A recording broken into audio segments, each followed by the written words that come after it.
Yo, are we live now? I need to hurry because wait. Okay, it's gonna finish in 10 minutes. Okay. I need time to go to the restroom.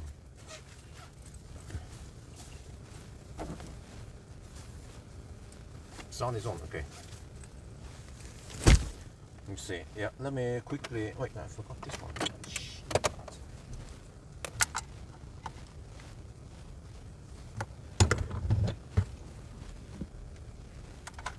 It's supposed to finish charging in 10 minutes.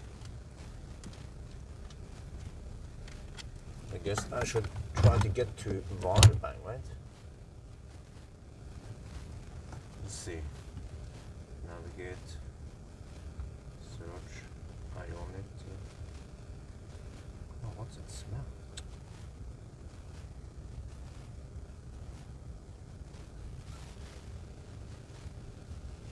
Should be able to go straight to Autobahn.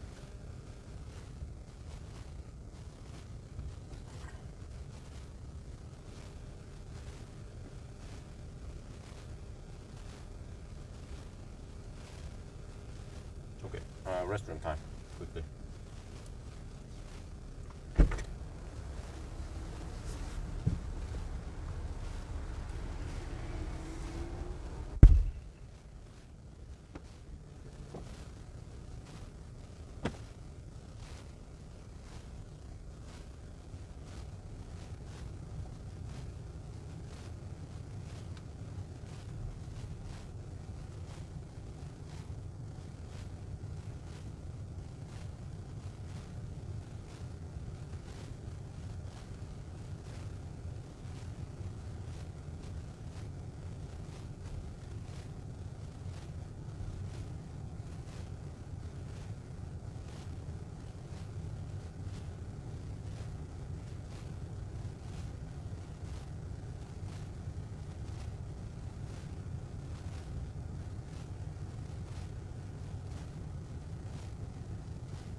Charging ended. Did. Okay.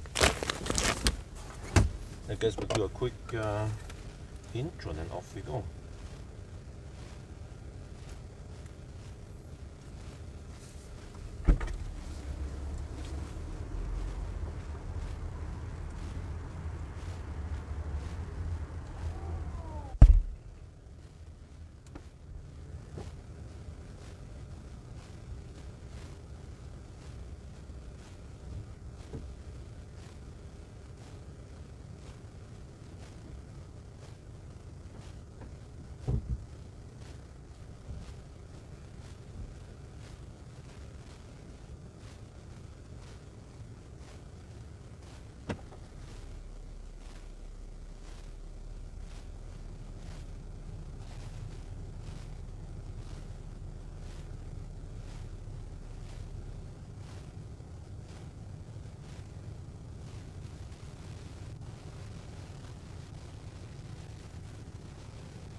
Do you like this shit?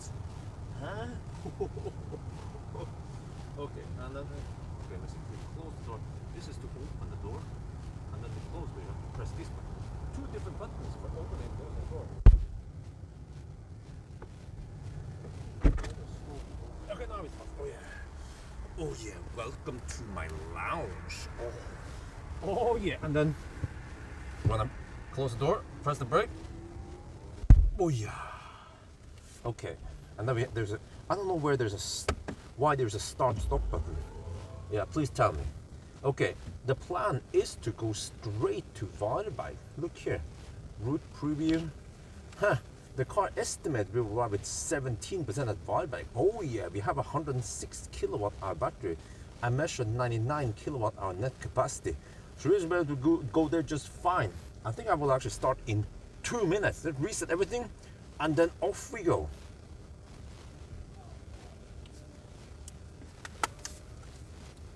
Okay, we will start at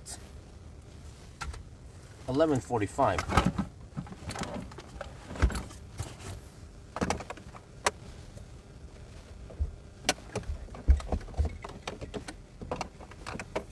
Get this one ready.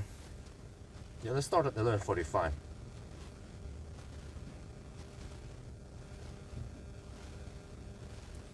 Right. Need to reset some stuff. Value since individual. Yeah, I guess we can just reset that one.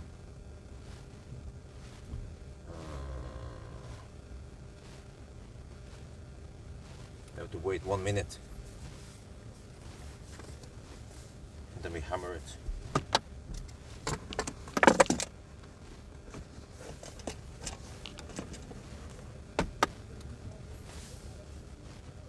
These guys are in the way. I don't know battery temperature. I tried the iX3 profile, didn't give me any useful. There's something that claimed to be battery temperature, but it's not. Okay, there. Restart individual. And I guess off we go. back up a little bit and get past these guys. All right. So, wait, microphone check. Yes, how fast do you think this i7 will do 1,000 kilometers? Oh, it's so quiet in here. Oh, and it's so schnell. Oh, yeah.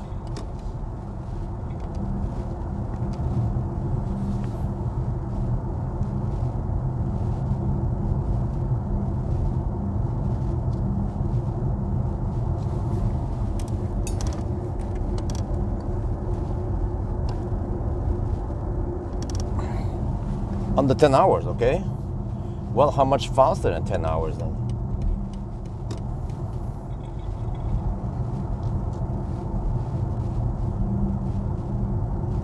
Oh yeah, and can someone link to the file? Use the file command, because you can see the spec on this car and the price. It peaks at 100. Actually, it can peak at 200 kilowatt. But normally it will peak at around 195 kilowatts.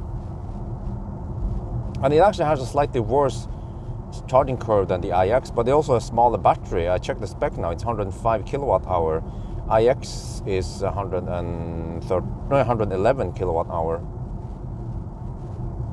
950? Well, you know what? My spreadsheet claims 950. But typically my spreadsheet is slightly off for some cars, maybe fast cars. So maybe we can do it in 945, but that's the ballpark. But in comparison, Plaid and Long Range did it also in winter, actually in harsher conditions, colder weather. They did it in 9 hours and 5 minutes, 9:10, something like that. So they're almost an hour, well, at least like a half an hour faster than this one, this big fat limousine.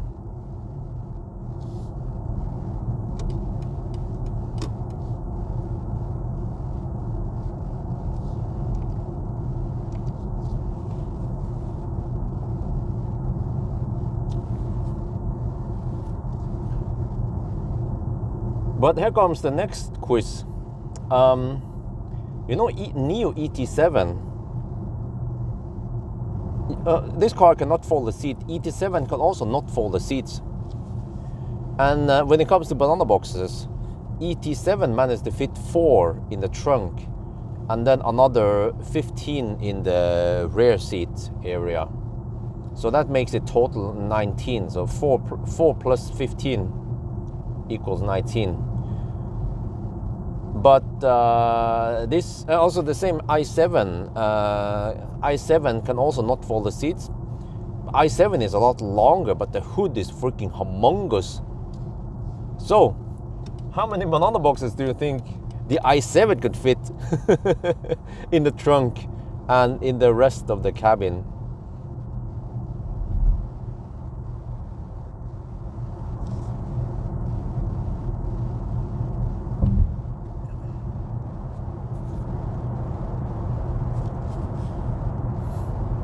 Oh yeah, flash, yeah, we need to 5 in the trunk, okay, 19 total, same as ET7, really? What, is that in total? 9 in, 2 in the trunk, okay. This would be a spoiler alert because the video will come out tomorrow.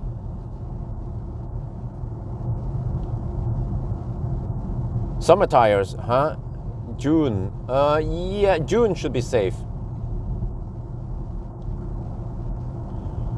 Okay. Well, I can tell you that we managed to fit 5 in the trunk and another 17 in the back seats. So that makes it 22. Whoa, 22 boxes. Oh, ET7, go home. Or I would say ET, go home. Oh, damn. This car is just humongous. Yeah, the back seat managed to swallow 17. Just think about it. And we couldn't even fold the seats. If this car could fold the seats, it could probably take over 25. Okay, it's still one less than EQS, and then two less than EQS. Well, it's still less than EQS and Model S, but those cars are smaller.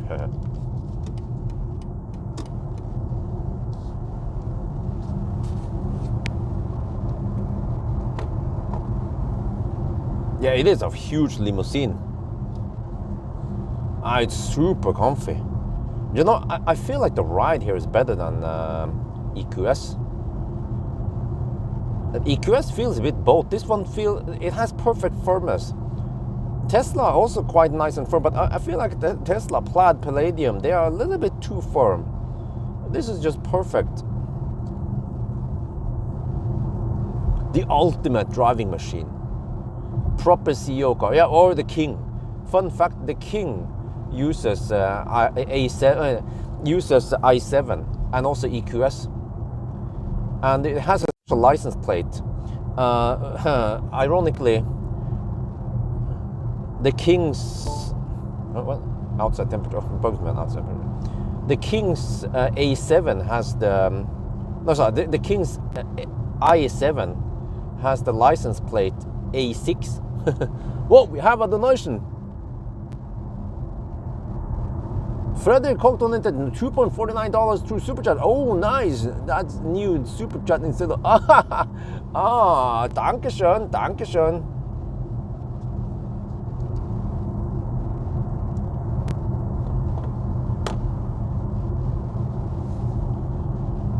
The King of Norway, of course. So yeah, so they have EQS and they have good taste, I guess. They use EQS and i7. Unfortunately, there is no Audi A8 e-tron or some shit like that. So the Audi needs to step up the game, man. BMW and Mercedes, especially BMW, they've been kicking. Mercedes, they've been kicking ass for the King for a long time now, for the Lord.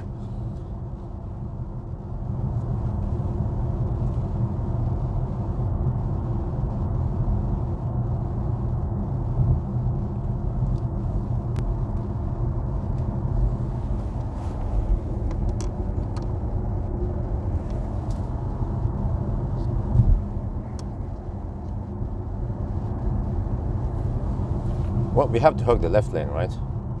As a true BMW driver.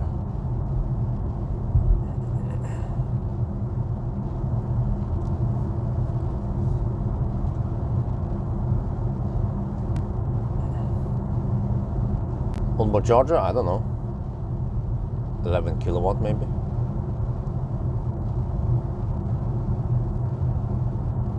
Well, but technically King would be in the back, right?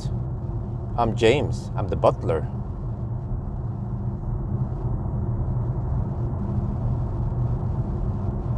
Oh, look at that Mercedes. What the heck is that EE97220? Is that EQE? Yes. EQE, that is below the i7 in the food chain. i7 is above everything. Oh shit, man, this... What's up with the... What? Dude, come on. It's not Sunday yet. In 7 minutes it'll be Sunday. You start too early, man. Shit.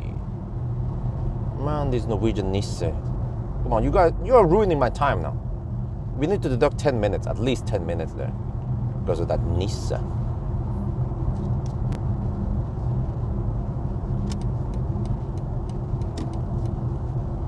Man, so many people were sensitive about my joke on today's video. You know, when I dubbed those women like, "Oh no, what do you do here?" Well, I didn't say that. Good thing I didn't make the female voice. I was like, "Oh no, how do we use this charger?" But I don't know. We're just gonna ask for some help because so many people like, "Oh, you know, you're a sexist. Oh no, I like your videos, but you make jokes about the girls. You should help the girls instead." Dude, come on, get the fuck off internet if you can't take a joke, man. I'm just making joke about the girls. I don't think they give a shit. And some guys like, "Are you allowed to film there?" And I'm like, dude, we're on public space. Which country, which planet you be living in? So many, I think next time I'll probably not make those jokes because of these idiots, man. 11 kilowatt, yeah, okay. And there was also a woman, she was like, oh yeah, I like it. I don't like it you joke about those girls. What the heck, man? Dude, like, what kind of people do we have on the internet here? Have they not seen a joke before? Ah, shit. But also, for the record, I also commented there, normally I don't want to use my energy. I should have spent my time on precious things, like spending time with my family, with Isabel, rather than commenting those idiots. But yeah, I had to defend myself because I say that, you know, for the record, I help so many people at the fast chargers when they have problems.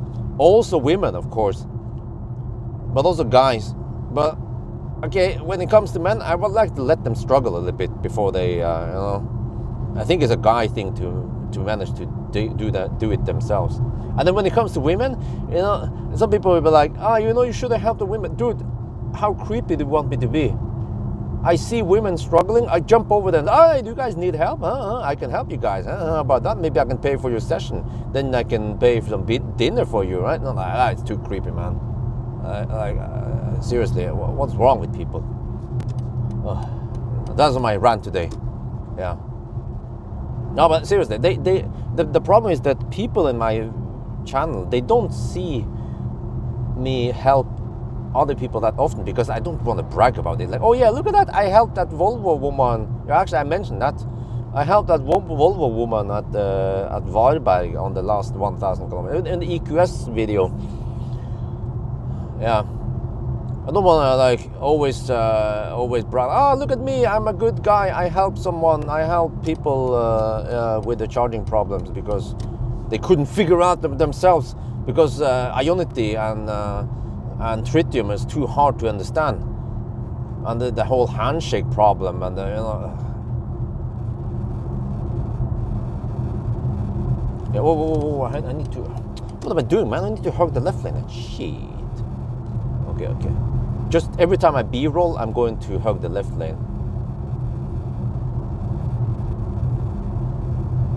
Yeah, but okay. I mean, from time to time, yes. I mean, if I see someone struggle long enough, then I should help them. But yeah, they should struggle a little bit, okay? There's nothing wrong with struggling a bit for, let's say, 5-10 minutes. But okay, if they struggle for half an hour and they can see that they're freezing and they're getting kind of desperate, then okay, I should help them. But maybe, you know, maybe sometimes you shouldn't intervene with nature, right? If you see a hawk trying to capture a bunny, you'd be like, oh no, poor bunny. But you know, that's nature. You don't want to intervene with nature. Whatever is going to happen with nature, that's how evolution works, right? The weak people, they die. The strong and smart people, they survive. That's how it is. You know, people who can't figure out how the tritium charger work, they will just, fuck that shit. I'm gonna go back to fossil instead. Yeah, okay, too bad for you. Wait, why is the light not on over here? There's supposed to be light here above the tunnel. Okay. Chris and Volvo Christian. Okay. If they struggle that long, that is not good. But I mean, why don't we see any people struggling at the supercharger? They just plug it in and then they get into the car, no problem. Okay, well actually people who use the apps, they might struggle a little bit. But at least Tesla people, they just plug it in, it handshakes, boom, gone. Like, I can't remember having to hold the plug against Millennium Falcon or Optimus Prime. No, it just works. A handshake just works on Tesla.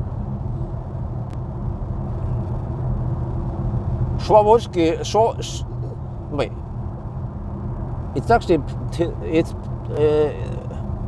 spelled with a W. Swarovski. I don't know how to say that name because I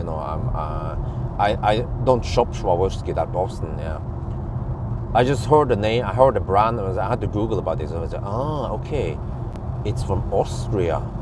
Some kind of fancy crystals. Well, I prefer diamonds. Swarovski, yeah, I think that's how you pronounce it, like Swarovski. I also had to watch the video to listen to the pronunciation a couple of times.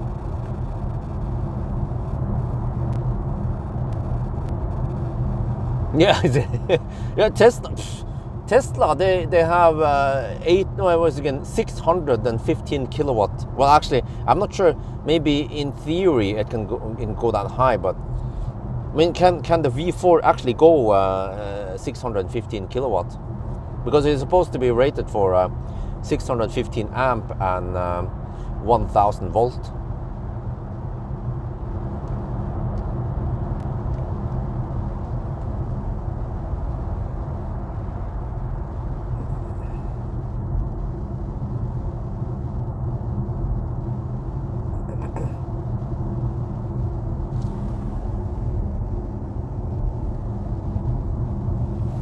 Okay, I have to endure all the way to Varberg now, I think.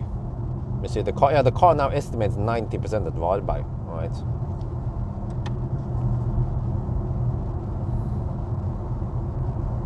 $350 kilowatt. Okay. Yeah, but you know, according to the info plate, it says 615 amp and 1000 volt. Yeah, I think 615, that sounds... no, wait, that's a bit low, isn't it? Because in order to get 250 kilowatt, you need, at low state of charge on the Model 3, you need 670 amp.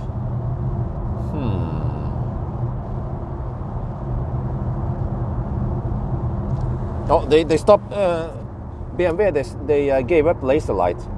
So it's LED, and these are freaking awesome.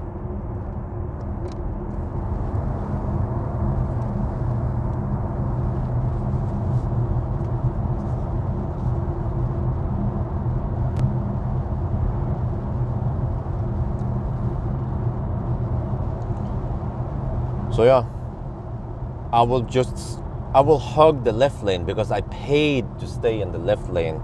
Yeah, when you buy. Have you guys seen the info on this car, by the way? If you look on the files command, this car, no yoke, costs 2 million NOK. It might be actually, nah, it's actually not the most expensive car. Actually, the most expensive car was in Thailand, yeah, because of the high taxes over there. Ride quality. It's very similar to EQS, but we have slightly noisier tires here. But at least when it comes to ride quality, it's super comfy. It just swallows all the bumps, but it seems to be slightly more sporty than it is less boat than EQS. Yeah. Doesn't allow you to change it. Okay, that's funny. Yeah, but this car does not have butt massage. But I wonder if EQS non-SUV has in the sedan EQS.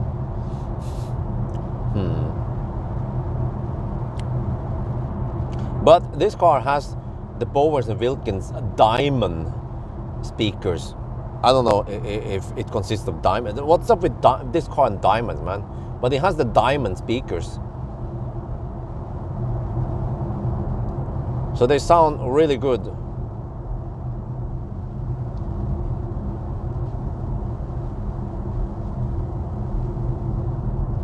But I don't know, man, maybe when I tested it, it didn't really give me like the chills like the EQS, but I'm not sure why.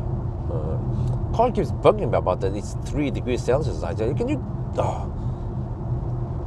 Yeah, can you stop it? You don't need to bug me about that. It's fine, it's fine. We have Pirelli P0 Winter, Central European tires.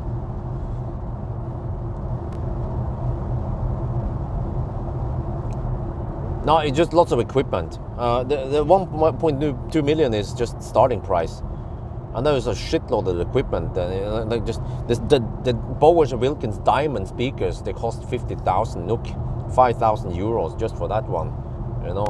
And there are some really expensive add-ons here. If you look through the list there.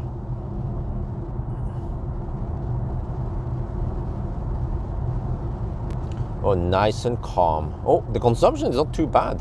223 watt-hour per kilometer. That ain't too bad, man.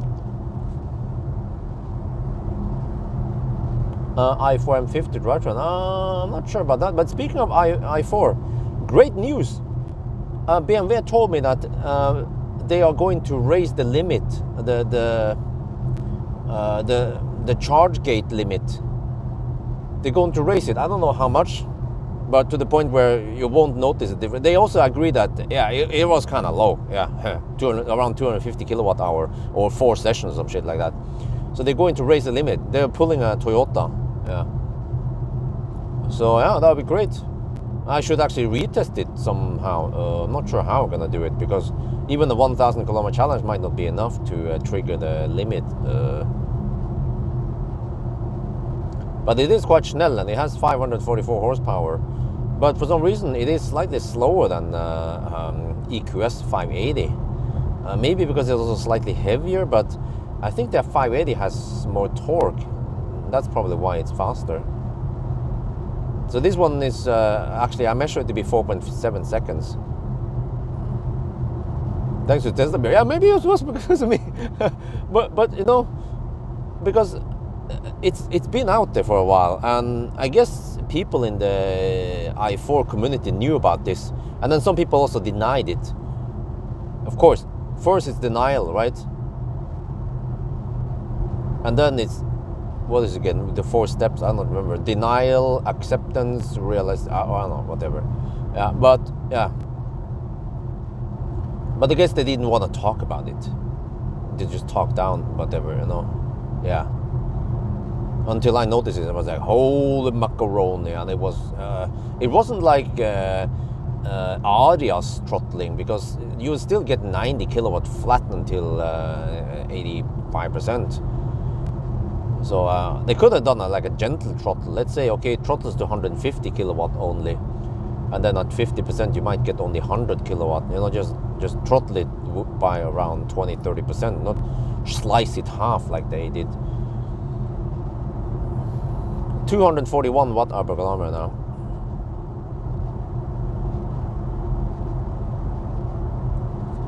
ID7 motor, and is nearly the same spec as the EQA 300. Okay, yeah, that was some impressive shit, man. The ID7, wow, yeah.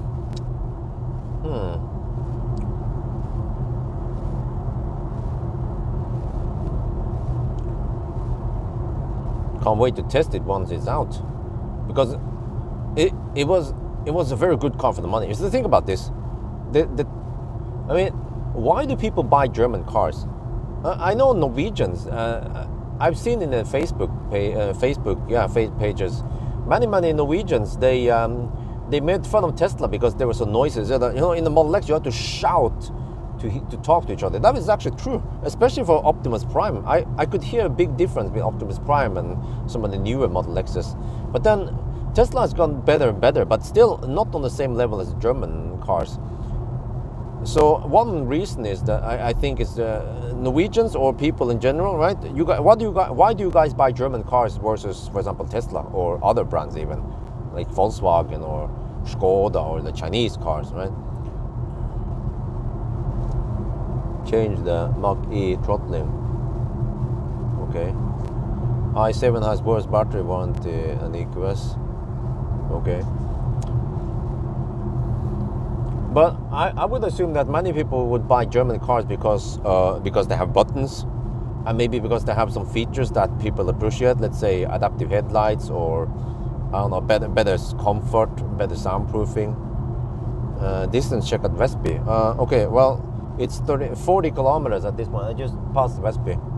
I measured that the measurement error. This seems to over-report by roughly 0.5%. We can check at Schweinsund, I guess. Yeah, actually lately I like Tesla less, especially with the stalkless design and the thing. And also recently I heard that Tesla ex-employee been sharing images of the onboard camera. I was like, huh? Okay, I guess there is some agreement. You have to press OK, and then people don't read it, and then so Tesla has the full right to actually poke into the cabin camera. I was like, what, dude? I feel like that's like a violation of privacy. Okay, it's not a big deal, and then maybe I just pick my nose or some shit, you know. But still, just don't like the idea that they could just poke into there. like that. Wait, is that guy on high beam? Almost seems like the Tesla is on high beam. I think so.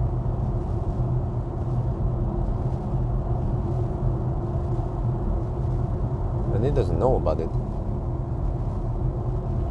Well, Tesla is also outstanding when it comes to efficiency and lots of cool features that matters, but they are still behind in comfort and soundproofing. Like, I was hoping that the new Palladium would be better, but it's okay. It's not there. They have small increments, of course. It's still better and better and better. Same for the Model 3 and Model S. It has become better and better over the years. Yeah, oh man, parking sensors. I don't know what the heck Tesla is doing nowadays, man. They used to be so kick-ass. Okay, they still have awesome kick-ass technology. The Octavalve is unbeatable, really. But there are just some weird choices they make. Like, so the same with the Chinese cars, you know. I realized that the ET7 was incredibly quiet and also very comfy and also easy to drive. But the whole auto steer and in general the whole software just ticks me off, really. If they could just nail the software in the Chinese cars, they could be serious competitors. But I don't know, maybe I'm just being picky, but I think many people who try the Chinese cars, they'll be like, okay, it's a great car, but the software sucks, or the auto steer is annoying, or over-engineer. Yeah, in a way, kind of, but not. I wouldn't say over-engineer. I would say that they just go some weird directions, and we have seen that before. For example, you know the Audi e-tron with a camera mirror. That is over-engineering. Okay, let's replace them with mirrors to make the car more efficient in a fat e-tron, right? Yeah, let's make the car more efficient. And then the user experience is worse with a camera mirror. And then, well, okay, well, it's more efficient, but we need to heat up the camera. Okay. So it adds more complexity. You have another screen, you have more wires and shit. And then the bottom line is that the user experience is worse. Same with the yoke and the stockless shit. And also, again, I don't like the way you have to swipe in a Tesla, because it's counterintuitive versus the rest of the car industry. Because when I was in the fat e-tron, when I was in Mercedes, or every car out there I have used, if there's some kind of push, even in the BMW, yeah, you push towards you to go into drive, and you push away from you to go into reverse. It's just the way gear stocks work in the whole damn car industry. And then suddenly in the Tesla you need to swipe the opposite direction. Yeah, why change it? Okay, you can say that, yeah, the whole car industry is counterintuitive because of that.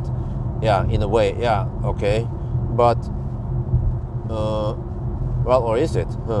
Because in a way, when you swipe in a map, let's say Google Maps, you actually swipe down to go up, and then swipe up to go down, because it's actually intuitive. It is as you were holding a piece of paper and you swipe it. So, but there are some cars, I don't remember which one of it. I think it was some of the Korean cars. When in the map, when you want to go up, you actually have to use the joystick up, which is counterintuitive versus today's systems. Yeah, not only Tesla, but also Tesla. Yeah, but I feel like many car manufacturers, they are solving issues that doesn't need to be solved, or that doesn't exist. Yeah. But yeah, I mean, okay. But you see, Model Y has a round steering wheel and stalks. Yeah. So, don't change something that ain't broken. Don't fix something that ain't broken. Yeah, that's how it goes. Yeah, and also the haptic buttons, I don't know why. And also, what was it again? Yeah, in general, I feel like more and more cars nowadays, they try to remove some physical buttons, or they have some kind of haptic or some touch instead, and I don't know, I don't get the same user experience. I mean, if it's gonna be a button, then it might as well be a physical button, right? Okay, or you put something on the screen, yeah. But actually lately, I am a kind of a fan of buttons, because some buttons, they give you quick access, but there shouldn't be too many buttons. A few buttons, okay. No buttons gets kind of clumsy, to be honest, because then you have to enter everything in the screen, and there is so much you can multiplex on the screen, unless you can design it quite well. But I haven't really experienced any system that is perfect. Even Tesla is not perfect when it comes to how to integrate everything in the screen. So some buttons, good, yeah. But then some cars, there's almost too many buttons. Like this BMW, it has a dedicated media button, and a telephone button, and a nav button. I don't use them. I just use the touchscreen instead. It's easier, and also because the media and the phone button and the nav button, they are down on the center console, whereas the same buttons on the touchscreen, they are on the touchscreen, and it's closer to my viewing forward.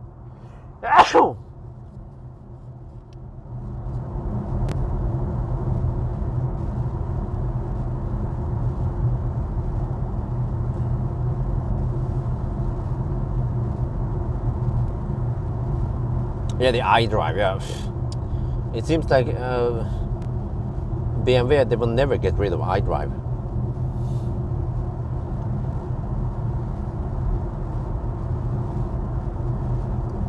Even though I think it's waste of space and hardware. Just use touchscreen.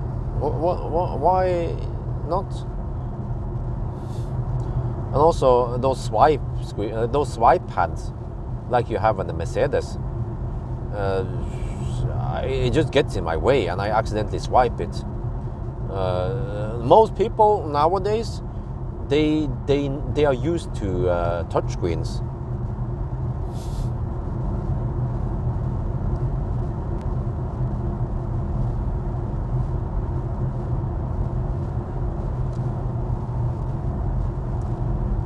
It's just a device you have to learn. I guess with everything else. Nowadays, I'm observing how my daughter, Isabel, is learning things. And, I mean, whatever we take for granted, that we know how it works, right? She's randomly pressing button on the music keyboard, and she hears different tones, but she hasn't figured out that, you know, the deeper tones are to the left, and then the higher tones are to the right. But it's not always like that, right? A keyboard is not like that. It's not like A to Z is from left to right. So I guess with everything else, we just learn it as kids or babies, how things in this society works. And the same goes for touchscreen versus buttons or whatever other things.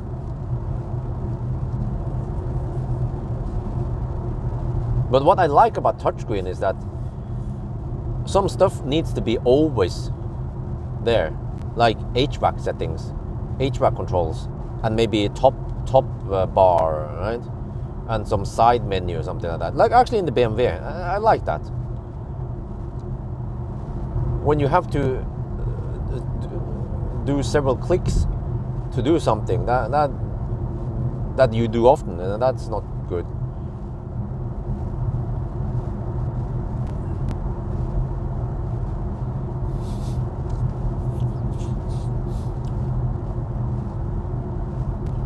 Okay, I'm a little bit thirsty for some reason, not sure why. But okay, the car now estimates I will arrive with 17% at Varberg. So far so good. Consumption is 238. That's not too bad. I haven't checked the wind.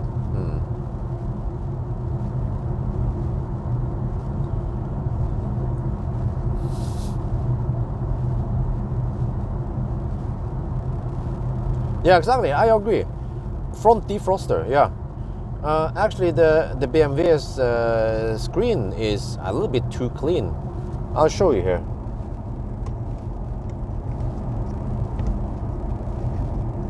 You see here?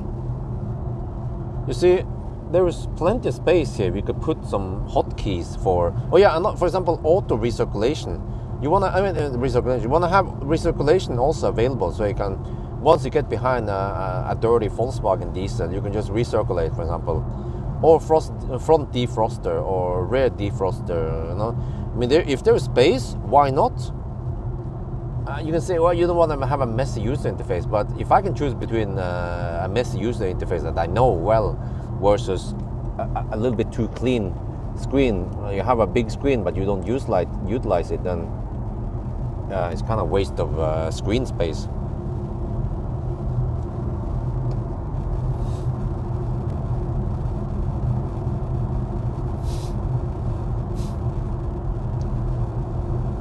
Wonder how busy it's going to be tomorrow. We'll be home by 10-ish. A little bit before 10 maybe. Yeah, hopefully.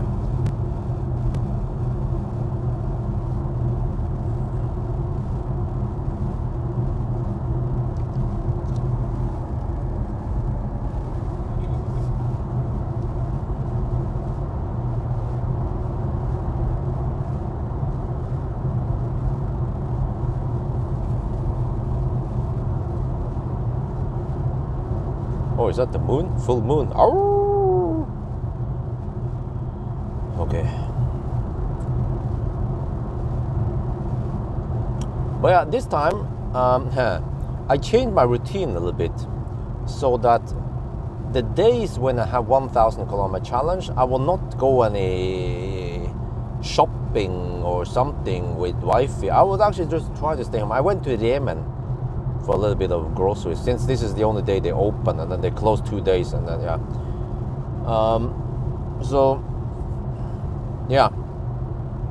So I managed to get some afternoon nap. Wifey was a good woman helping take care of Isabel, and I managed to sleep several hours. I don't know how many hours, maybe 3 to 4 hours, some shit. So I should be quite well rested for this night. Yeah, but in the past, the days when before I went on 1,000 kilometer challenge, I would go have some dinner with wifey, or maybe go to the grocery store, or go to shopping mall or some shit. So usually what happens is that in the afternoon, 2, 3 maybe in the afternoon, I go out with wifey and Isabel, and then I come back 6 or 7 in the evening, and then we have to shower, and then we have to feed the baby, and I have to walk Dolly, and then I get no nap, and then I'm dead tired. Yeah.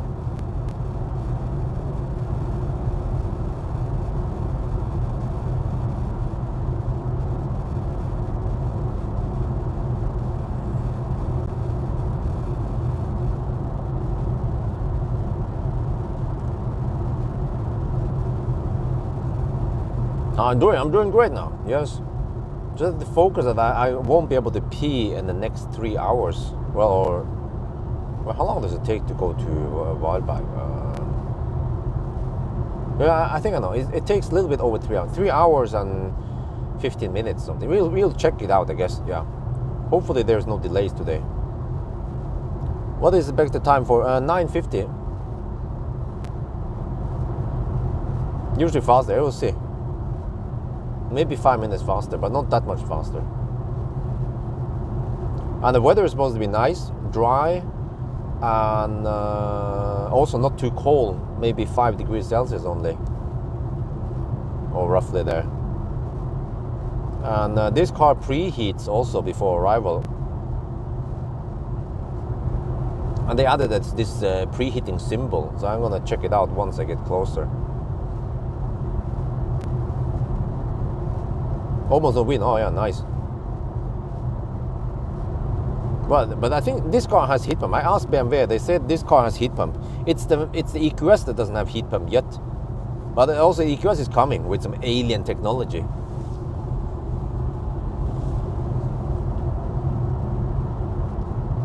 So yeah, after this one, I will swap it on Wednesday to a BMW iX1. Oh yeah, that'll be interesting. It's a poor man's BMW.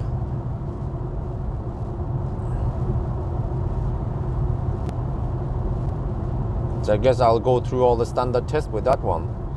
I didn't bother with everything. I'm not sure if I will bother even with the interior view, because it's basically the same as the one I tried in Thailand, except for that this one has the executive lounge. But I feel like it's going to be a bit repetitive. And I mean, I already did the job in Thailand, and then I feel like, do I need to do it again here? Or maybe if I do it here, people will watch it. Yeah, maybe I should just do it, just to see if for some reason I will get more views if I shoot the video in Norway.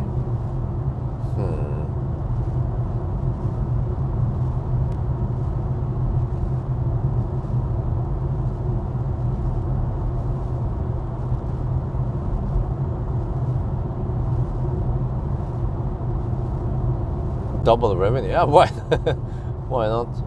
But yeah, by the way, I realized that I spend too much time on the Thai channel for no reason, because the Thai channel's CPM is uber low nowadays. I don't know why, but I checked some of the typical videos I have in the main channel, and I have, I think my CPM is around 16. I think that's considered fairly high. But in the Thai channel, it's roughly 2.7 only. That's so. Yeah, I like most videos I post nowadays in Thai channel. Also, like 1,000 kilometer challenge, rain test, and shit like that. I make $2.5 on the whole video. And it's not the. Is it even worth editing it? Because I take some extra time to shoot the video, and then I have to edit it. So it cost me money. Let's say a couple of hours. Let's say 1 to 2 hours extra, because I kind of just hook it up on the existing English video. But it is really, really low payment, and I don't know if it will ever pay off in the future. Okay, you can say, well, if you can multiply by 10, then if I get 10 times more views, then it starts making sense. Well, or does it? $25? Or unless suddenly I enter some different tier that I get more higher CPM. That could also be it, that smaller channels, they get lower CPM than bigger channels.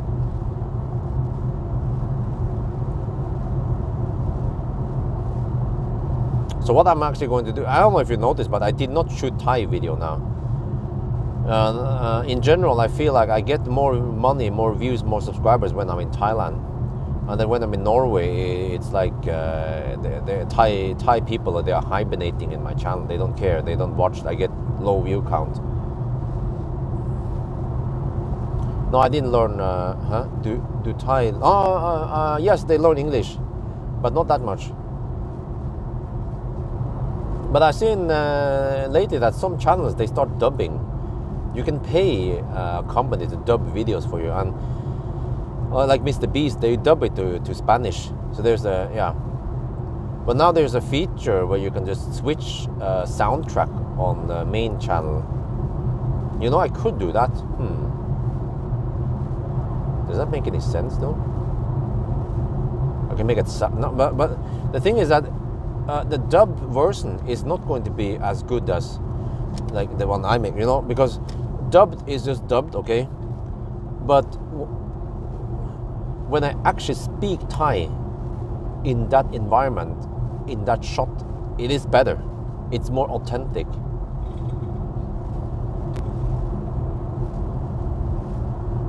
And it actually doesn't cost me that much time.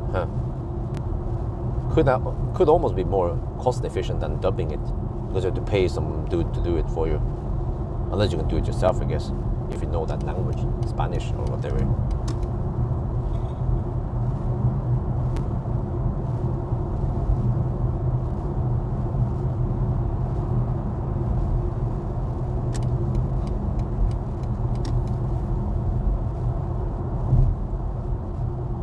Hey, why am I in this lane?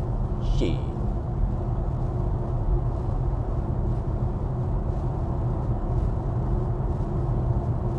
Dubbing text, yeah. So for me, it doesn't cost me that much time to just shoot 2 videos while I'm shooting here. Well, I guess it depends.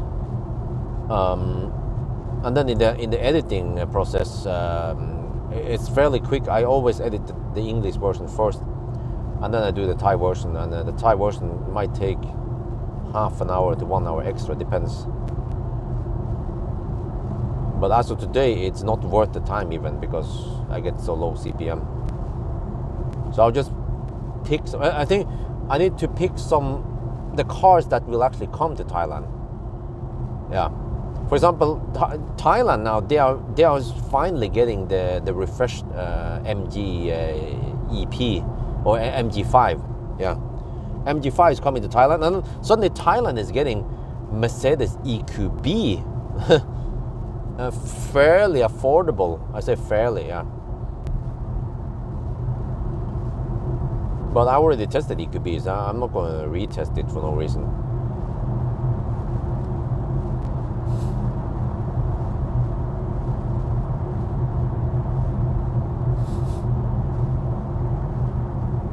Well, we'll see.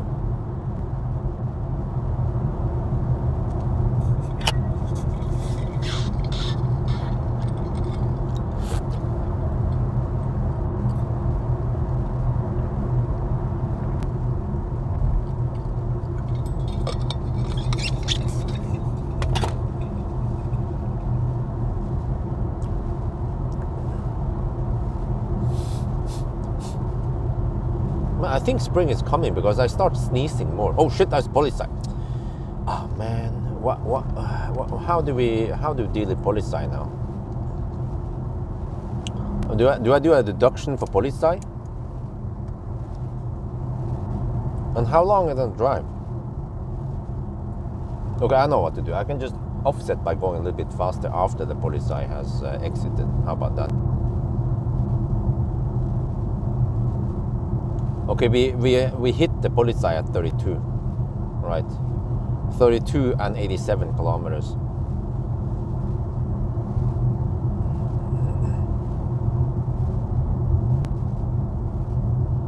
Well, that guy's kind of hammering it.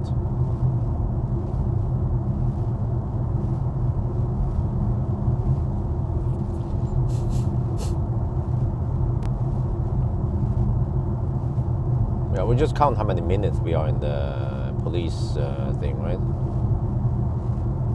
Okay, let's speed up a little bit. Seems like he's hammering it.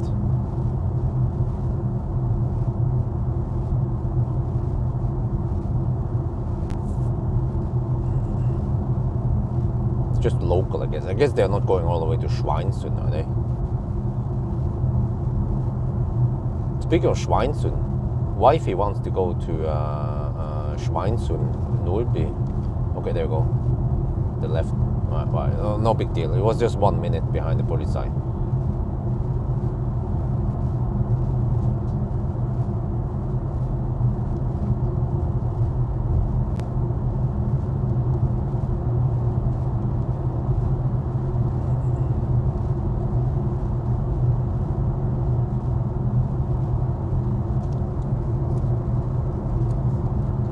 Was that a flash? I think no, high beam is not even on, right?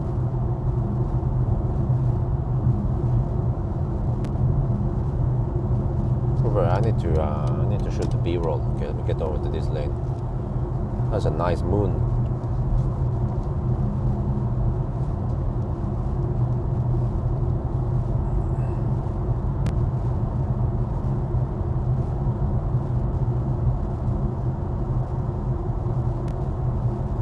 But he might not have a Model X Plaid or Palladium.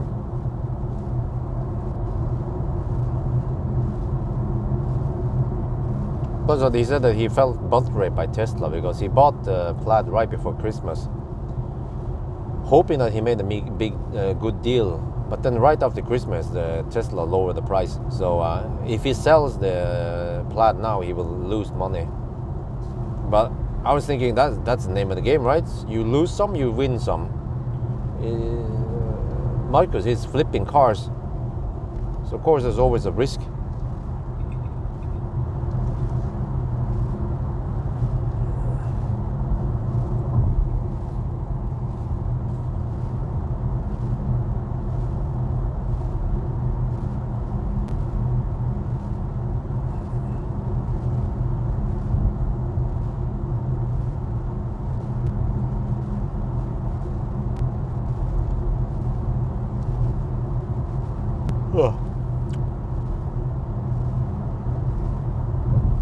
Oh man, it smells shit over here. Ugh. Every time.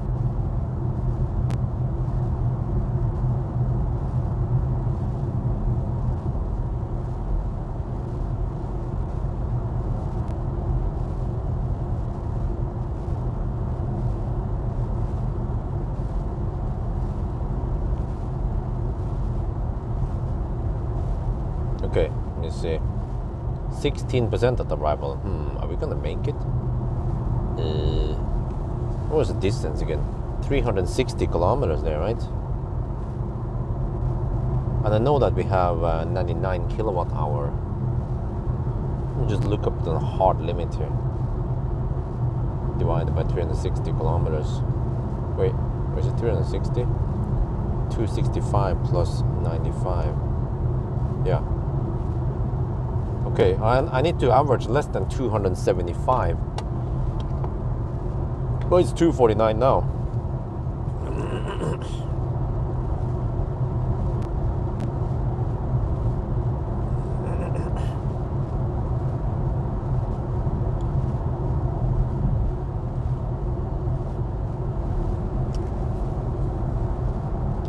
Oh, but it's nice and comfy. Like, some people complain or they bitch that, oh, Bjorn, you're testing so many expensive cars. Well, I mean, calm down, boy. Okay, I know you can't afford this very expensive car, but some people might afford it, right? And it's very comfortable for me to test it. Rather than some piece of shit Chinese car where I can't unplug. Yeah, or I don't know.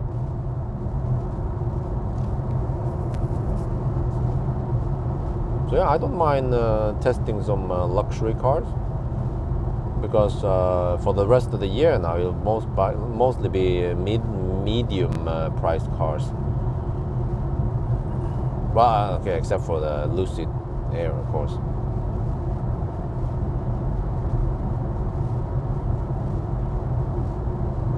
Cut heating for the rear seats, huh? Is it even on? Let me check here. Climate menu. Where do I see it?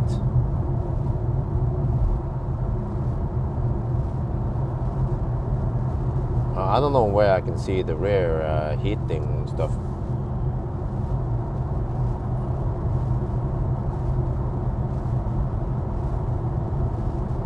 Well, maybe because they are jealous. They know they will never ever be able to afford those cars, and then. But hey, I'm testing the whole scale here. I'm testing cheap cars and also expensive cars. And I mean, even Fat e-tron or something like lots of people can actually afford Fat e-tron, especially in Norway, because they're filthy rich people over here, and we have good EV incentives. So just because some people can't afford them doesn't mean that I shouldn't review those cars,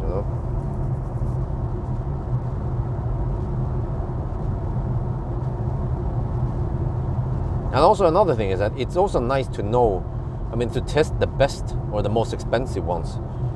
And then we can compare not so expensive cars. Let's say Neo. For example, if I never tested the German executive cars, I wouldn't know that the Neo ET7 was dead quiet, just like the Germans. And the same with the Hongqi. Hongqi could possibly be the quietest car, but I just haven't tested it with the Nokian Hakkapeliitta R5 tires yet.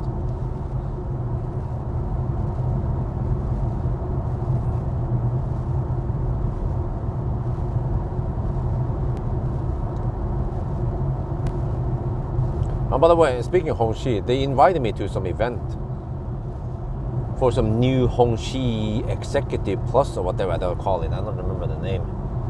And then when I asked them, well, what is this new Hongqi? It's still the Hongqi EH9. It's just some new trim or whatever. And they say, well, you will see at the event. I'd be like, okay. I didn't respond. Like, if they can't tell me what it is, I don't care. I can be on the NDA embargo, but if they don't tell me what I can expect on that event, then I ain't going. Even if it's just Drammen. It's probably not something revolutionary, and it's a Chinese car anyway, so they don't get massive views. If there's some Volkswagen or Audi, yeah, then I'll go for it. Because the chances are that I get high view count. Or even the Skoda, yeah.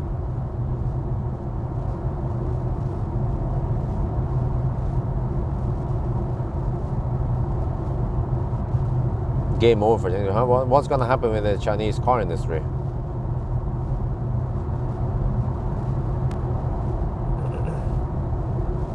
I don't think China needs to fear anything, anyone.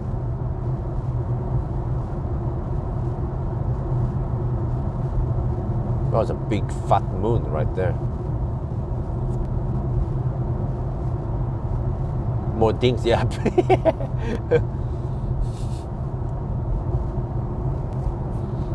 Okay, we're getting close to Schweinsund now. We're gonna do a little distance check. It's supposed to be 112 kilometers, right? Still wonder what I'm going to do at from Jessheim. Yeah, you know, I checked Jessheim now. They started building the walls. I should make a video. I actually wanted to make a little vlog video because I get the impression that my viewers are getting bored of my content. It's very repetitive. It's the same thing over again. Range test, banana box test, 1,000 kilometer challenge. You know, every week, same shit. They seem to be bored. So my range test used to get lots of views, but even nowadays my range tests are getting lower view counts. So I think I need to try to spice things up a bit.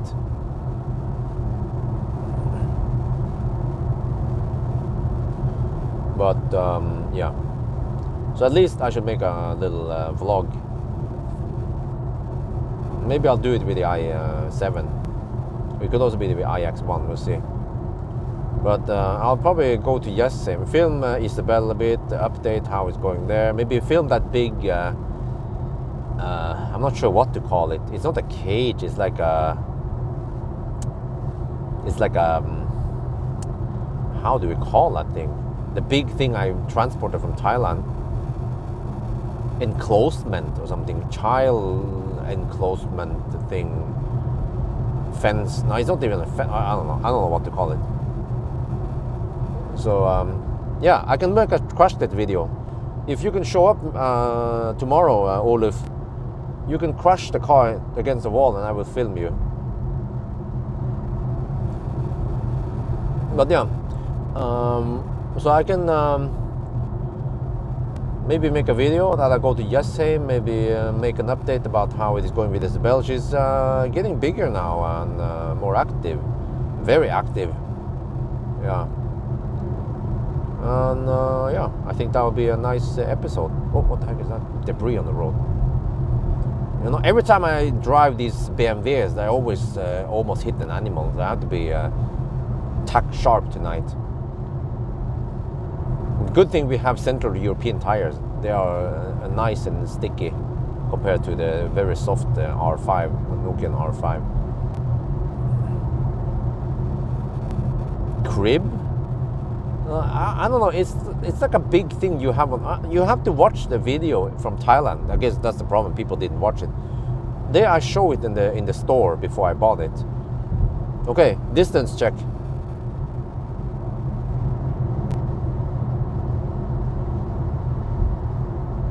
Playpen, yeah, 112.2. Right at the bridge, 112.2. I think this is spot on, right?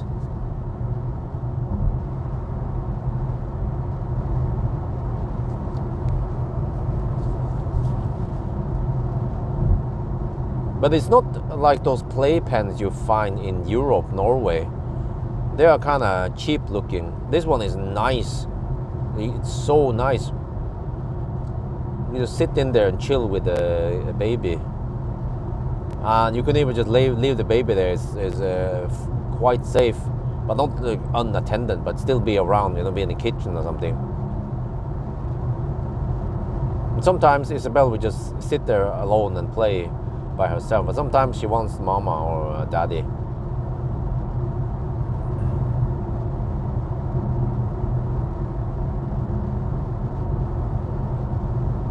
Okay, now it's time for the P stop, P break.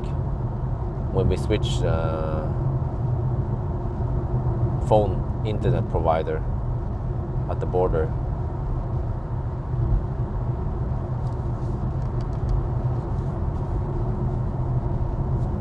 Let's see, how long did it take to get here? Well, there is no time. 1 hour exactly. Yeah, we spent 1 hour getting here. 1 hour and 1 minute actually. There. So on a good day you can hammer it to the border in 1 hour. In the daytime it might be 5 minutes slower. ET5, yeah, ET5 might get good view because it's actually a very close Model 3 rival.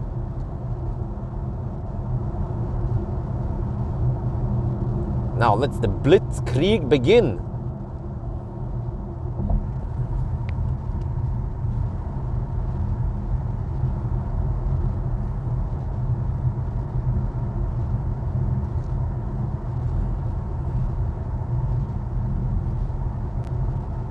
And also, I'm also getting the Ioniq 6 rear-wheel drive soon-ish. There's a period I have to work kind of hard. I have to push some stuff. There are some cars that I have booked for a week, but I will just return it early and make space for the Ioniq 6. That one is important.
Welcome to Sweden.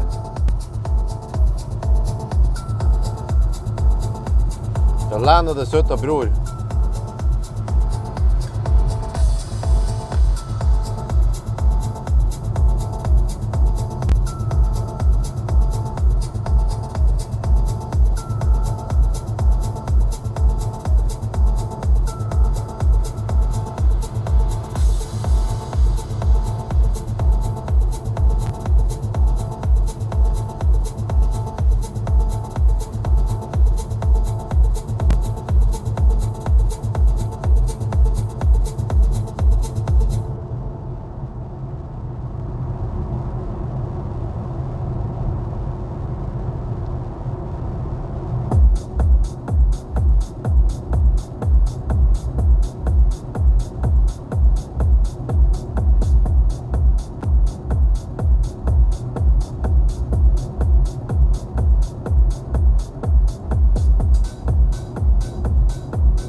This is a diamond speaker. It should be really good, right?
it sounds really good.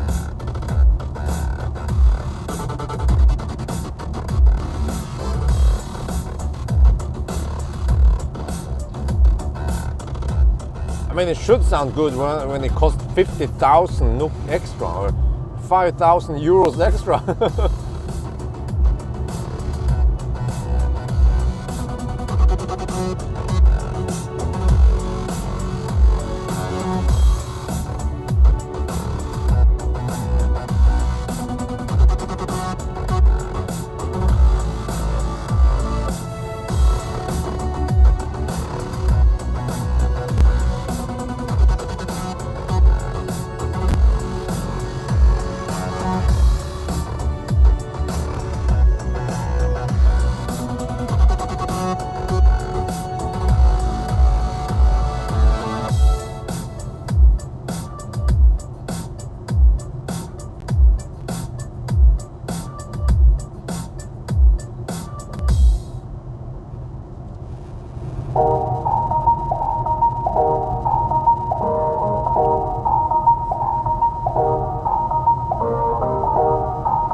Not sure about the bouncing. It's 105 kilowatt hour.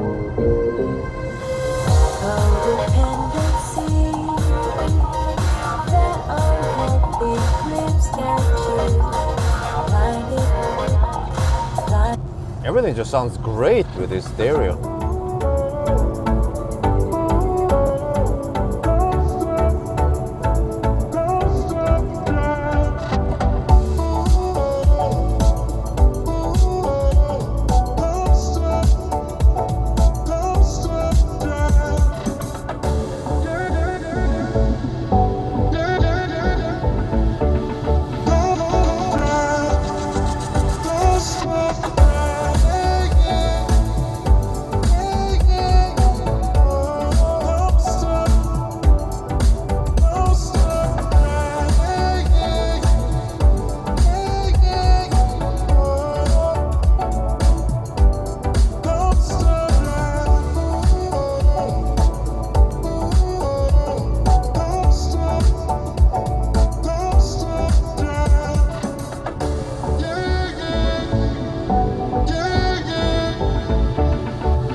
Try a couple of songs here.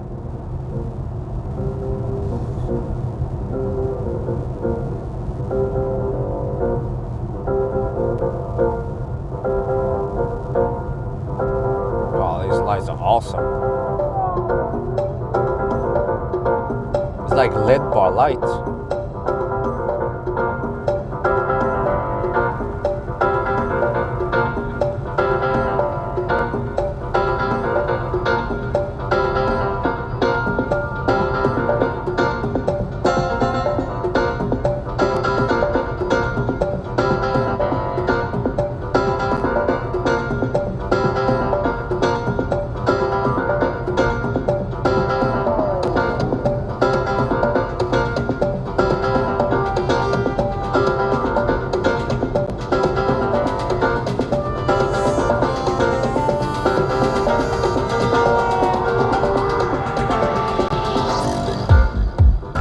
Oh, that bass. Oh yeah, nice and firm. Oh, Bowser.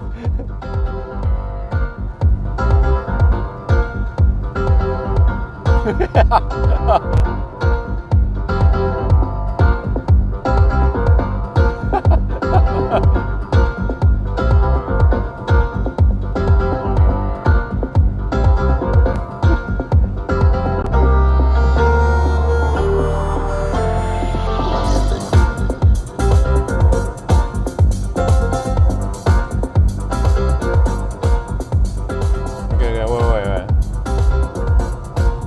What about this one?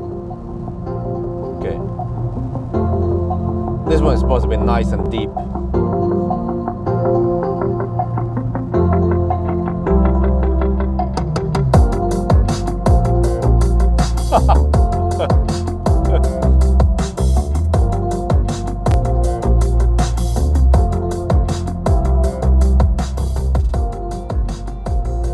Yes. That is proper deep.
Sounds wonderful.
95 kilowatt, yeah, that sounds about right. I got 99.2 kilowatt hour from it when I tested, range test.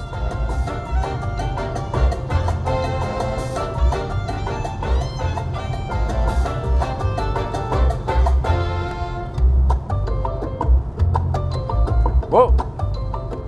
We have another donation, let me see.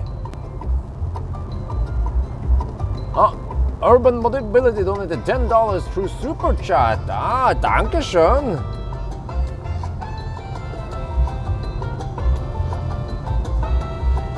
Wow, this stereo sounds great, man. Really enjoying it. Listen to this more.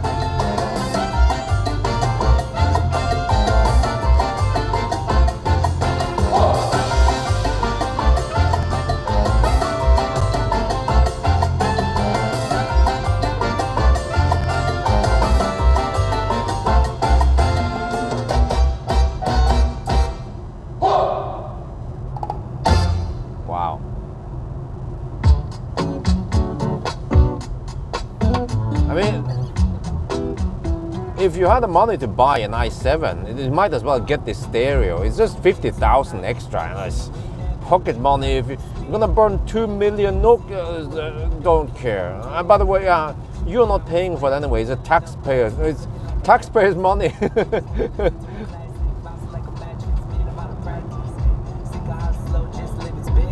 Hard to get right, being limited. You just wanna go where the rhythm is. We in the crowd uninhibited. So follow me, I obey, so I'll probably wake up holding my hand, but I know what I get. So showstopper, go knock on out. Oh yeah, and by the way, this time I'm actually able to experience the i7 long enough. When I tested in Thailand, I had very limited time with it. It could drive around 500, 600 kilometers only, which is kind of weird and silly limitation to have. So, yeah. 60 odd hours a week on the wheel. I know you do it, but how do you deal? I see how all of it's making you feel. Let's move to Finland, I think I'm for real. Let's go, let's go, let's go. First we need a drink and a resto. 2 shots now, you caught your wave. Moonwalking, you got your stage. I know you've been working for what you already purchased. Concerned that it wasn't worth it. If it won't serve you, don't serve it, okay? That's really all I'll say. If I had it all, I'd pay. Sick of selling all these days. Sick of it in all these ways. And we don't got a lot, but for now, let's spend some. Hey, showstopper, go knock on out. You've been like champagne that shook up for days. Showstopper can't lock you down. Go be loose like you used to do.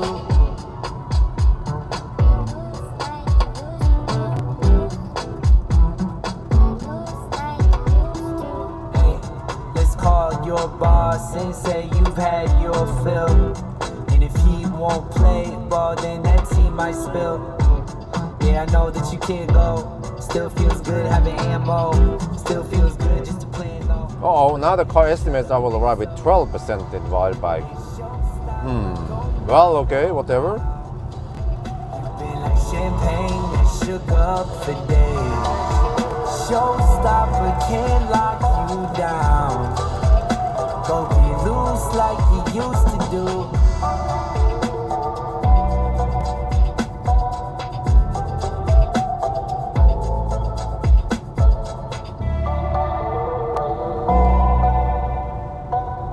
Wait, we haven't been flashed at yet, right? That's not too bad. No flashes yet?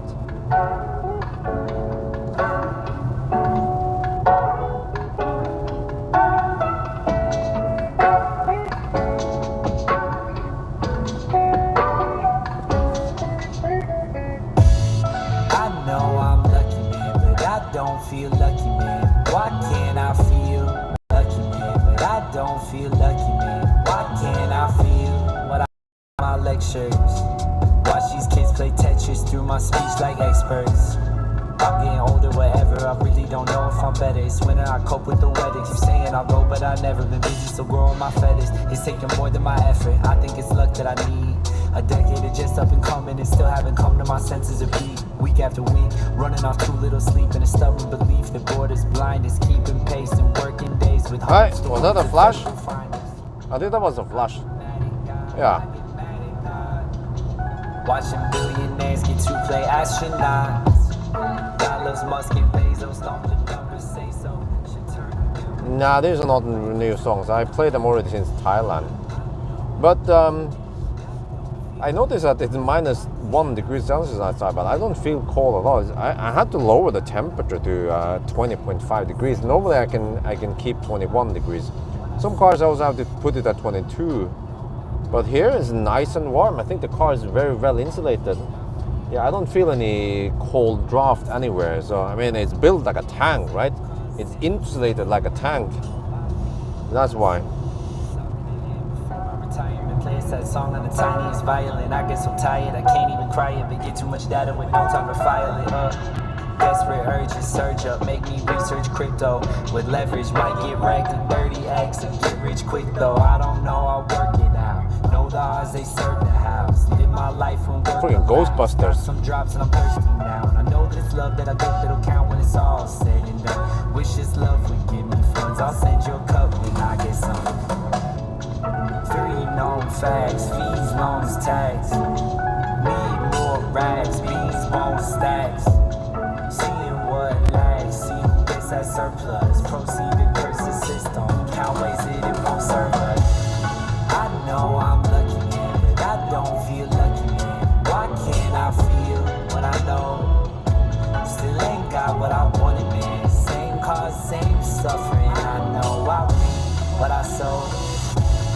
I know I'm lucky, man, but I don't feel lucky, man. Why can't I feel what I know? Still ain't got what I wanted, man. Same cause, same suffering. I know I reap what I sow.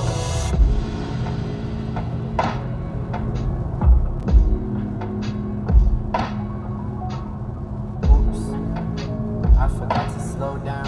Busy, making self-pity feel profound, but it's hitting.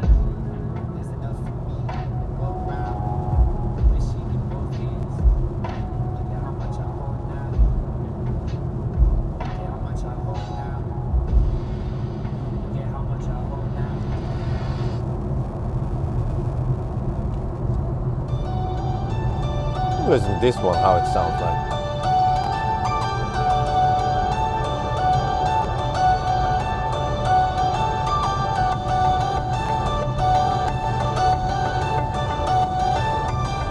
And needless to say, the auto steer is super smooth, doesn't slow down, doesn't bing bong, doesn't do any weird jerky. It's just smooth through all these curves, just like other German cars. And unlike the Chinese cars that would annoy the heck out of me around here.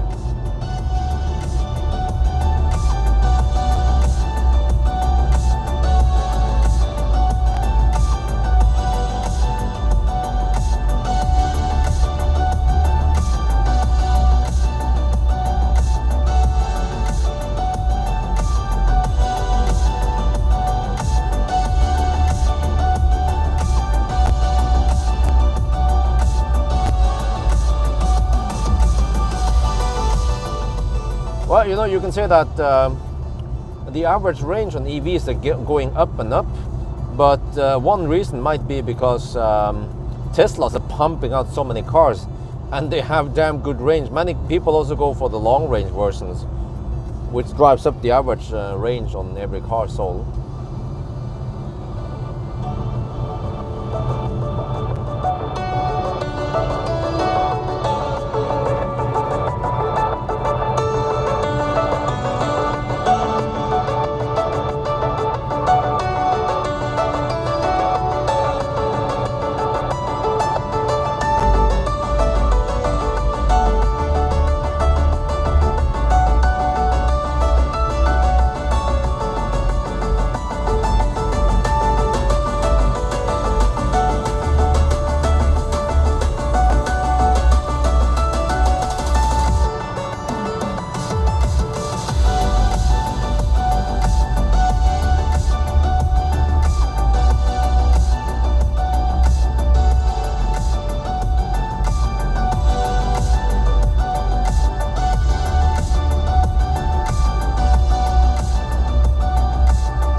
It's been a long year.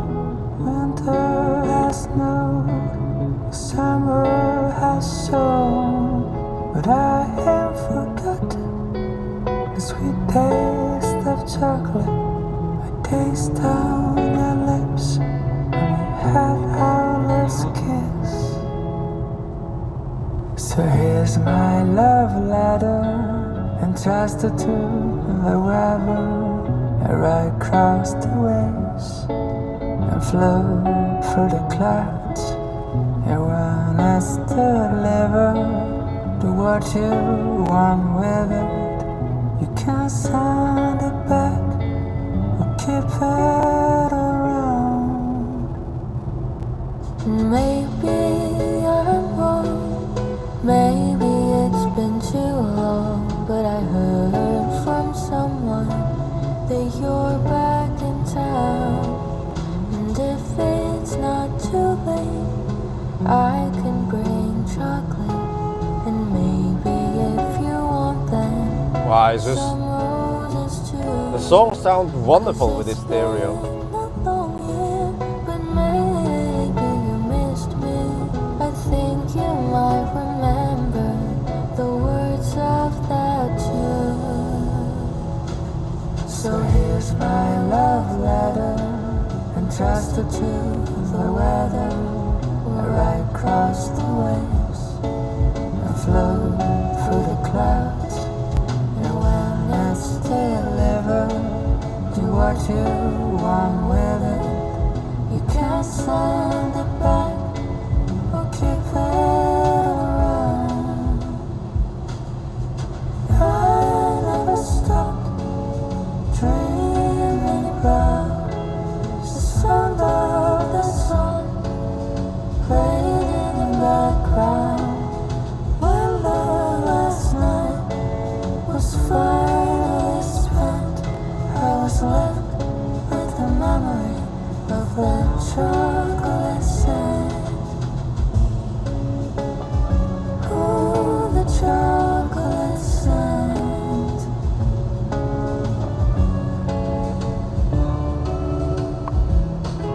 So here's my love letter, entrusted to the weather. Where I cross the waves and flow through the clouds. Yeah, when it's delivered, do what you want with it. You can send it back, keep it around. Well, don't worry, I had at least 3 to 4 hour nap this afternoon, so I'm not gonna fall asleep, no matter what music.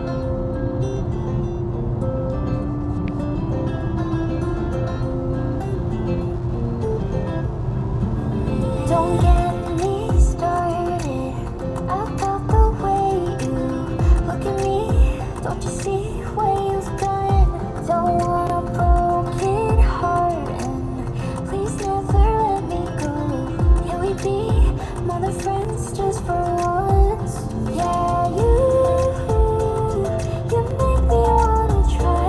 Yeah, you turn my lows into my highs. Meet me after midnight at your house with all your friends. Tell me we'll be alright. We got no doubts into the weekend. Don't wanna waste time. Let's take it back. Meet me after midnight. Let's kiss it till the stars.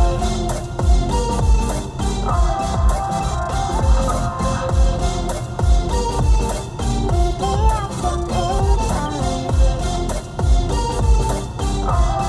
That was a flash.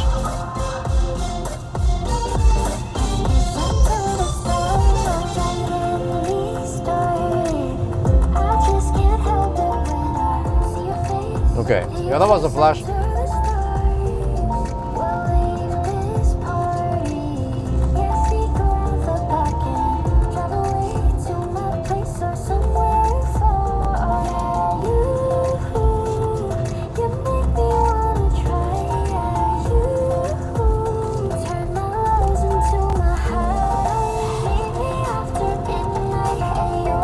With all your friends.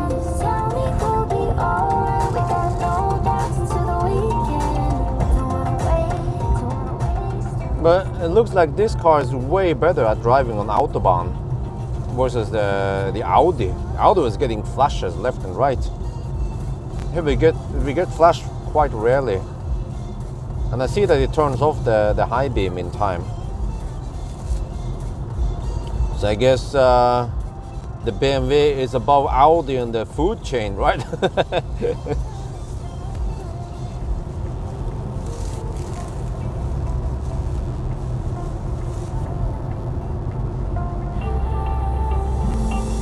Maybe after midnight at your house with all your friends. Tell me we'll be alright. We got no doubts into the weekend. Don't wanna waste time. Just take it by. Meet me after midnight. Let's kiss until the starlight. Meet me after midnight.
Man, the songs there, they just sound so great.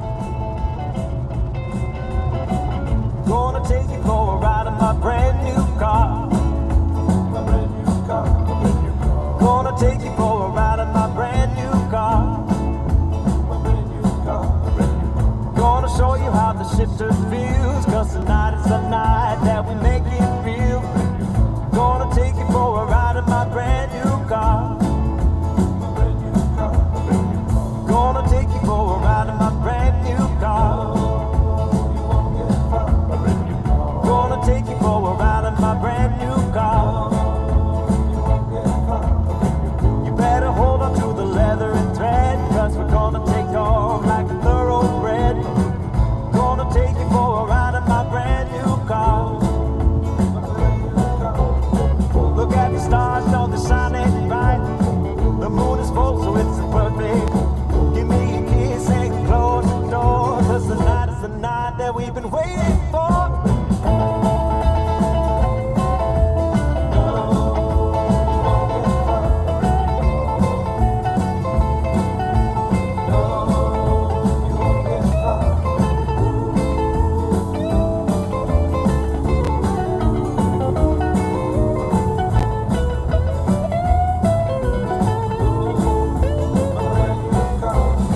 Look at the stars, how they shine so bright.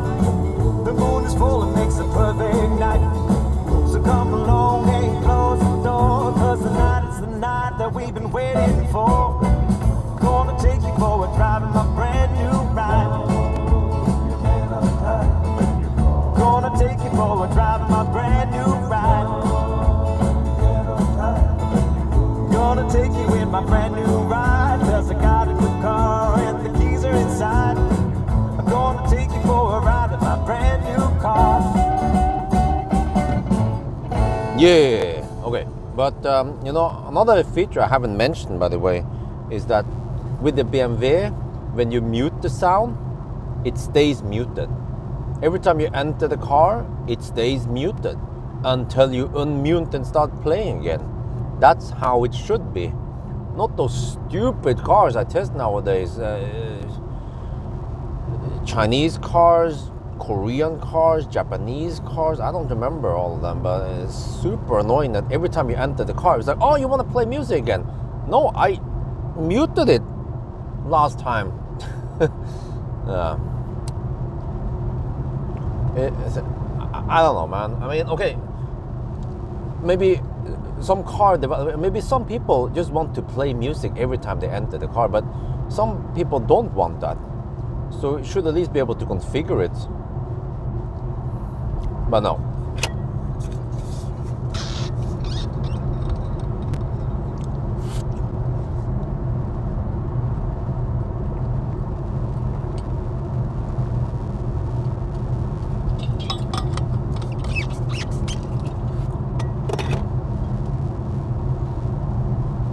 Okay, still kind of far away from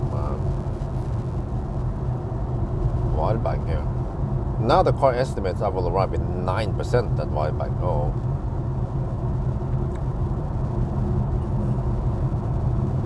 Consumption is 273. Wait. According to my calculation, it should not exceed 275. Okay, but it seems to hover at 272 now. So it seems to hover at around 270 something. Okay, and then it will drop at Göteborg, so we should be fine, right?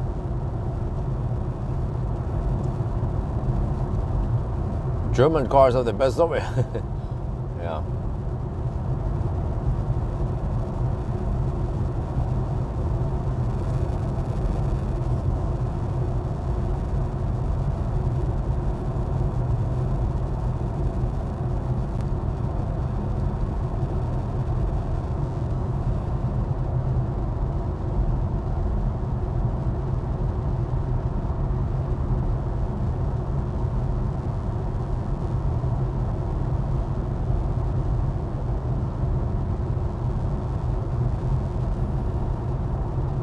Well, was it the BMW that has that sound, voice control? Or was it Audi? I don't remember. No, I think it was. Wait, let me try voice control. What is current elevation? At the moment, we are driving at an altitude of 60 meters. Wait, did they fix it? Now it says 60 meters altitude. It was supposed to be 60.00000. Maybe they fixed that after my video.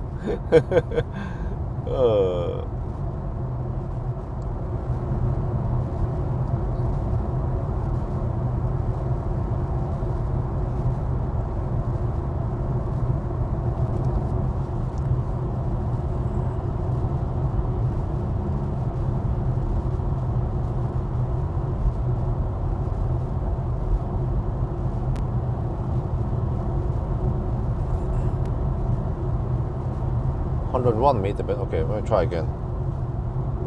What is current elevation?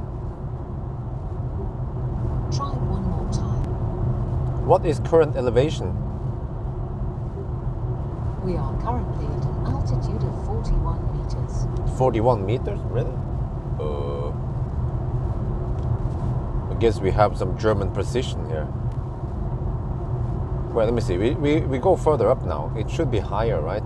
If I ask again.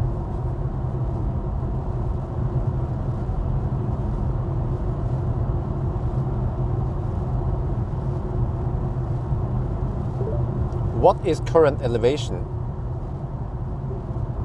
We are currently at an altitude of 34 meters. 34 meters. Hey, dude, we're going up. We're not going down. Shit. German software, anyone?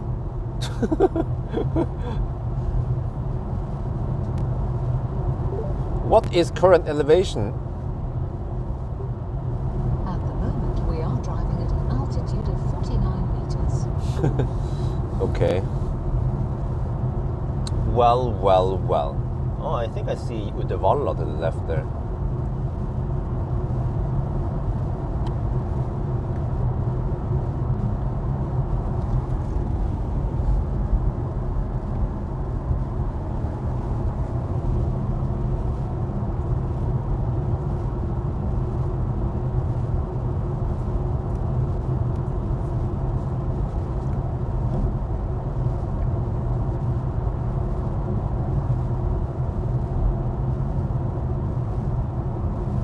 Yeah, seems like the consumption has stabilized. 272 right now. Okay, and then when I did the 120 test, it was hovering on 248. So yeah, here it's 1 degree Celsius. Well, 272 is not that bad. It's actually similar to Millennium Falcon's consumption. Yeah, like 10 years ago when I drove here. I remember it was around 270 during winter-ish. Yeah, winter, yeah, I remember. So I guess you can say that the Germans, they're catching up. They are about 10 years behind Tesla then. Guten Morgen, yeah, well, it's 1 at night, 1:30 at night now.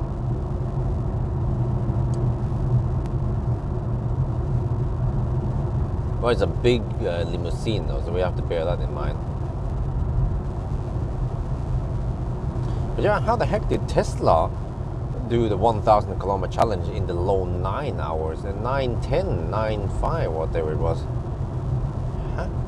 How the heck? I think the Teslas, they were riding on the 250 kilowatt wave, and they did not Colgate at all.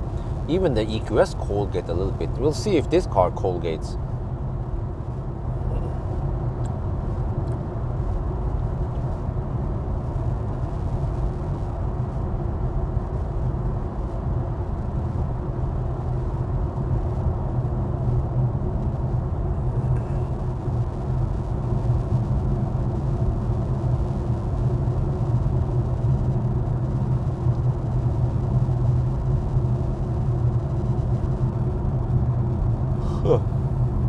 Wait, is that mother trucker driving in the middle of the road? Yes, he is. I can even see it from here. What the heck is it doing? Dude, get off the... Yeah, exactly. Are you drunk or something? I was about to flash at that. Oh, it's a bus. Are you about to sleep, bro? Are you okay? Oh, you've been texting too much? check on the driver. I don't know, man. I don't know what they're smoking over here.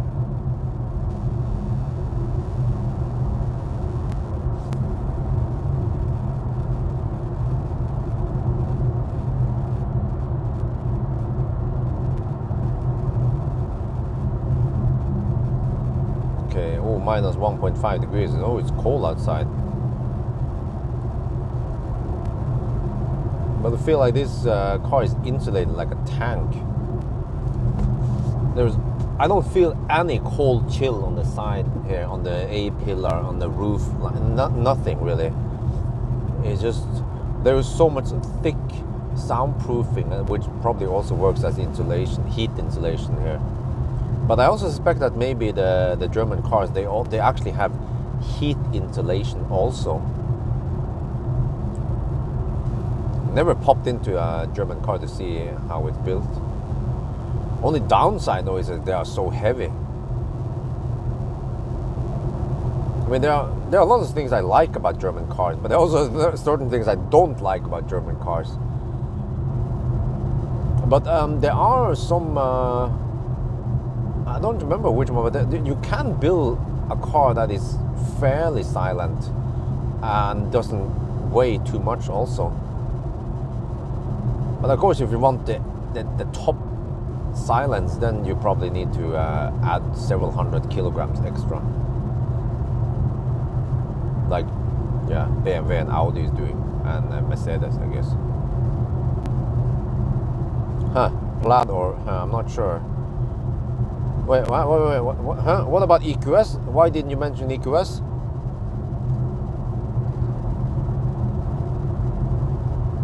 I think I would still go with Plaid because of the sheer speed. I'm a speed demon, but still kind of annoyed with the lack of comfort there versus the other Germans.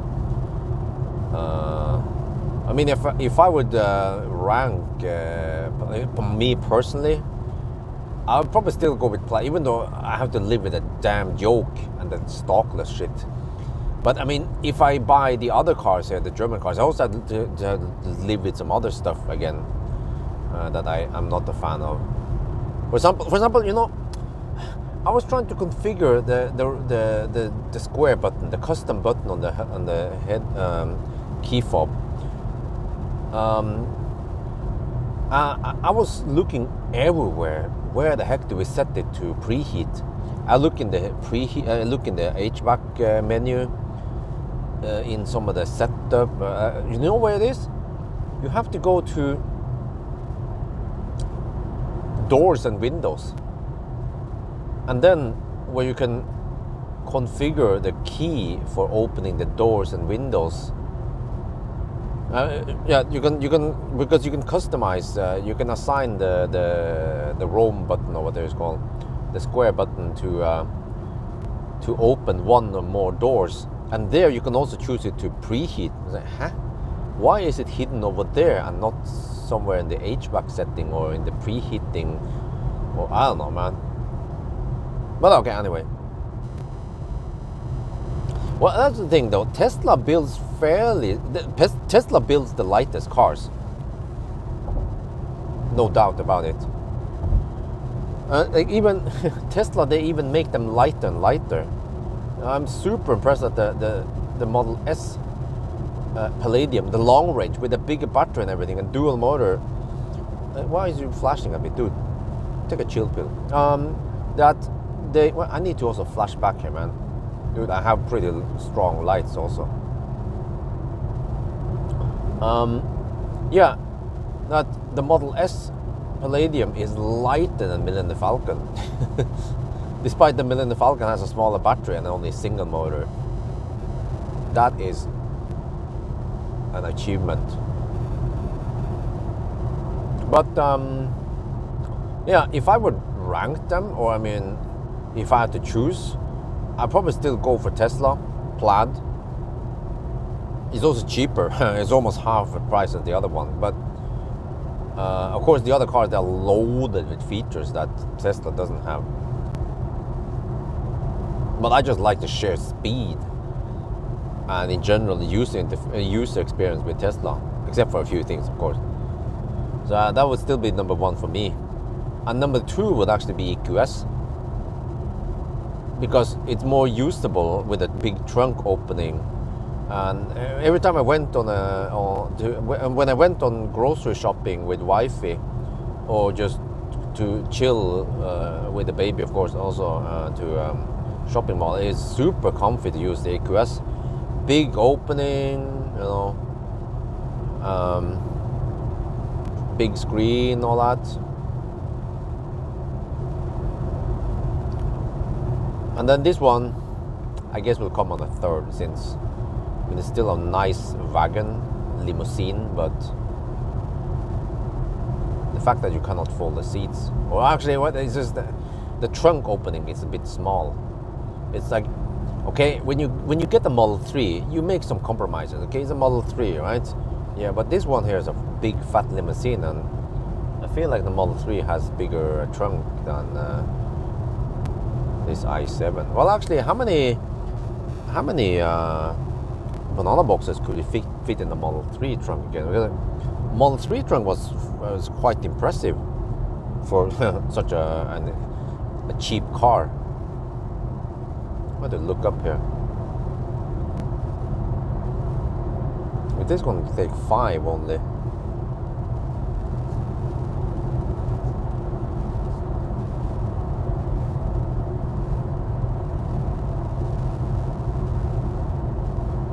Model 3 can only take 17 boxes total, so that's not too impressive.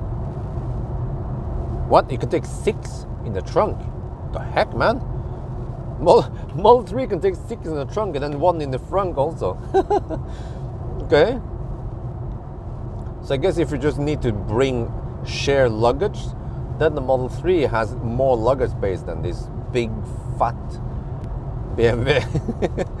Well.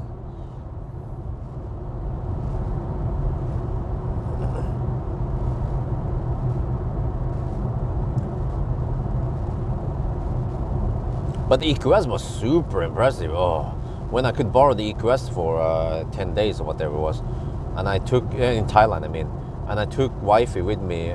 We went to Chiang Mai with all that baby stuff, and it just took everything. It just swallowed all the luggage, no problem.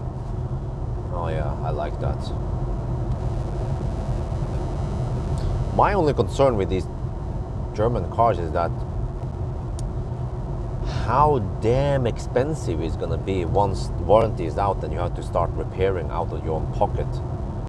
Cheap, but at least there are more and more third-party workshops out there that can take care of Tesla, like EV Clinic, like EV Hub. Well, actually, EV Hub, I need to make a video, update the video about EV Hub.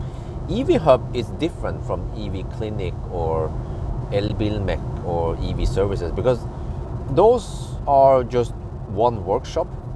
What EV Hub is doing is that they are one level above it. They are just going to refurbish drivetrains and batteries and everything, and they will also train They will train other workshops. They will train other Bosch car services all over Europe, so that if a Bosch somewhere in Tromsø or somewhere in Italy needs, they have a broken Tesla, EV Hub can ship out drive units and batteries, and they can just swap them. So then the customer gets a refurbished battery or drivetrain, and then the car is done within the same day.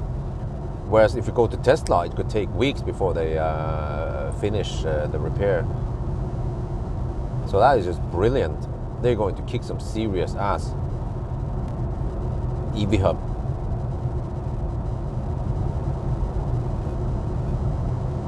Yeah, actually that's a good point there, yeah, because people just sell them, dump the price. But yeah, I mean, if it's true, I mean, it should be true. What Vanya said, Vanya from EV Clinic, he claims that the EQS battery costs 60,000 euros, whereas a Model S 100 kilowatt hour battery costs only around 10,000 euros. And that makes sense because Tesla, they use cylindrical cells. They are cheap to produce. Whereas Mercedes, they just don't give a shit. They just whatever, you know, whatever price people are gonna pay for it. And then one day, when the battery goes kaput, then what? Are you gonna pay 600,000 NOK or 60,000 euros for a car that might be worth only 100,000 euros by that time, or I don't know, maybe even less. Actually, should be even be less. So that means the battery costs the same as the car itself. But you don't have to swap the whole battery. You can just swap a module or two, right? That will fix it. A 10-year warranty, that's good, but it's kilometer limited, and I suspect that I guess people might hit the kilometer limit before the year limit. But Elbilmek told me that they have fixed the leaf, so I was like, okay, well, I guess I'll check it out soon. Oh, what the heck? I should check out the leaf after Easter, see how it goes. I specifically told him to not reveal anything. Just say that it's okay. I mean, it has been fixed. They fixed it the first time, but then supposedly they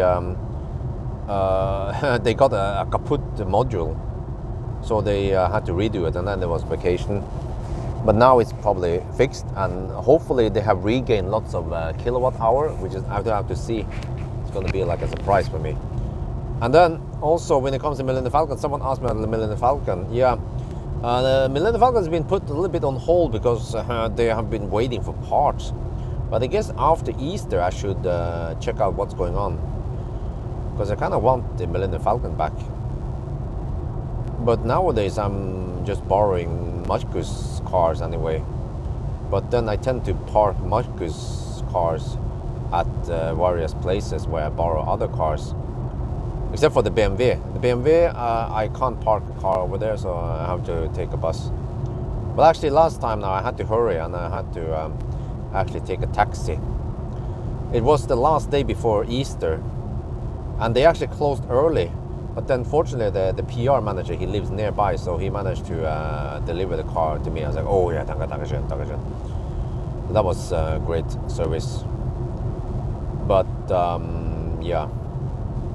That cost me over 600 NOK, 600 kroner to take a taxi from Alnabru to Fornebu. Well, and it took only about half an hour, which is actually kind of slow. Yeah. But damn, taxis are expensive. But I just write it off as a company expense. So it will cost me roughly half of that, which is okay, I guess. But that's why I still take the bus when I can. I just take the bus. It takes about an hour. It sucks, but it will only cost me around 40 kroner, and I don't care about taking that one as company expense. Well, anyway, we are now at Spekkers. Let's do a distance check. Distance check, guys. Niter, are you there? Distance check at the bridge, or at the exit. At the exit, 253.8 kilometers. I repeat, 253.8 kilometers right at the exit.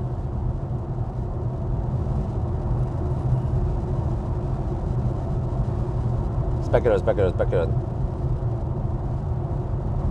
I think we're still in the Easter time, so hopefully the roads are a little bit clear. We'll see it tomorrow, I guess. Tomorrow morning. Well, actually, technically today. But yeah, it's nice to drive on dry road again. And then I guess the sun will be up in around, maybe in around 3 hours. By the time we reach Helsingborg, actually on the way back from Helsingborg, it should start being bright again. Yeah, finally we're getting some brighter days and longer days now. So nowadays it gets dark around 9. I guess soon I can start doing the 0 mile test again, and maybe some Sunday driving even.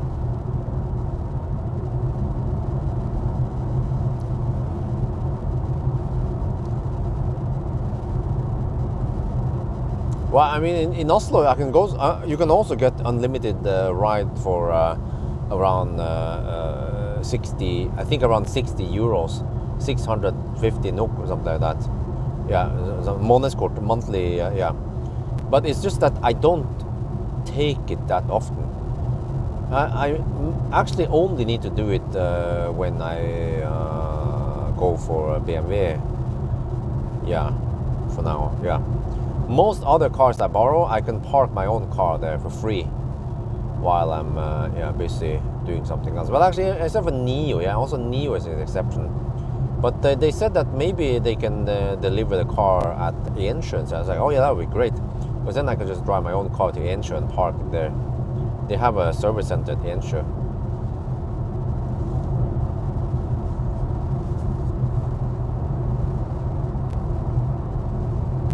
Wow, really? It's spot on then. Okay, we can do 999. That's good. Yeah. So I also measured that it was really low measurement there. Low report, over report, under report. This is German precision. This is what you get when you pay the premium price of 2 million NOK. Yeah. The starting price here is irrelevant. You just want to check all the boxes for equipment. But I guess if you buy the barebone i7, it's kind of shitty, right? You have to pay for every goodie you see in here. The diamonds, the crystals, electric chair, electric steering wheel. Everything here costs money. I wonder if Tesla did the same. They could easily sell that 25,000 Tesla, and then you just have to pay extra. But then that makes the production more complicated, and that means that I guess they have to take the money from somewhere. So then the Tesla, there were plenty of charger, even the P, and actually air suspension. What else was it again? Yeah, alarm package. I didn't bother with the alarm package. It was just extra alarm. There was already an alarm system there, of course. Yeah, and then you can get the P85 Plus options with the classic test. You either go for white interior and then black interior, and then typically performance cars, they get the carbon fiber trim, whereas the non-performance, they get some wood trim, James May style.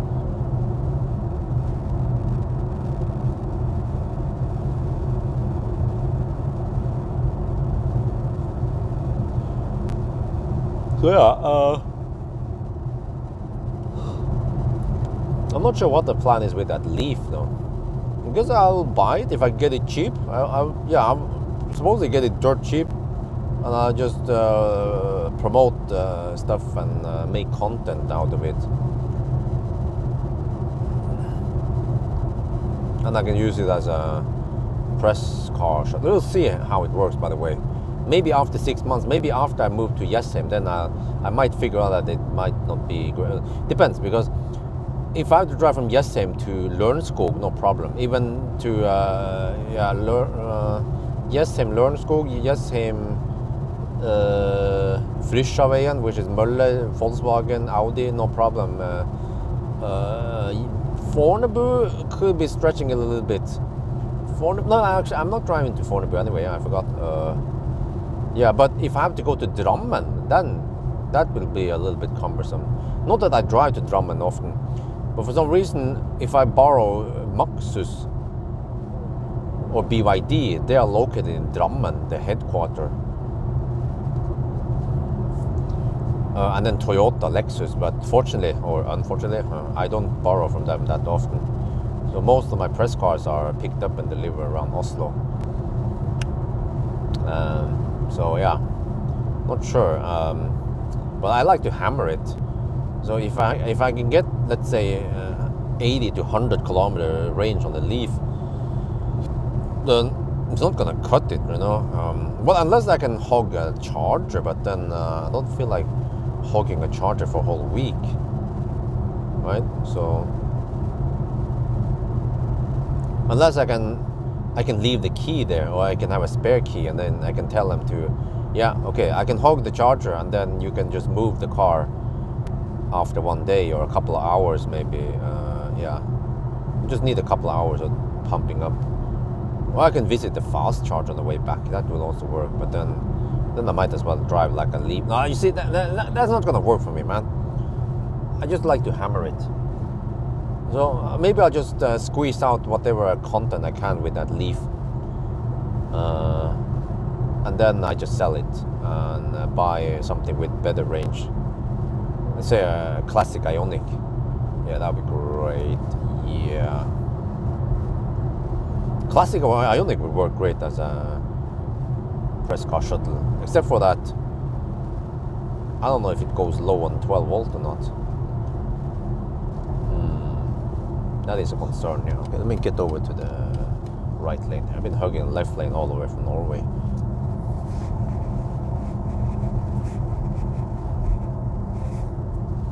Uh, 9 hours and 50 minutes. Oh, okay, someone else was fine.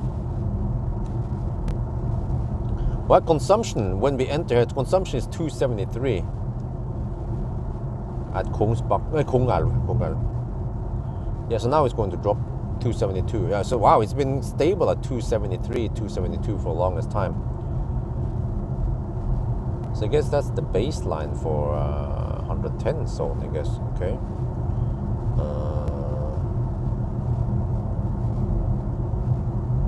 But that means it's going to be higher on the next leg.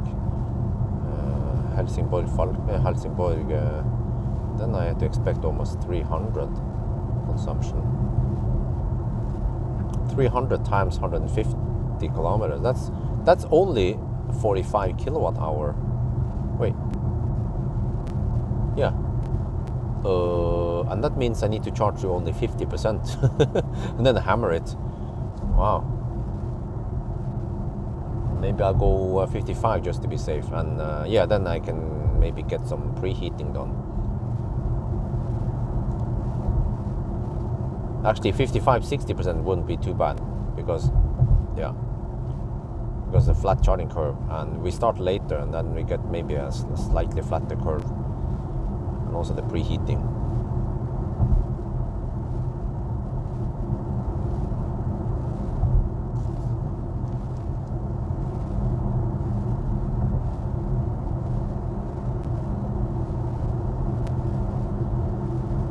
Oh, now the car estimates I will arrive at 5%. Well. When do I see the preheating action? Let me see. I need to switch over to a different screen. I have to go to the kilowatt hour per hour. Okay, it's not active yet. Okay.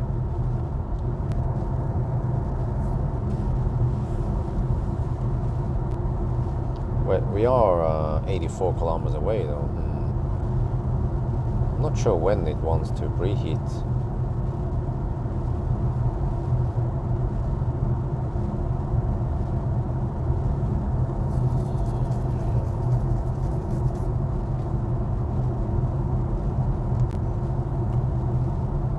But I can... oh, I guess you know the distance, right?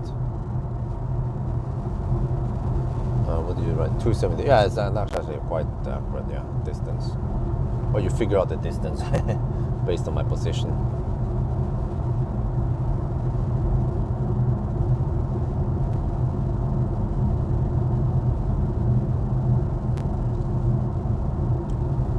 So let's see now. We've been driving for 2 hours and 18 minutes now. Got to check when we passed by Spekkerud, but I think that was roughly on time. Usually it's supposed to take 2 hours and 6 to 8 minutes to Spekkerud.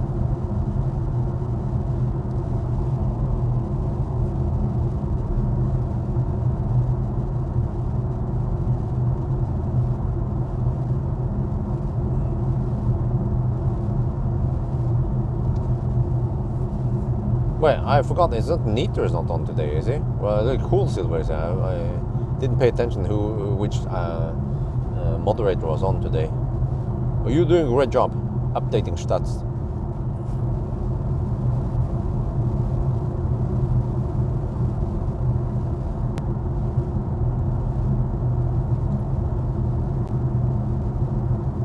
Three straight BMW cars, huh? 3? Well, it was the... Hey, what? Really? Wait. i7 and then iX1 and then EQA. Where's the third BMW?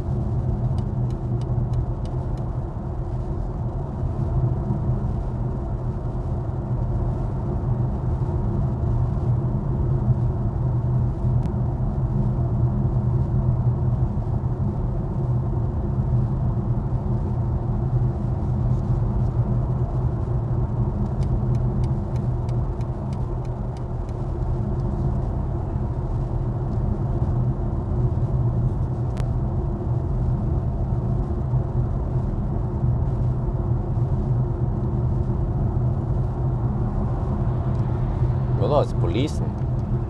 Interesting.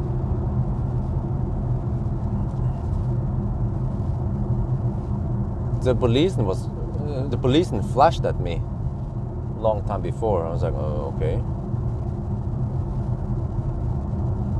He's hammering it.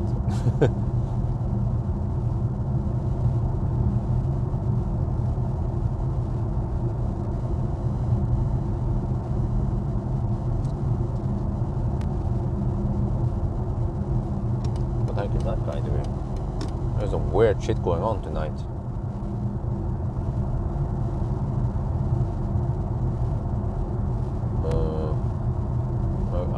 Are you in limp mode or some shit?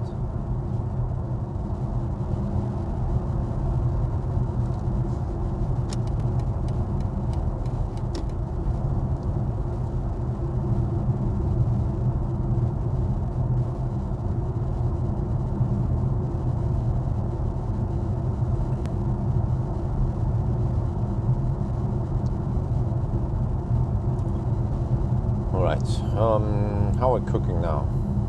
You're down to 21%. Yeah, consumption is 271, so it's dropping a little bit.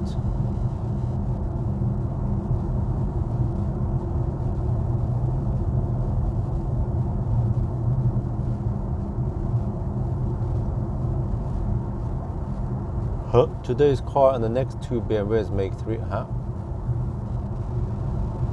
Next two, huh? Let me check. Huh? Well, did I miss something here? We have the i7 right now, and the next one is going to be iX1. And that's it? There is no other BMW here. I think you counted the i7 twice.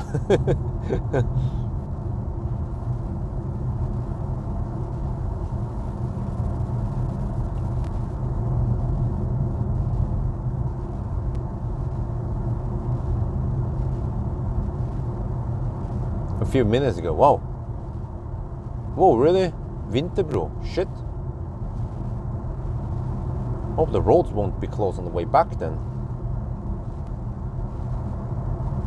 Well, that must have been a high-speed crash for it to catch fire and burn.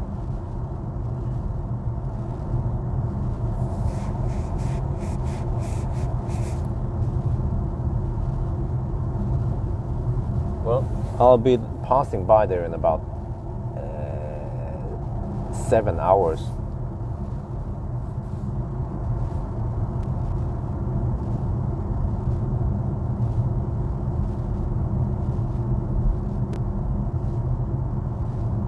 My EQA, well, okay, yeah. Well, EQA, that's a Mercedes, all right. It's not a BMW.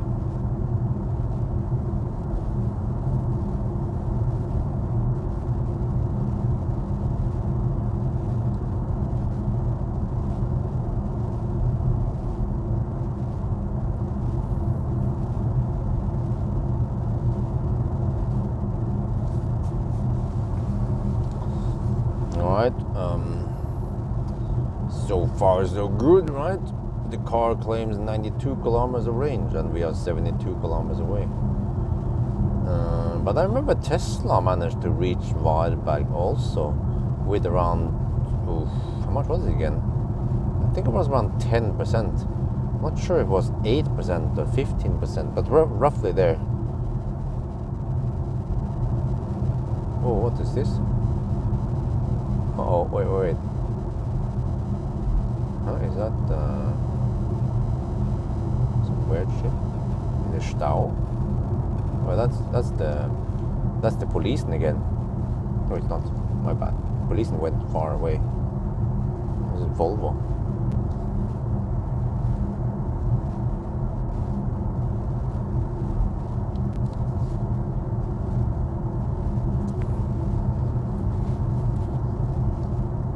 No injuries, okay. You could fly to Thailand. Well, it takes a little bit longer than that, unfortunately.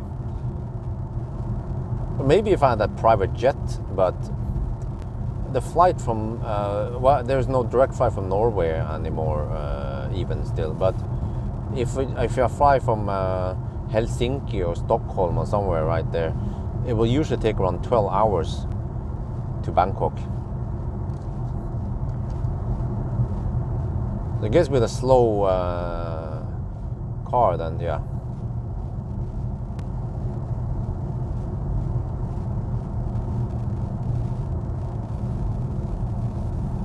Wait, did they change? Oh yeah. They changed the lights. They now use LED over here. I guess it used to be those other types. I don't remember the name, but the one, yeah, the one that looks yellowish, but now have replaced with LED all over the city, I guess, and they look brighter.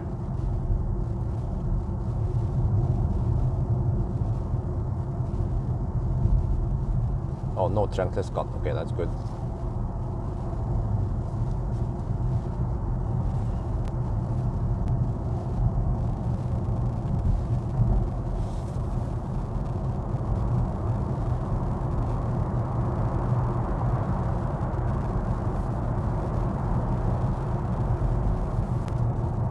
Yeah, I think it was something called sodium something. Yeah, the one that looks orange. I watched a YouTube video about it. The guy, a very nerdy guy, that explains the difference in light waves and spectrum and everything. It was a whole big deal about this. Yeah, the pros and cons with various lights. But I think overall the LEDs they are quite good in many ways, even though they're not perfect.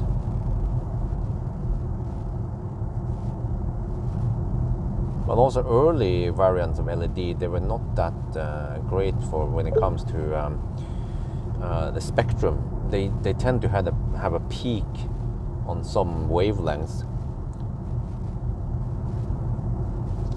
which was not that great for maybe homes. But nowadays the LEDs, they have better light quality. Yeah, he was talking about light quality, and then what is so good with those halogen lights or those traditional light bulbs is that you have a very even spectrum with all the light waves that builds up the white or the yellowish lights. Whereas the early LED lights were, they had peaks, and it was ugly and unpleasant in the long run.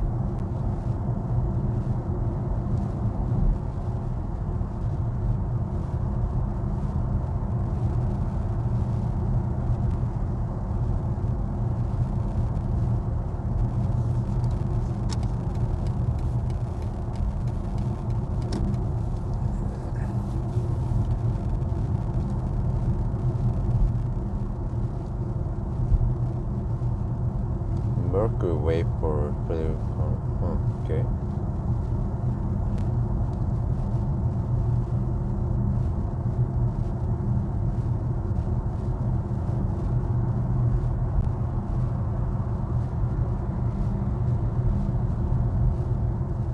Annoying people. Speeds up and then yeah, overtake them, then they speed up. Okay, whatever. Just don't get in my way, right?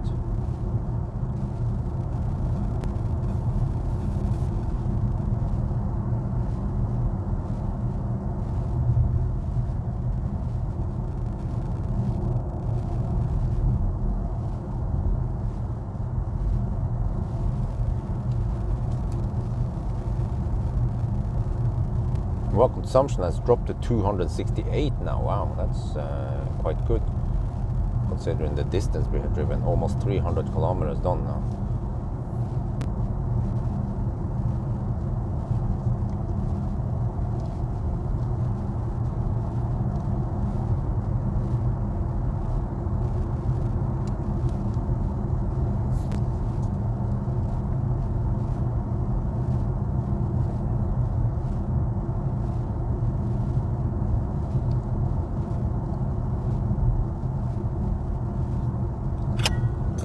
Okay, we're getting closer now. 63 kilometers left.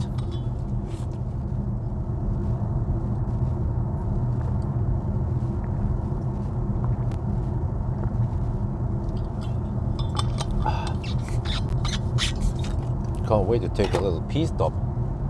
Maybe grab some food.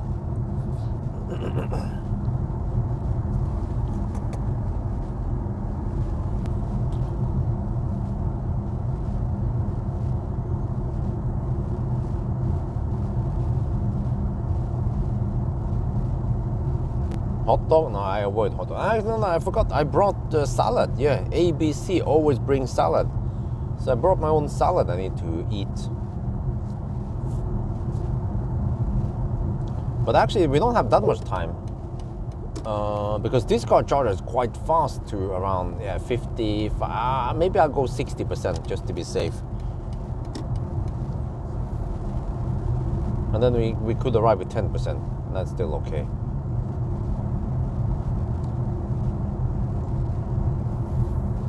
Because I think, at 60% I still get decent charging speed. Where is that? Ghostbusters again? Man, Ghostbusters is quite popular in Sweden, unlike in Norway.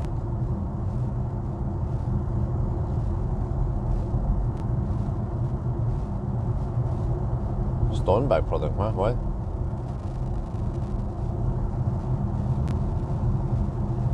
Oh, there's beaten down. What is this? Audi 100. Holy macaroni, that is old. That is freaking ancient, man. Look at that guy hammering. Wham! Them Volvos, man. Wait, why is he slowing down that much? He was looking at my car. Well, it's not my car, but you know.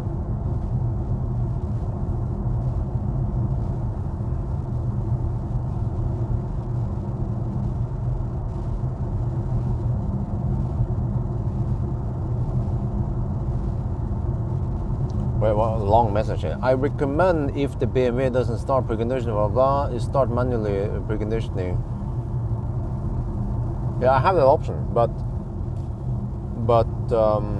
when should I start it? And the car should start it automatically, right? We should leave it on auto, and we navigate it to Ionity. So now it says 4% around. Let me check here if preheating has started yet. Nope, hasn't started yet.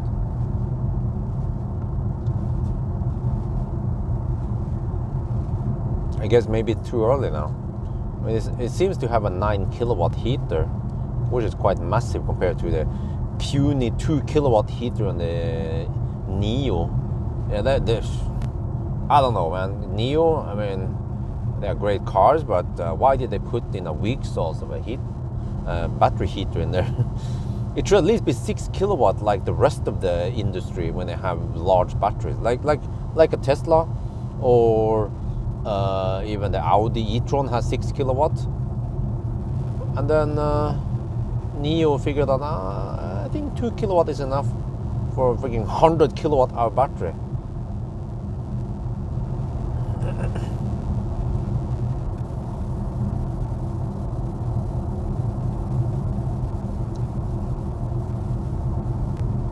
Oh yeah, that's why China is always. They don't have winter.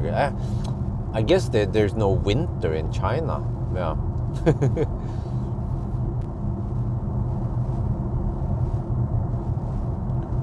It will start if you navigate only if you need if you have enough battery. Well, but yeah, I might not want to run that shit if I don't have enough juice and everything, right?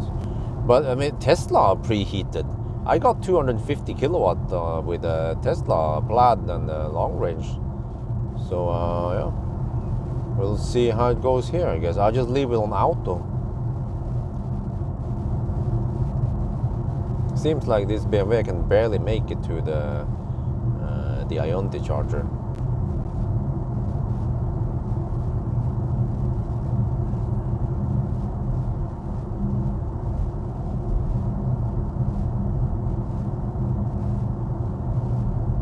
Seven-seater? No, it was a limousine.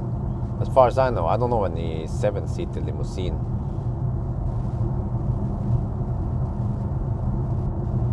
Well, except for Hongxi. I don't know if you can count that one as a limousine. Where is that?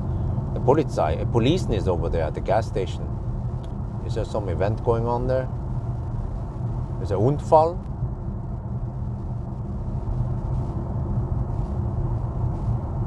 Oh, seems like maybe they pull over someone. But yeah. Did the Mercedes give you a preview of charging speed? Huh? No? What the heck is that? Okay, consumption has dropped to 267. Distance is 306 kilometers now.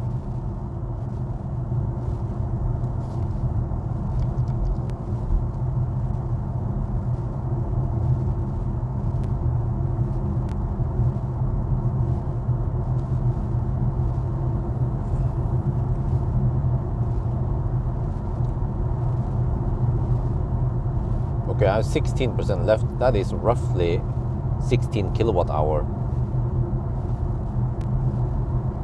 And I have to drive 53 kilometers, which means that I can average around 300 watt-hour per kilometer for the remaining leg. That's plenty. We are still in the 100 zone. This is a long one before we can reach 110.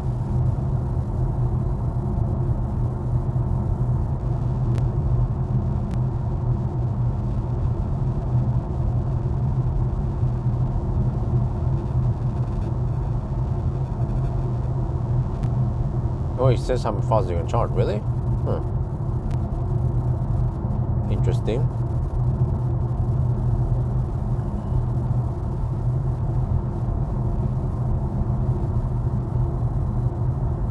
Yeah, the Bangkok police, but those are grey imports. But I mean, they had to start somewhere. It was before it was officially available.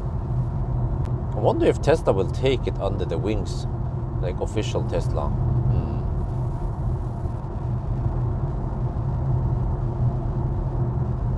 I'm not sure if that was even a Model 3 Performance or not, over just a Model 3 long range. But I mean, even Model 3 Performance would beat 99% of the cars in Thailand if there needs to be a chase or some shit. But just have to make sure they have enough juice before they attempt anything. But the other day, I know, I was driving Marcus Beal's Model 3, and I even had just 25%. It's a Model 3 Performance. I had just 25% battery, but I had an Audi RS6 behind me, and when I could hammer it in an overtaking, it was just an 80 zone, but I didn't want to hammer too hard. But I just floor it, and then the RS6 came, like, disappeared a little bit, and then it gained on me. I was like, oh, okay, well, you want to hammer it? And then, but I didn't want to go too fast. But it seems like if I floor it, then the RS6 can't just can't catch me right away, even when I was at only 25% battery. But it was getting nice and hot. Yeah, the battery was getting nice and toasty because it started preheating before supercharger, so that helped, of course. Yeah, I was lucky, man. That was damn lucky. Sold it right before. Red brakes, yes. Voluntary performance. Unless they painted the calipers, but I don't think they would do that kind of customizations.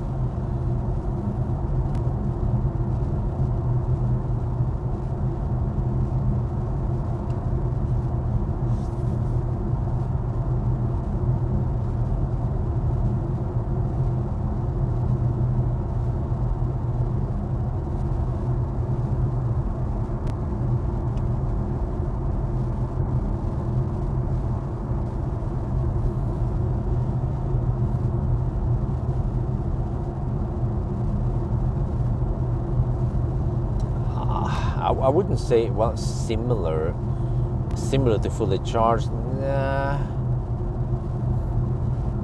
Well, I guess the only similarity is that we tend to review electric cars, but I think that's pretty much where the similarity ends. And I don't think I want to be associated with fully charged. You know, there are plenty of electric car channels out there today. So, I mean, you can say that, yeah, we are all similar, right? Because we review electric cars, but I think I'm actually quite different from fully charged. If you actually know my content and the other channel, of course.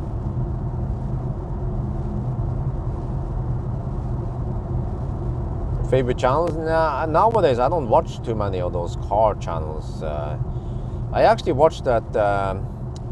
There's a guy. What's his name again? There's a guy that has a food channel, but it's not a food channel. Did you have those food channels that just cook and stuff, right? What is this? I have to check here. What was it? Range 60 kilometers. Okay.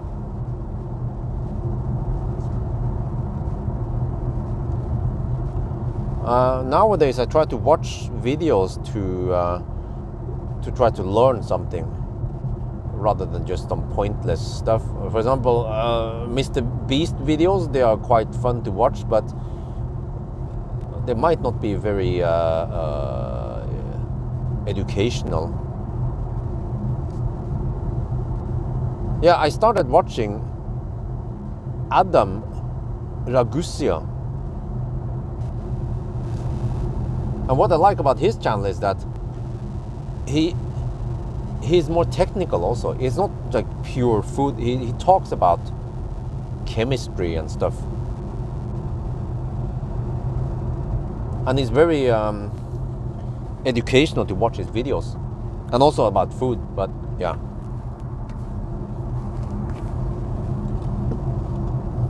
He talks about proteins and vitamins and the chemical reactions and stuff, and yeah, so I find it very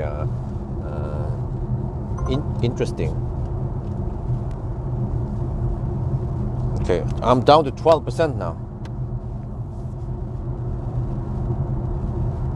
We have 40 kilometers to go and 56 kilometers of range. Oh, this is gonna be tight. Oh shit, it's gonna be tight. Did you preheat yet, bro? Go on. There's no preheating active yet. Maybe the car wants to conserve the juice. Well, maybe I'll just preheat manually then. Let me do that.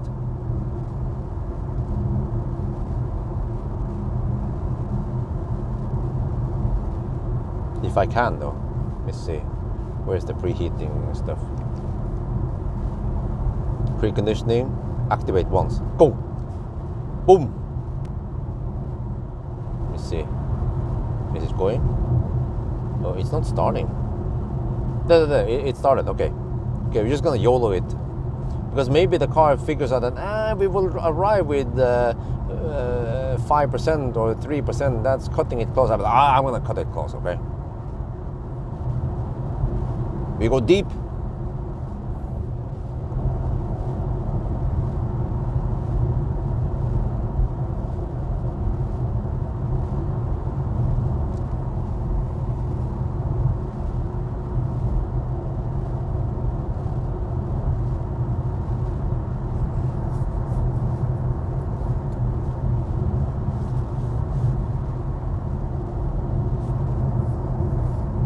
Well, are we good? Let me see. I have 12 kilowatt hour left, roughly. And we have to drive another 37 kilometers. I have a budget of 324. Oh, with the preheating active, then we might actually spend that much. Uh-oh.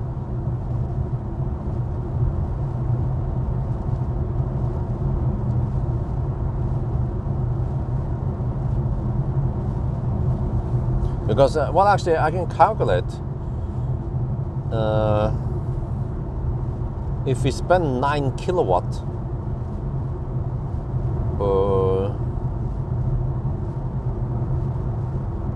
oh shit, that is an additional 70 watt hour per kilometer. Oh damn. You know what, I might not want to run the thing. Yeah, it could be a bit risky to run the preheating. I think I'll just shut it down for now. Wait, can I deactivate it? Deactivate. Okay. Yeah, because otherwise, yeah. Otherwise what? Otherwise, yeah.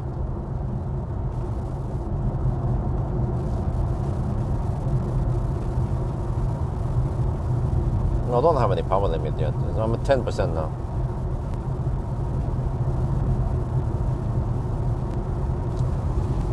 All right, 34 kilometers to go. Yeah.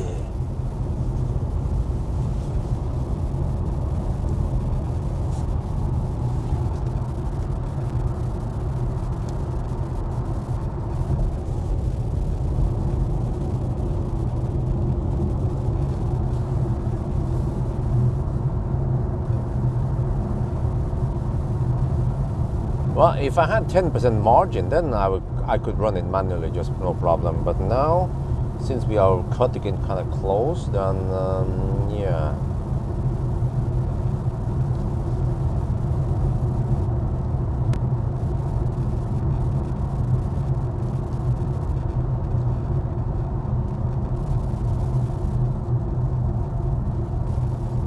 Maybe I can run it towards the end, once I realize that I can make it there or not.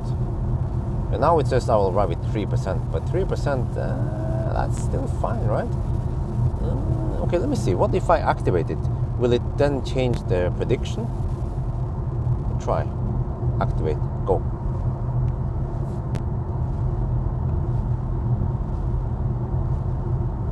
Check here.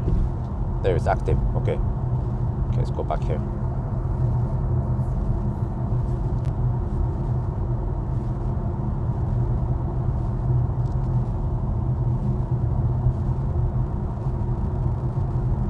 My consumption with another, I haven't checked.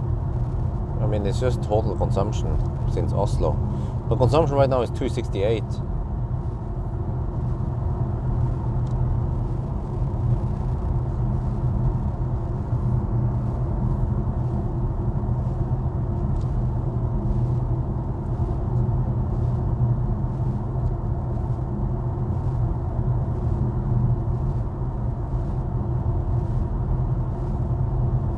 Have to pay attention to the battery and distance left, I guess. 9% now. It's always scary once you go to Varberg. I don't know what's up with Varberg, man. Okay.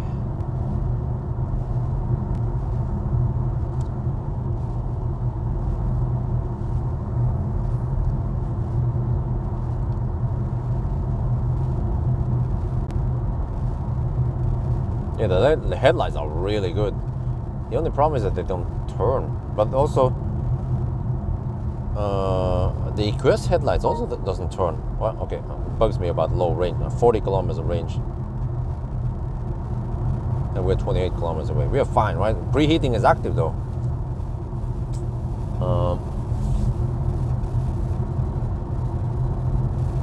So what I don't want to do is burn too much juice for preheating, and then I have to slow down towards the end.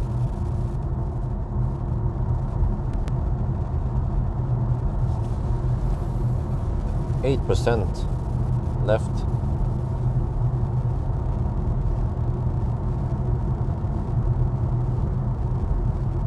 Oh, Oh shit! I have budget of 296 now. Okay, I think I changed my mind. I'll turn off preheating again.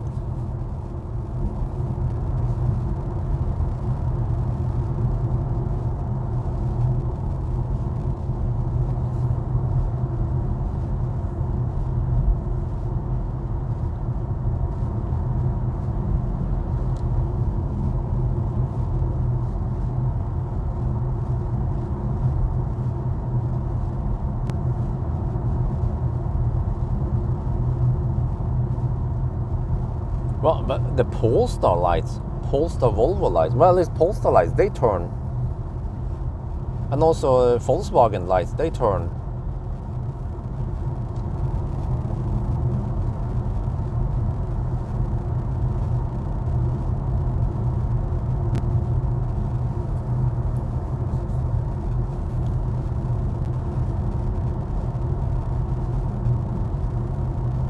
Okay, I guess at one point I cannot activate the preheating if it's too low. We'll see, I guess.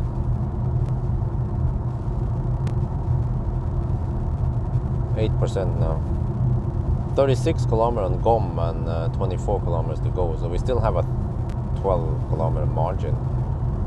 But I can see that it's going to be deep. Tesla made it there just fine.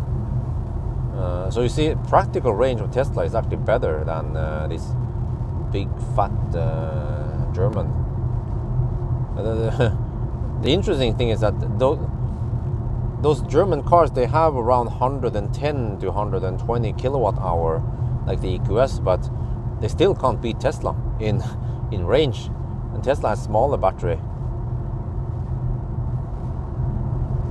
So you can imagine if Tesla beefed up and got 120 kilowatt hour Model S, that would be game over.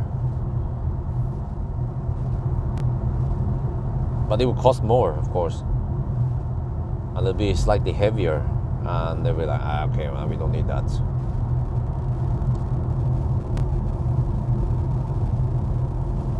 Oh, 7% now.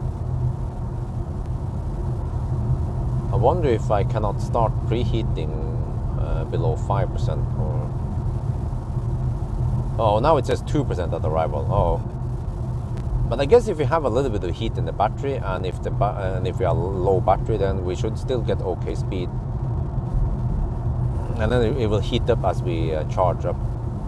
So no problem, all right.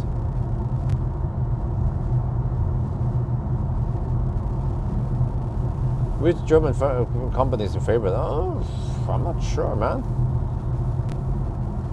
I mean, I like Mercedes a lot, but yeah. In my recent knowledge about Mercedes made me think twice about it, about very expensive repairs and such, and also the way they pre-program the cars to fail on purpose, even though there's nothing wrong with the battery or anything like that. That is very questionable. Maybe I should ask Vanya, because he seems to know a lot about that stuff, and then it just haven't been brought up to the media or anything like that yet. I mean, if that's true, then that's the next scandal from the German car industry. Do you guys know what I'm talking about? Oh, 6% now. Like, supposedly EQC and maybe other Mercedes also, and also they have built in a counter. So I think it was every time you start the car, it just ticks up a counter, and then eventually it will ask you to go to the service center. You need to repair the car, but there's nothing wrong with the car. Some shit like that.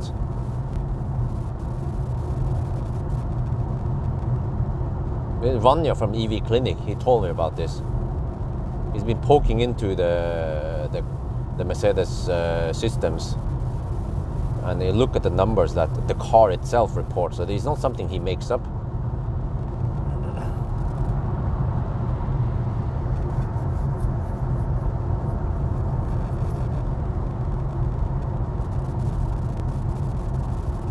Right, 6% battery, still no power limit.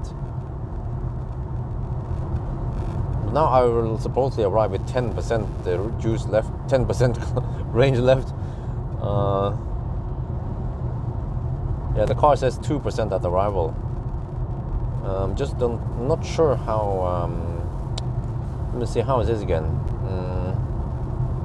If the battery heater runs at 9 kilowatts, then in 1 hour I will burn 9% roughly. So that's 9% per hour. And that means that it will take how many minutes? We are now 10 minutes away. Wait, huh? No, we're not 10 minutes away. We are more like 7 minutes away. Okay, you know what? If I turn on the battery heater now, I will burn 1 extra percent, roughly. And now, yeah.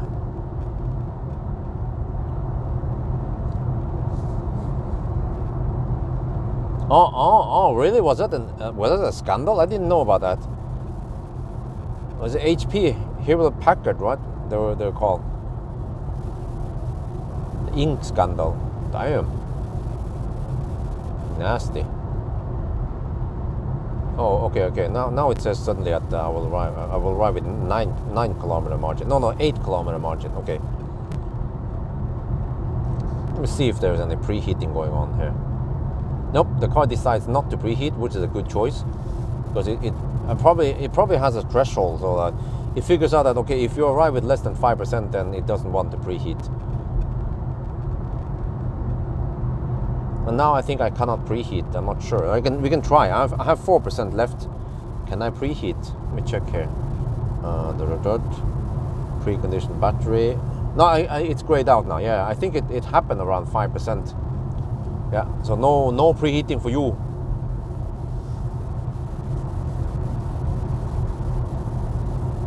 All right, 4% battery left. Still no power limit though.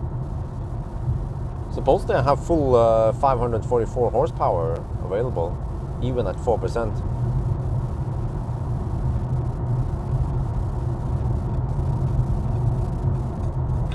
Well, we'll find out if it cold gates or not. Tesla did preheat and received 250 kilowatt at Varberg, even when it was colder.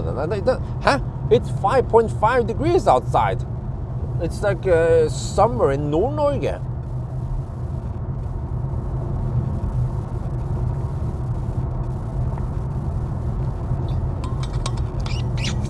It's nice and hot outside, man. Take off my shorts. Oh, that was a mouse. I don't know if you guys saw it. I should, I should record that. I should input that in the video, because people criticize me for animals I hit, but I have actually avoided animals many times. They'd be like, oh, that was bad. Yeah, I was like, what, dude? How else could I have reacted to that animal?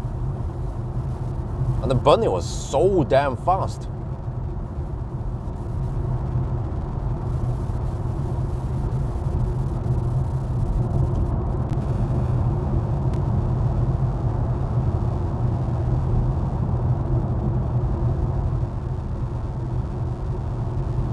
Right, 3% left.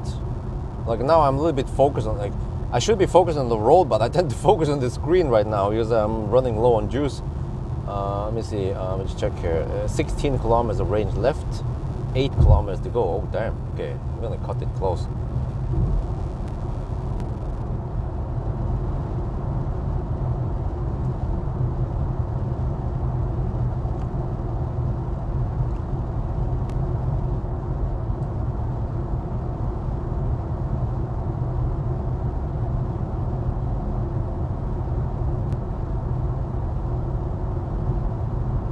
Oh, that was some burning shit. I was like, is that the fog? No, there was someone burn wood. Yeah, can you believe that? In 2023, people still burn wood for heat in very developed countries like Norway and Sweden.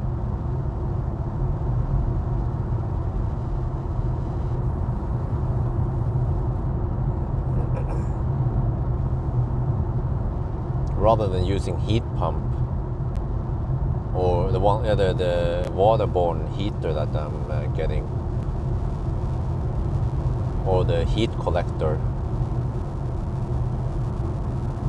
Oh, 3% now. Yeah, we have this uphill, this scary uphill before Varberg. Still no power limit. No, a slight power limit. I have around 95% power.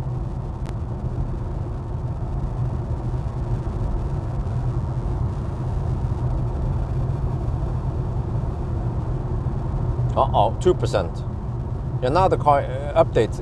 I will arrive with 1%. Okay, well, I guess we're good. I have 11 kilometers of range left now, and we are 4.2 kilometers away. And now we have to go downhill. Yeah, if you just clear this one, then it's mostly downhill all the way to Varberg.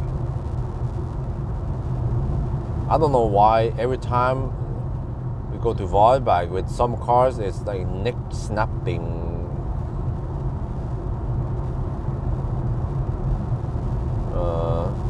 Exciting. 2%. Go. We brake for no one. Just hammer it. 6 degrees Celsius. Damn.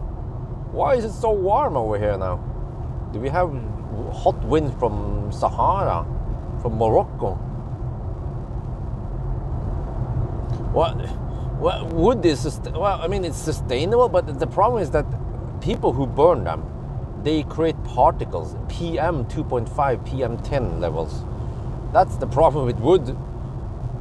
You can say, yeah, it's part of the cycle, yeah, but there is no denying that when you burn that shit and it pours out of the chimney, it spikes up this PM 2.5 levels. Why do you think Chiang Mai has so damn high PM 2.5 levels? Because idiots over there, they burn wood.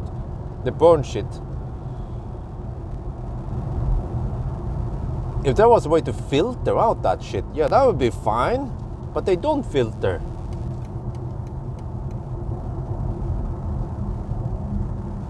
Okay, I still have 2%. The car claim. Oh, drive power! Oh, turtle mode is here! Yeah! Get over there! Turtle mode! Oh, shit!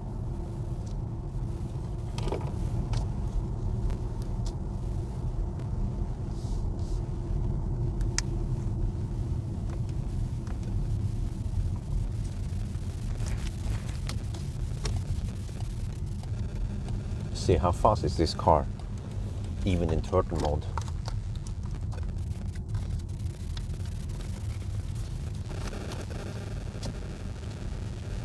We're at Varberg. Let's check out. We have turtle mode. Oh, is this turtle mode? The car is neck snapping fast, even in turtle mode. We have 2% left. Okay, let's go. Let's go. I'm stuck behind a slow Swede anyway. Let's plug it in. Oh.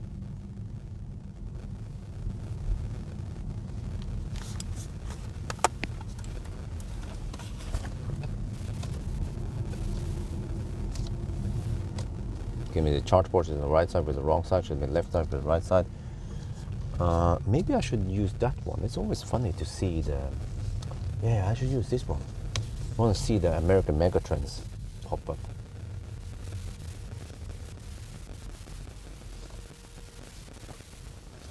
Wait, I have to park like in a bad way. Okay, well, let me see.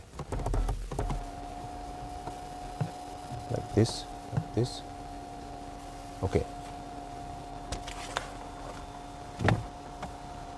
Status 267 watt-hour per kilometer, 359.3 kilometers, and that took 3 hours and 3 minutes. Wow. Varberg outside temperature was 6 degrees Celsius. You can't see it here. Oh, actually, you can see it there, 6 degrees.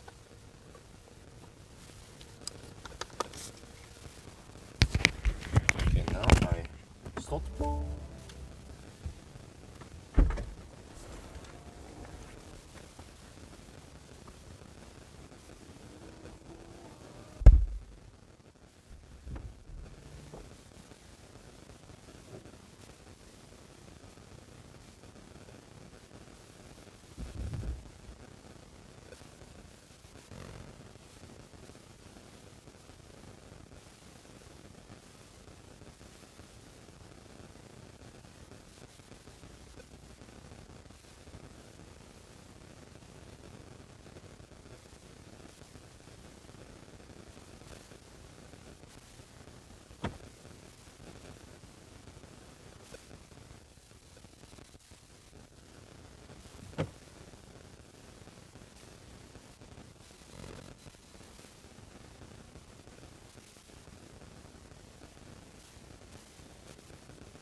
we put up the shaft.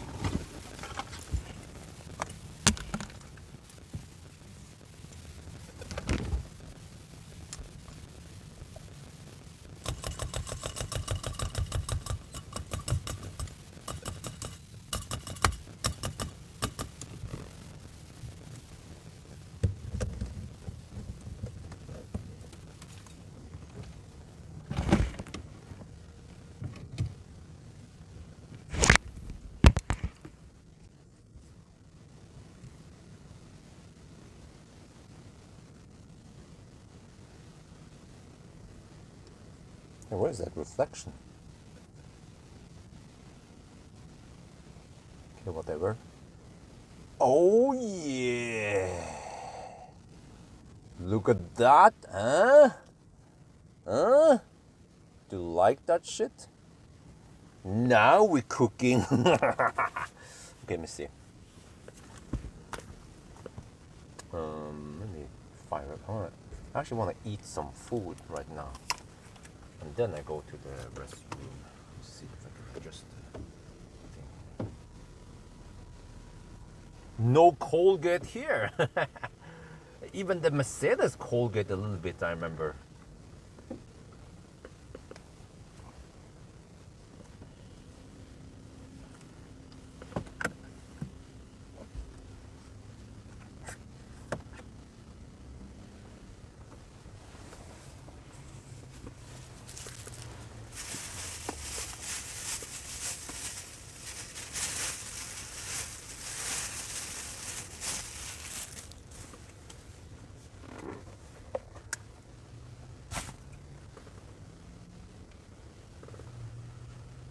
What dinner for today is salad. Oh yeah, homemade salad. Remember to ABC, always bring salad.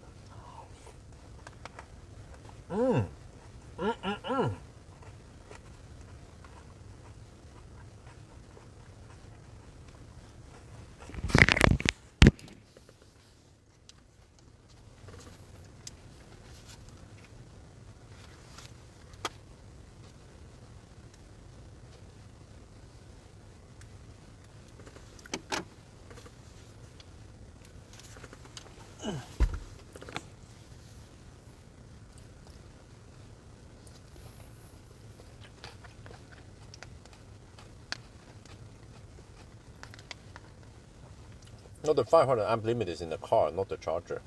I mean, on this side.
Okay, we're back.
I think even this is enough. Let's go.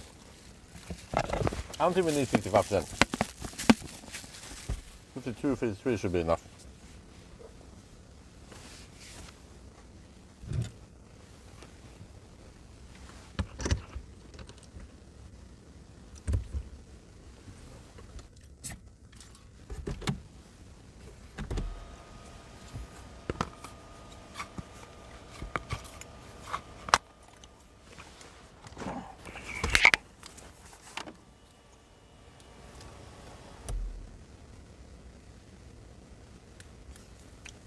Yeah, 20 minutes.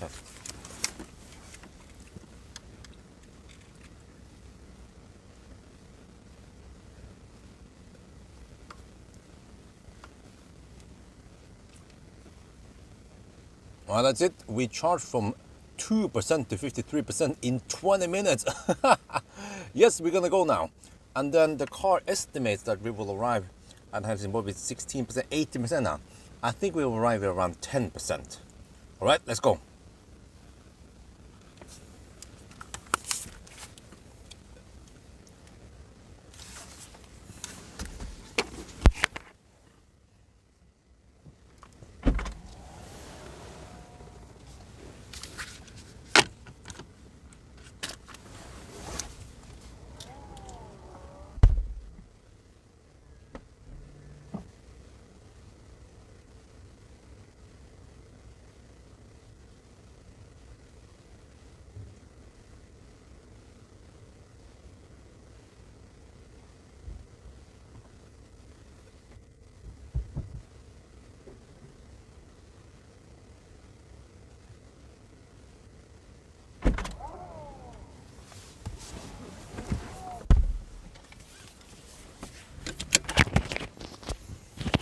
Let me see, do I reset anything since last charge? Okay, I didn't. That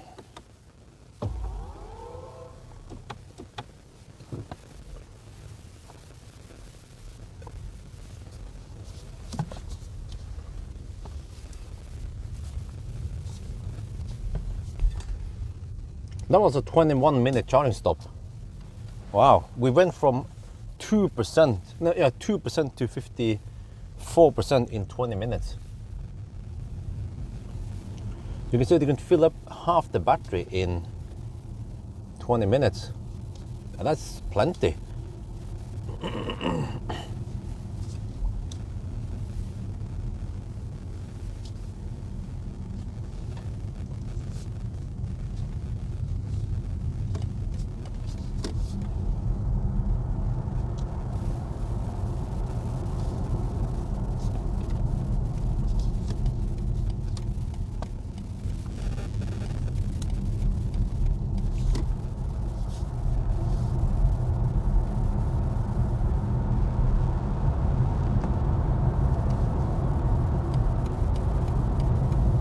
Okay, so time now. We have traveled for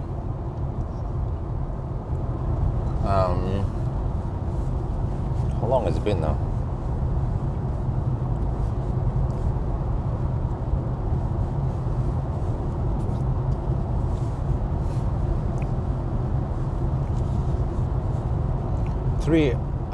Almost 3.5 hours. In a couple of minutes we'll reach a 3.5 hour mark. That was a 21-minute stop, charging stop at least, plus a little bit of detour overhead.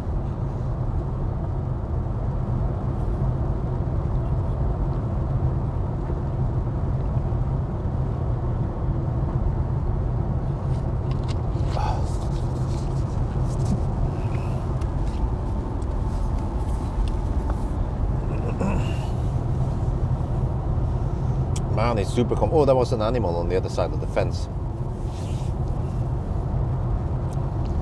Very comfy over here. Oh, in the 120 zone. Well, consumption is 584 watt-hour per kilometer. I'm dropping 560 now, so it's going to stabilize. But this is yeah, this is more efficient than EQS SUV at least.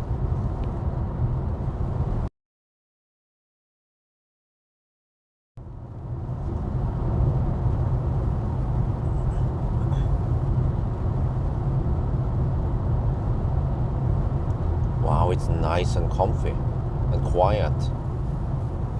We just have to see once we reach the concrete surface. There, I think it'll be a little bit noisy. But we can just have to hug the left lane.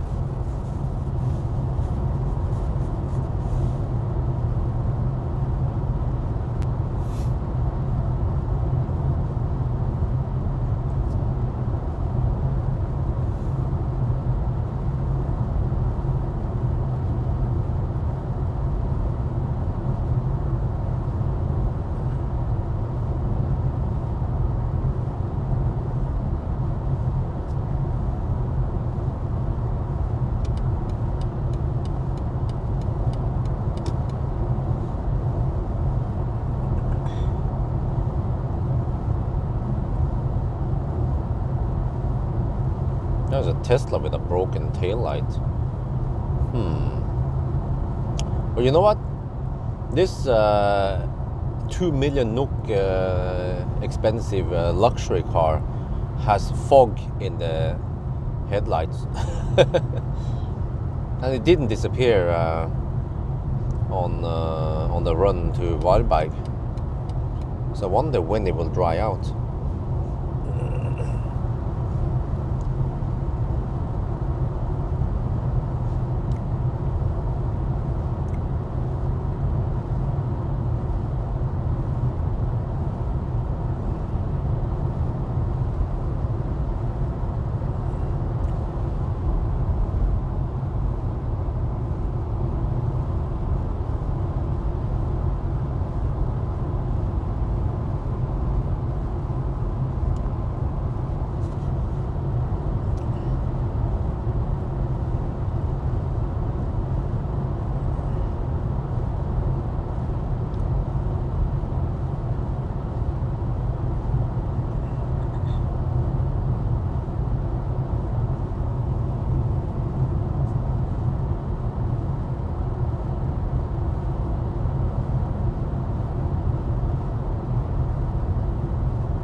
Well, let's see now. 402 consumption. Actually, maybe I overestimated a bit. Because I thought that the average consumption would be 300. But I think realistically it's more like 280, 290, because 300 might be the consumption in the 120 zone, but then once we hit the 110 zone, it's going to be 270 something. Yeah. So might have overshot it by a little bit.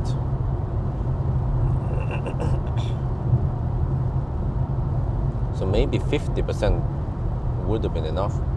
So I went 1 minute extra. No big deal, I guess.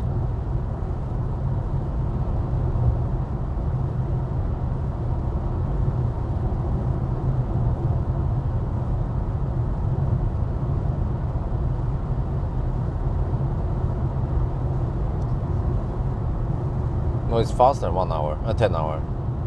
But you know, I actually appreciate driving silent cars nowadays, because when I drive those shitty cars, I have to endure the noise on the concrete stretch on 1,000 kilometers. Some cars I just like, fuck that shit, I'm not gonna do it. Like cars that doesn't have auto steer. I didn't bother doing 1,000 kilometer challenge with a Citroën E-Space Tour.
Oh, more smoke. Shit. I can smell the burn wood. Seems like air filtering here is not that great. Unlike the EQS. Oh, that one was really awesome. I couldn't smell anything on the outside when, yeah. But that one had the HEPA filter. So I'm not sure if BMW offers HEPA filter in their cars. But there are some cars that stands out. Optimus trip to the north, not yet.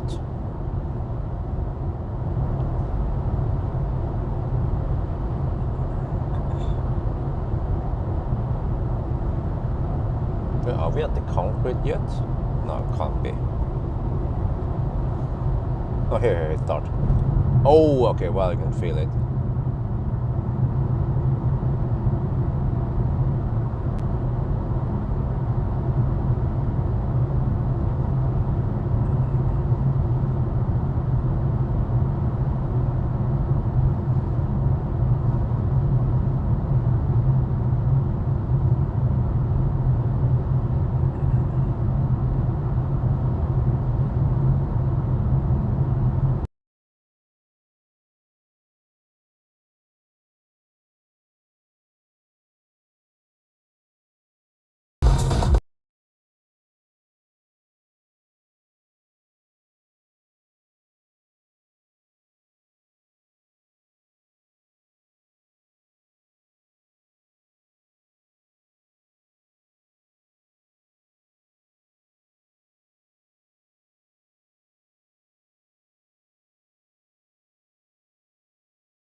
Well, are we back yet?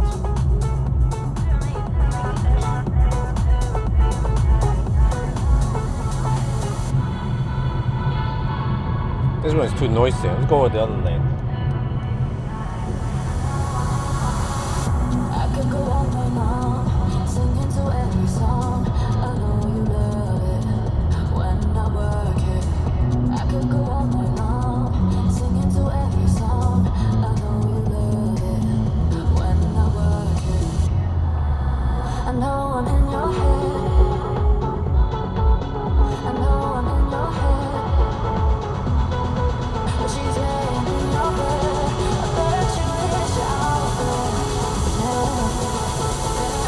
I know I'm in your head. I know I'm in your head.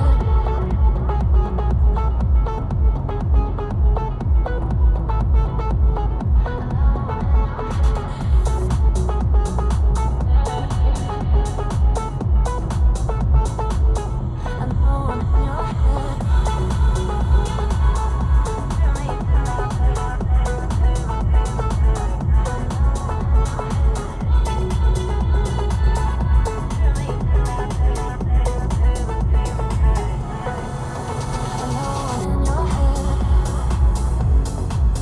I know I'm in your head.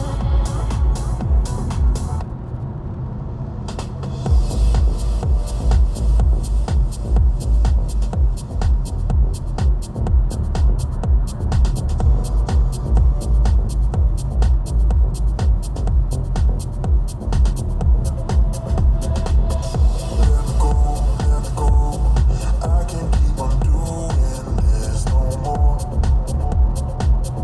All alone. We cannot go back to love, no. But it's back and forth, it's up and down sometimes. And I think it's time that we cross that final line.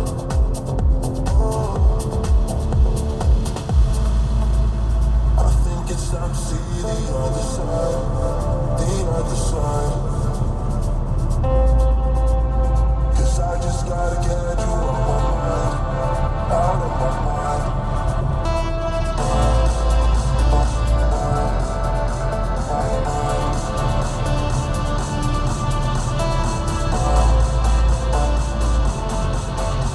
I think it's time to see the other side, the other side.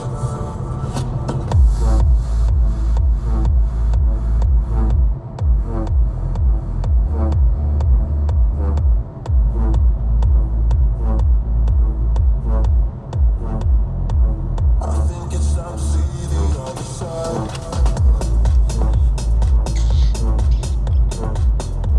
'Cause I just gotta get you out my mind.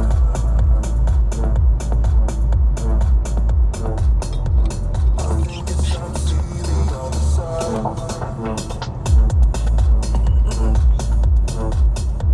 'Cause I just gotta get you out my mind.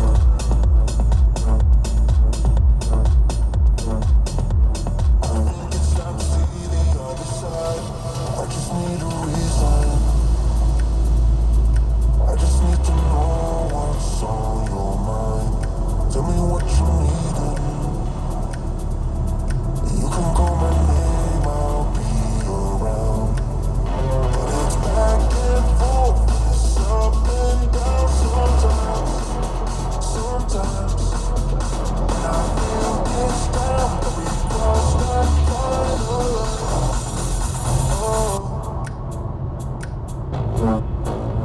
I think it's time to see the. Well, maybe it was a good call for me to charge enough because now the consumption is 347 watt-hour per kilometer. Seems to be, I'm not sure, stable there or. Oh, really?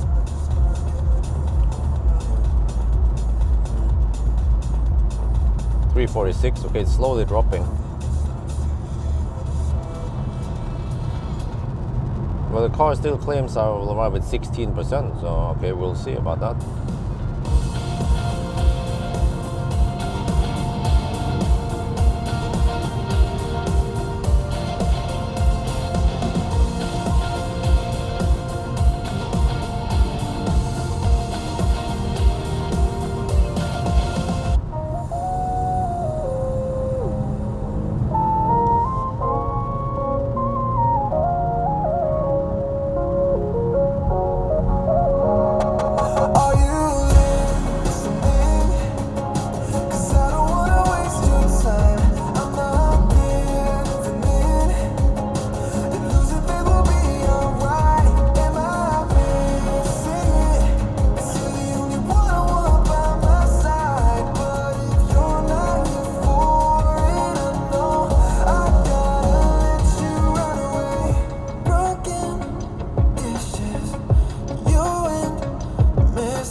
It's a nice song. I also like it. You know I can't get you out of my head. Worry that you're just gonna forget. Oh baby, did you hear me when I said, are you listening? Yeah. 'Cause I don't wanna waste your time. I'm not giving in. And losing faith will be alright. Am I missing it? 'Cause you're the only one I want by my side. But if you're not here for it, I know I gotta let you run away. Lost in, speechless, masking the feelings. You knock me down, but I can't take anymore. You make me lose my mind 1,000 times a day. Baby, will you hear me when I say, are you listening? 'Cause I don't wanna waste your time. I'm not giving in. And losing faith will be alright. Am I missing it? 'Cause you're the only one I want by my side. But if you're not here for it, I know I gotta let you run away. She keep pulling away. She keep pulling away. She keep you make me lose my mind 1,000 times a day. Baby, will you hear me when I say, are you listening? 'Cause I don't wanna waste your time. I'm not giving in. And losing faith will be alright. Am I missing it? 'Cause you're the only one I want by my side. But if you're not here for it, I know I gotta let you run away. Oh, the full moon. Well, almost full moon.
I'm going to play some.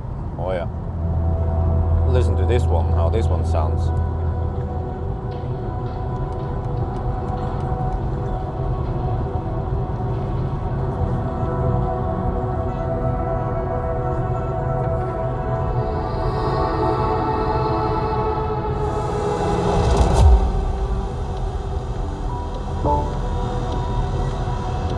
It bugs me at 3 degrees Celsius every time.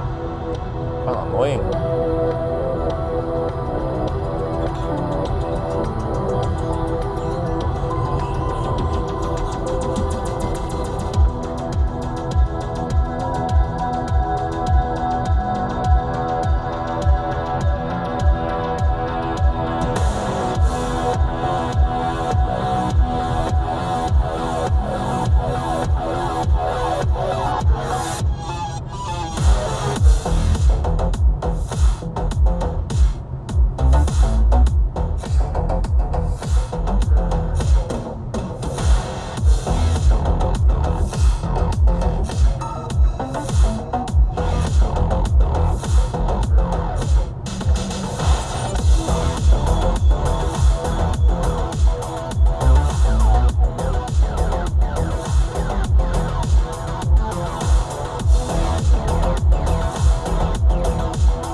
Okay, let me see. I need to record the last part of the headlight test, but I should have done that earlier when we had more traffic. So I guess I just get ready now to record if I have some oncoming cars.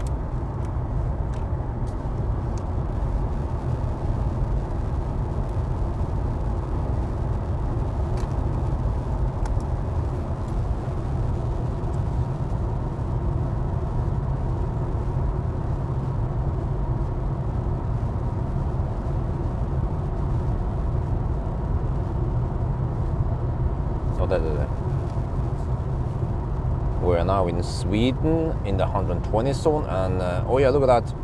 So now we have oncoming car, and you see that it blocks out sections. It doesn't have the high resolution like EQS. It doesn't have that digital light or pixel light or what it's called.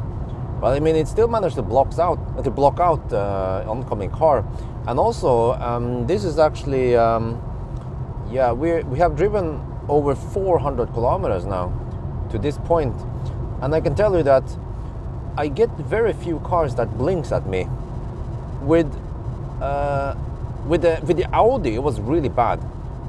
Up until this point, I would be blinked at around 30 times. So the Audi just couldn't turn down the headlight in time. As for Mercedes EQS, it was better, but the EQS I also got flashed at a lot. Crazy blitzing. This one, I think I got flashed at only around 3 times. That's it. So it seems like the BMW is really good at blocking out oncoming cars so you don't blind them. But when it comes to signs here, yeah, because this doesn't have any pixel technology. You see that the big road signs by the side of the road, they appear to be really bright, unlike EQS, which I believe manages to figure out that that's a road sign, and then it shines them, but at lower intensity, so it doesn't become dazzling like here, you see. I mean, but we have really strong lights, that's for sure. So here, after this, here now you see only the bush. Okay, we don't have any leaves on them yet, but this is just amazing, man, how good they are. Yeah, I'm gonna show you now. If I turn them off now, look here. Now we have low beam, and then boom, boom. Oh, damn. Yeah, these are really good headlights. So, and you can see now. Oh yeah, oh man, that is so bright. Oh shit. EQS would not be like that. It would be nice and pleasant to look at the road sign. But other than that, though, this is really punchy and wide, and yeah, all the stuff I mentioned also in the low-speed test. So yeah, let me see. There's an oncoming car again. I think that's a truck, or I'm not sure. Yeah, that. Okay. Yeah, you see, I turn my lights down fairly fast, whereas the Audi and the BMW, Audi and the Mercedes would turn down a little bit late, and that annoys oncoming cars. So yeah, really, really good headlights, but again, not perfect. It doesn't score full on everything since it doesn't turn in the curves, unlike the Polestar lights and also the Volkswagen lights that turn in the curves, and doesn't have that high resolution.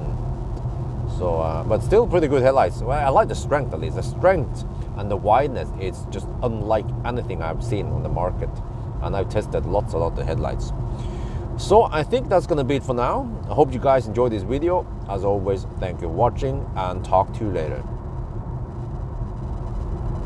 Yeah, you see, that was I had to record this section here, which is the second part of the headlights test. Since there's some matrix stuff going on, then I needed to cover that part also.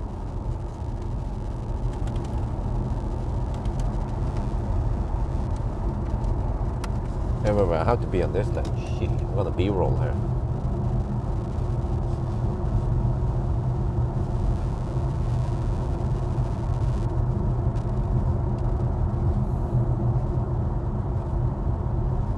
Okay, this is Halmstad. There's a lot of Hallandsåsen. Yeah. Okay. Karlshamn.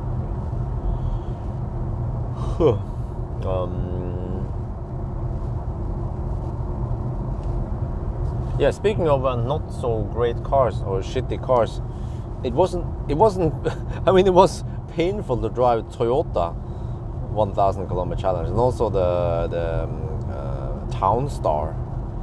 Well, that was a good challenge, the Town Star. Oh yeah, but it was winter, so I prefer warmer temperatures. Well, yeah, by the way, wife feels like taking a trip, and I was like, okay, why not? So Volkswagen, they want me to go to their factory. I don't know when. I booked myself up until May now. So, but yeah, maybe May. It will get a little bit warmer during May. So maybe we can travel May. I was thinking about okay, because of Isabel, maybe she doesn't like to be in the car too much. So normally we would drive the whole distance, right? But I figured that maybe for now I can take the ferry. There's a ferry from Oslo to Kiel in Germany. The ferry leaves at 2 in the afternoon and then arrives 10 in the morning. So then we skip actually all the driving, and we have a good starting position in Kiel. So maybe I'll do that. But I also want to film some stuff, some Kempower stuff at Malmö, and then yeah, and then also supposedly Volvo. Where was it? Volvo? I think it was Volvo trucks and Göteborg. So that sounds like a nice route. First I visit Göteborg, try some Volvo trucks, make some videos about that one, and then go to Malmö, check out the boom! Bullseye! Check out the maybe I should clean fast now before it dries out too much.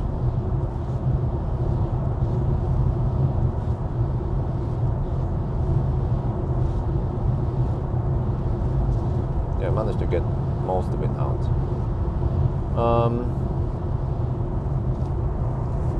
Yeah, and then Malmö, and then maybe move over to Göteborg. I mean, you move over to Köpenhamn for the night.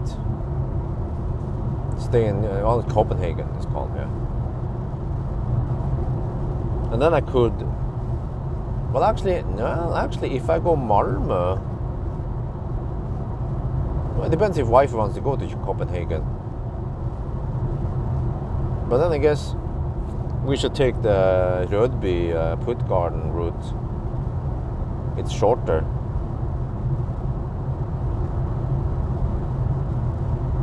Well, unless we go from Malmö via Trelleborg, and then they take that boat, then we end up in Rostock, which is kind of wrong place. So.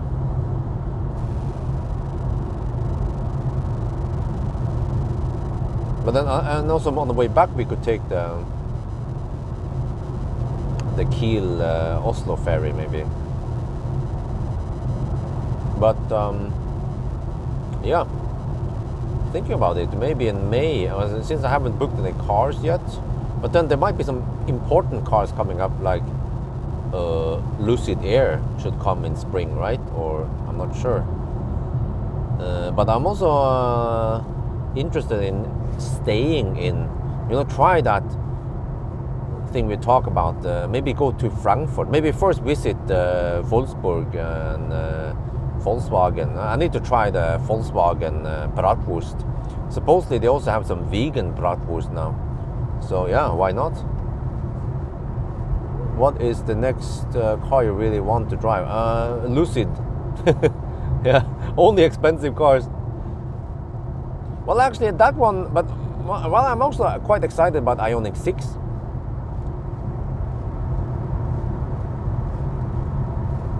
Okay, consumption 319. Oh, we will. Now the car says 13% of the arrival. I told you so. But I mean, that sounds like a great trip. Just I get some work done. We get to travel a bit. Wife is a bit fed up. She hasn't traveled anywhere since Thailand. And I feel like, yeah, okay, we don't have to go crazy on the driving, but at least stop here and there, and yeah. And then once we arrive, maybe in Frankfurt, yeah, maybe we can station there. We can have like a base camp at Frankfurt, right? And then maybe stay there for, let's say, 2-3 weeks, and then head back. And then I should try to make some appointments so I can borrow some interesting cars, maybe from Volkswagen even, or BMW. Oh, that would be great. Or not sure, but Mercedes maybe. Yeah, if I can borrow some EQS 4MATIC Plus. No, yeah, it's called 4MATIC Plus. Oh, that would be great. What else? Plaid. Well, I'm not sure which car I will bring to Germany.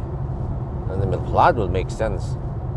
But I'm not sure if Marcus is willing to lend me the Plaid for that long trip. But I can always request to borrow some Volkswagen, but it might be not so interesting. ID4, ID5, GTX maybe. I don't think they can chuck up an ID7 for me for May. That's probably too early. But that sounds like a cool plan if I can pull it off. But then I have to request. But I mean, it did work in Thailand even. I requested via the Norwegian PR manager to forward it to Thailand. So that I went via Volvo Norway to get a Volvo in Thailand, and the same for Mercedes. Mercedes in Norway, they forwarded it so I can get that one. When it comes to BMW, I already had connection with them before. Yeah, so at least 2 brands it worked. So that's why I figured out, okay, I can try it again, and then I can say I can ask Mercedes and BMW and maybe Audi. Yeah, oh yeah, I don't know, brands I have good connection with. I can try to ask them. I can try to borrow a car for a week and do some high-speed run, or not sure what I should do. Maybe I don't need 1 week, because it will be cars I already tested before. Well, unless I can get cars I never tested, but Normally I don't need a whole week, but maybe I'll borrow it for a whole week anyway, in case of bad weather. Yeah, because I will probably do it on dry days, and then we have a little bit of slack time. So Lucid on Autobahn. Yeah, I can ask Lucid if I can borrow the car in Germany instead. Yeah, that'd be awesome, man. I bet they want to maybe to do some Autobahn run. And actually, if I had help of some friends, I could try to do some 24-hour run. Because I think Lucid would set some mad record since it charges so fast and it can go, and it has a big battery. Maybe you can beat that old record from the Model 3 record. Wait, but that was even... I think that was even before the heat pump came out, wasn't it? I don't remember. Because the car was a little bit thirsty at night. It should be... And also we had some wet roads and everything. So I think if we tried a Model 3 today with the Octavalve, should beat the old one, the old record. Mainly because... Yeah. But we need a location with V3 supercharger near the highway. That's the problem.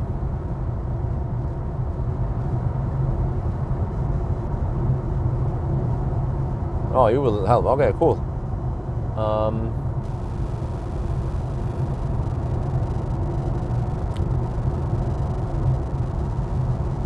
Okay, you know, I'm getting close to that spot where I hit the bunny. Let's see if there's any traces of the bunny.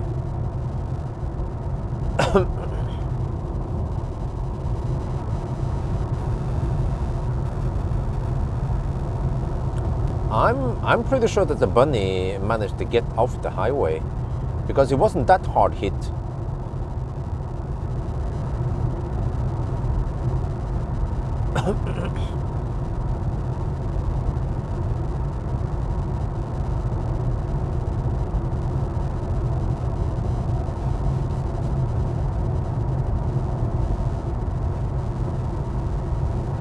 But I need to get something exotic and then try to do some...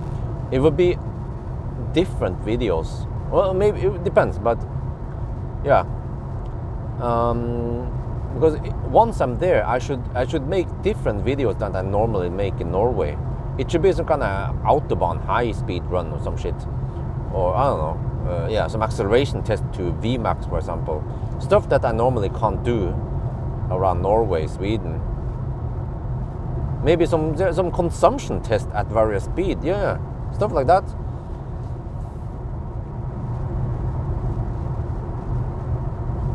Okay, we are getting close to the bunny hit location. It happened right around here. I was actually talking about Germany also, I remember, in the live stream. I will see if there's any traces of blood or anything like that. Nope, nothing here for now. It was right around here. Nope, nothing. Here, I stopped right here. Nothing really. So I'm not sure if the bunny made it there or not, or yeah.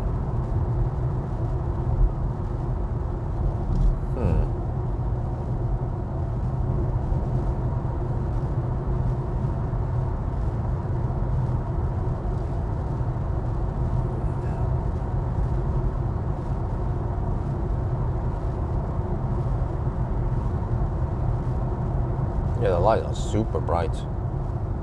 They are almost like LED bar. And it becomes very bright when you pass by these big road signs. So in that regard, the EQS lights are way more pleasant, since it also lights up the signs, but just gently.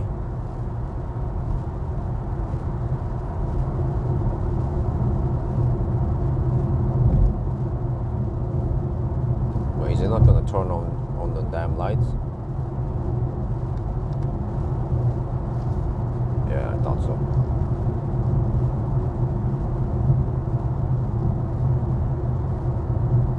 Seven days ago, I think. I think it was exactly at night. Yeah, I think it was on the Saturday night also.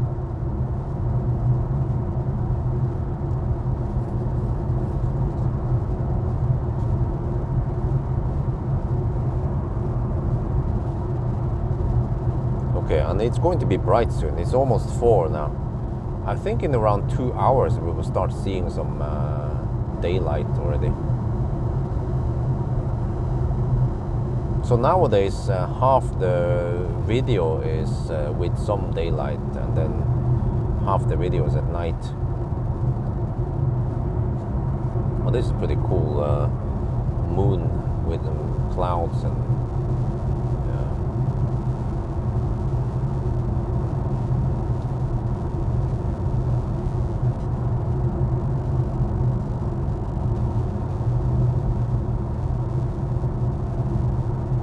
You think the bunny is still alive? Yeah, I wonder it might be alive. I haven't seen, because I've hit the bunny when I was with a BMW also. That one, yeah, got hurt. Then it broke the bumper and everything. But here I didn't see any damage on the car, which should indicate that there was. Same with that moose, you know, that I almost hit. Well, I hit it like gently, just smack it a little bit.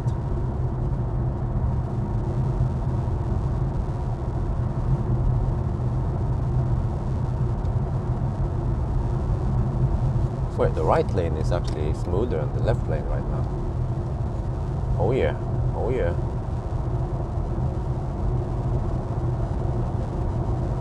Those are just white on video. What? Those what? Sign? The moon? The bunny? If you do any range test, it might be honest to turn on low beam. Okay, let me run you through the numbers here.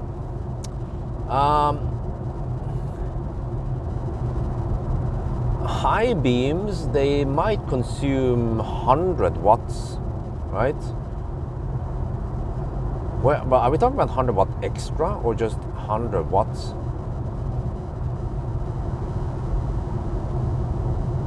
Yeah, but if it's 100 watt extra and you're going at 120 kilometers per hour, it's 1 watt hour per kilometer. And then it depends, because sometimes it might want to run the low beam anyway. So if it's just 1 watt hour per kilometer, and it's all about safety, you know, because if you go at 120 kilometers per hour, you might want to have high beam on. So then I will gladly run the high beam on. You don't want to compromise safety for 1 watt hour per kilometer, would you?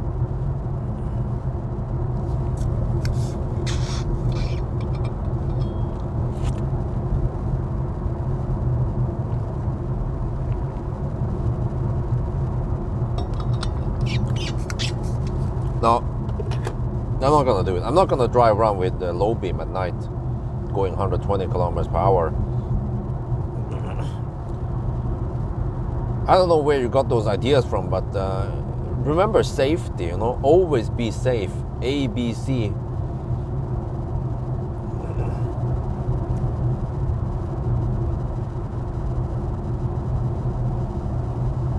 And it's just a matter of 1 watt hour per kilometer. At 90 it's going to be a little bit more, but it's in that ballpark.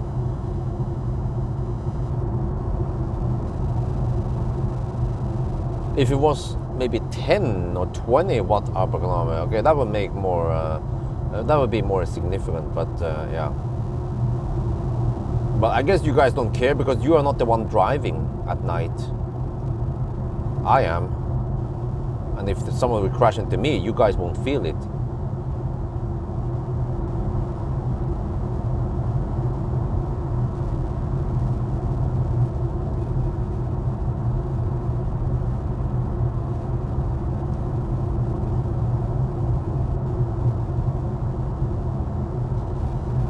Well, but do you guys know actually how strong headlights are? I mean, how many watts do you pull? Because the linear laser Elite 18, they pull 120 watts, and that's some damn powerful shit.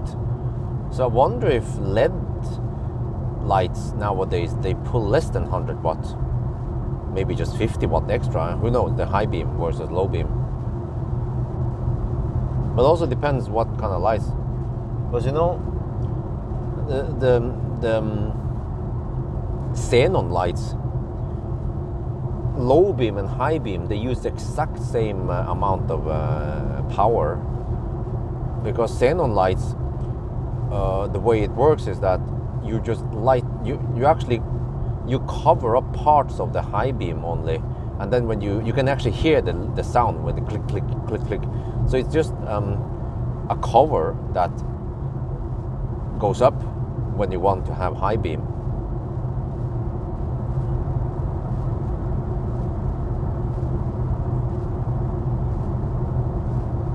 Yeah, but that's older lights. LED lights nowadays, they are more efficient. And just think about this, a LED bar pulls 120 watts for just one LED bar. So two LED lights on each side of the car, it shouldn't be that powerful, right, in terms of watts.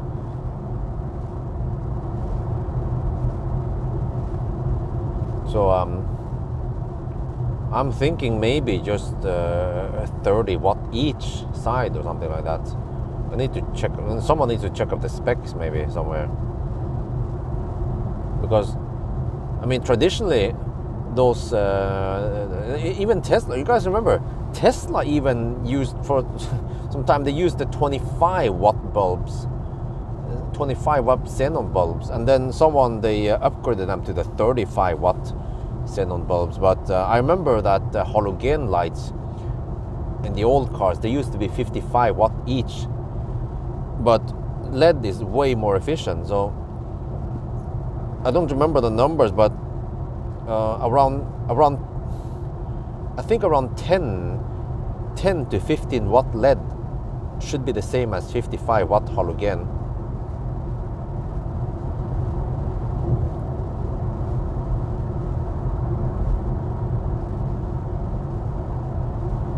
Which means that high beam, well, and that's the whole LED, right? So I'm not sure how much extra high beam takes versus low beam. But in LED, of course, if you have high beam, you then fire up more light than low beam. But with xenon lights, it's the exact same power, high beam, low beam.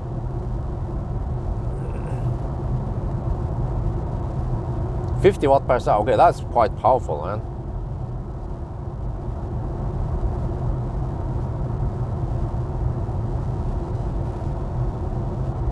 Still talking about around 1 watt hour per kilometer, which is a drop in the ocean. It's so low that it's within measurement error.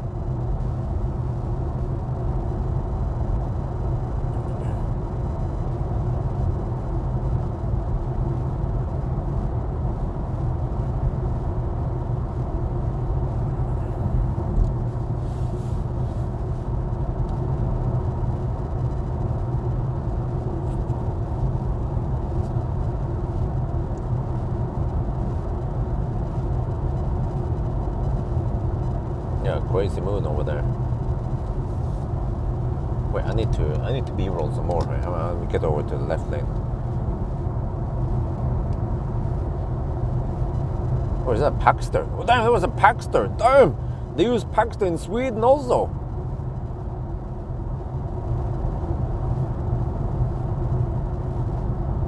Look at that, the headlights, they shine all the way to the bridge. Oh, was that a bat?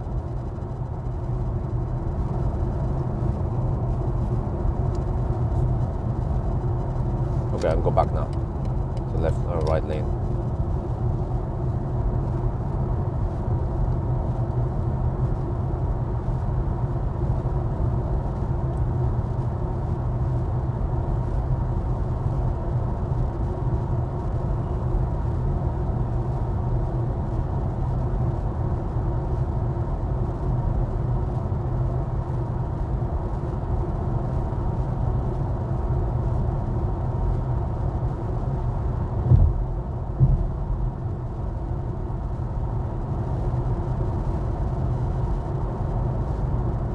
Oh, it's so calm on the roads tonight.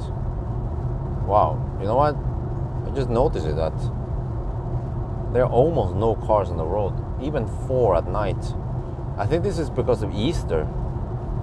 I've seen Danes and Swedes go to Norway. I guess they want to go skiing because there is no snow in Denmark. Consumption 311 for this leg. That's actually close to the prediction I had. Oh, you know what? Now the car says 10% at arrival. Oh wait, we're 27 kilometers away. Will it preheat? Let me check here. Preheat is off. I guess we can preheat.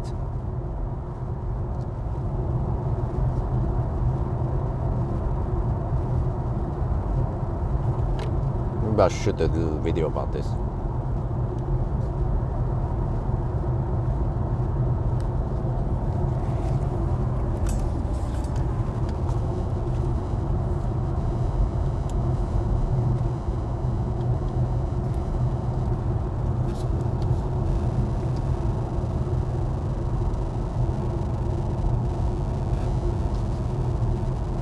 We are getting close to Helsingborg. Wow, look at that moon. Oh, full moon, almost full moon. It's like 99% full. But okay, so now we are 25 kilometers away from, what was a low battery warning here? 60 kilometers of range left. Okay, but we are 25 kilometers away from Helsingborg. And if you look here, route overview, the car, what the heck, man? German software, the car claims that we will arrive with 0%, but if you look here, if you go up here, wait, no, what the heck? Content, this one estimates we will arrive with 9%, yeah, that's fine. Okay, but I want to go on this one, because now the preheating is not active, but I want to fire up manually, just to make sure. Why not, we're just going to try it, okay. See here? Now we can do this, preconditioned battery, activate manually, and then you'll watch here. Consumption should go up, and then there should be an icon coming up soon.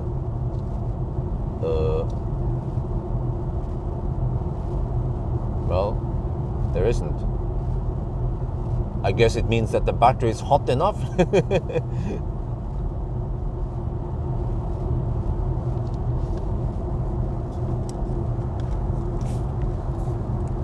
Yeah, there is no preheating icon.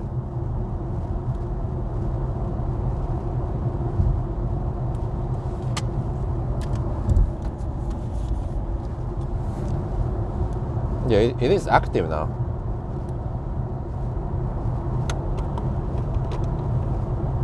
But I guess the car doesn't want to preheat the battery.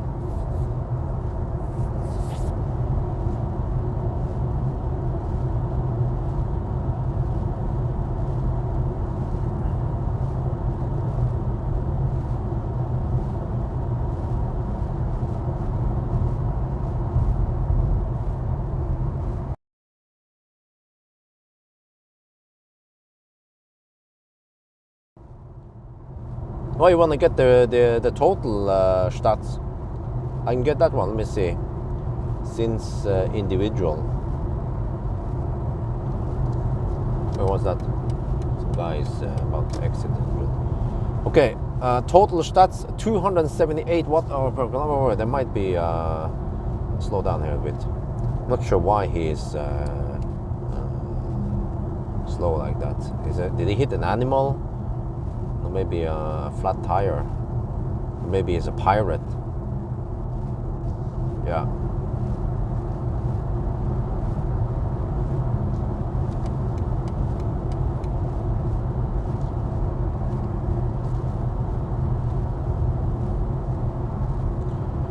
Because of the Thailand test Model Y, I chose Model Y rear-wheel drive. Oh. Okay, thank you. Oh, you're welcome. If I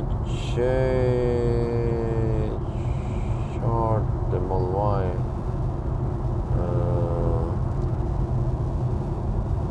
Type 1 discharge, huh? Oh, okay, yeah, maybe. But you know, Marcus, he has a Model Y rear-wheel drive in Bodø waiting for me. He wants it transported to Oslo. I still haven't asked him how he got it there. He took delivery of it. He just bought it. And he said that he can arrange so I get winter tires. He's on freaking summer tires. It's like, damn, okay. He said he can arrange the winter tires on it. And then I can drive it. I was like, huh? Well, I have to take I have to fly to Bodø. He should pay for the ticket then. I then have to fly to Bodø and then drive it over here. I guess I can, over to Oslo. I can make a video about this. It will actually get lots of views. But maybe we should consider hiring that nanny, just ad hoc. Because if I do it, wifey needs a nanny, so she can rest in the daytime. So we can just hire a nanny for, let's say, 2 days, and hopefully it pays off. Well, I guess it doesn't matter if it pays off or not. Wait, dude, are you not supposed to turn off the high beam now? Shit, man. I'm gonna get flashed. Okay, there. You see, it turned off just in time. Whereas the audio would still be on. And the audio would turn off around here after I've been flashed that.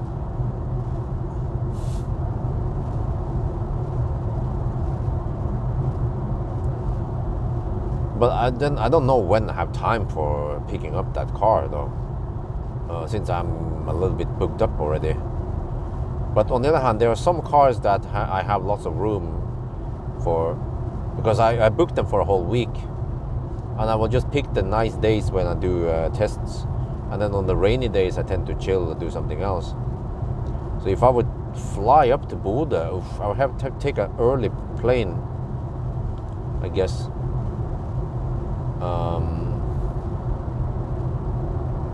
No, my mother's in Thailand. She doesn't want to go to Bodø now. It's too sucky over there. No, but I could take a really early plane to Bodø and then pick up the car and then start driving. Well, I can also pick up, I have winter tires for the trailer. No, wait, summer tires. Summer tires for my trailer are still in Bodø. I can grab those also. But then if I start, let's say I can start 10 from Bodø.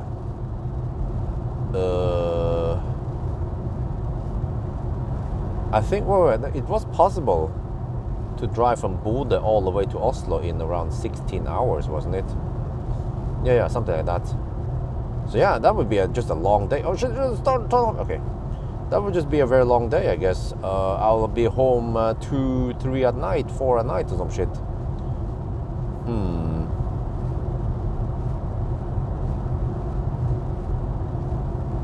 So maybe you can just hire a nanny for that day. One day. Let's say 6 hours to take off some load from wifey.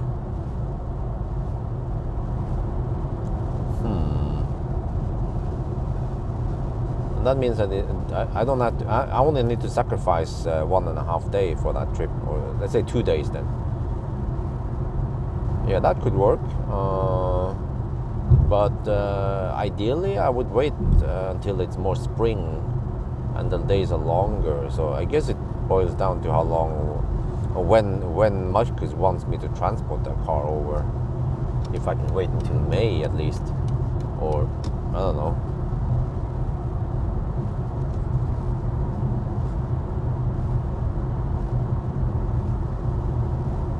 But yeah, that would definitely get some views since it's a Model Y rear-wheel drive.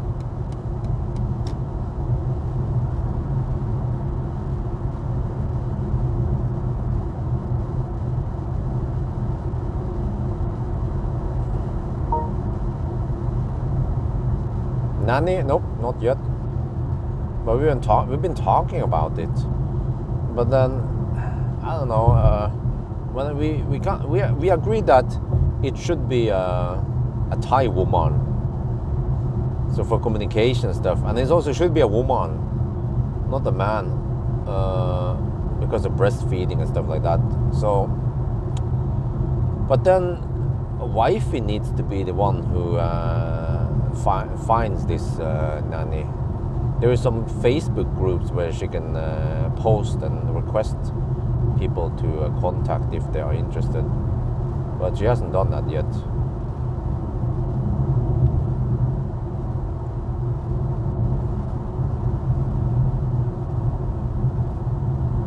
Okay, there's still no preheating going on now. We are going to arrive in 6 kilometers. Okay.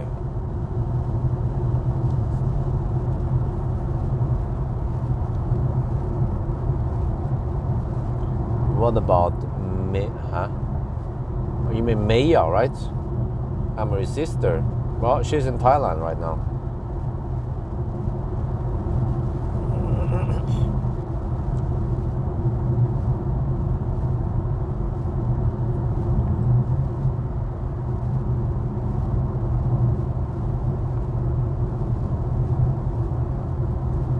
Yeah, I heard that Tesla sold lots of Model Ys in many countries. Set some breaking records.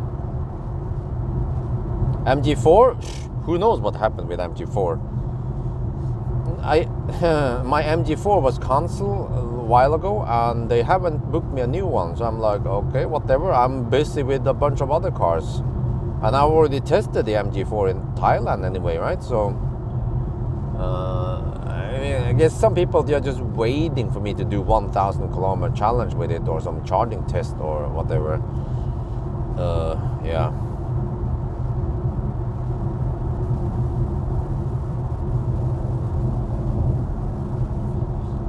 I wonder if I can get some food over here. I still have a little bit of salad yet left. But okay, let me see. I charged it 54%. I guess we can... No, I have tailwind on the way back now. You have to turn off the light together. I could even go for around 50% of the return. I think that's fine. We can just go deep. We don't care about preheating the battery. Seems like once the car heats up the battery, then it's fine.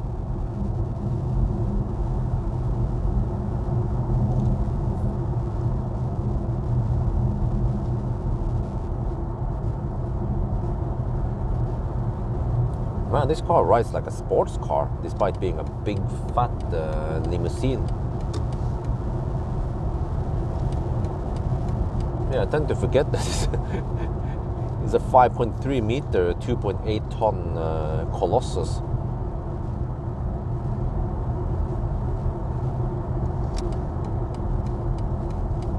But on the other hand, I drove a Model 3 Performance the other day. Man, that thing is super nimble. After driving so many fat, heavy German cars, I go to the Tesla, I'd be like, okay, first I felt like, okay, it wasn't as comfortable, but once you gotten used to that, I mean, it's still comfortable in a different way. And it's more nimble, super light and nimble and powerful, of course.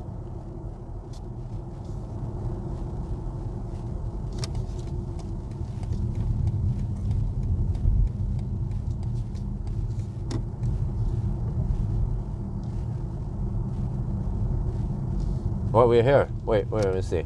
What's the time now? Okay, wait. Charge port is on the right side. I should, let me see. I kind of like to, no. Dude, the car bugs me about low battery. 5 meters away from the Ionity chargers. What the heck, man? Okay, maybe I should just plug in like this, just like last time.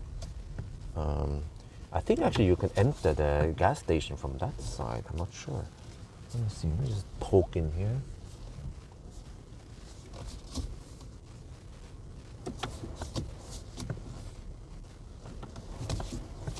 Poke like this, I guess. Wait, that's a bit too much. Okay, wait. You know, I suspect that maybe that charger will bug again.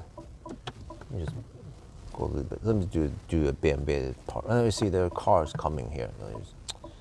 Okay, whatever. Right. Stats. Helsingborg. See. Yeah. Helsingborg, 278 watt-hour per kilometer, 508.4 kilometers done, and over here it is 2 degrees Celsius outside. I have to check the previous leg. Let's see, since last charge. Oh, 303 consumption. I was spot on with my prediction.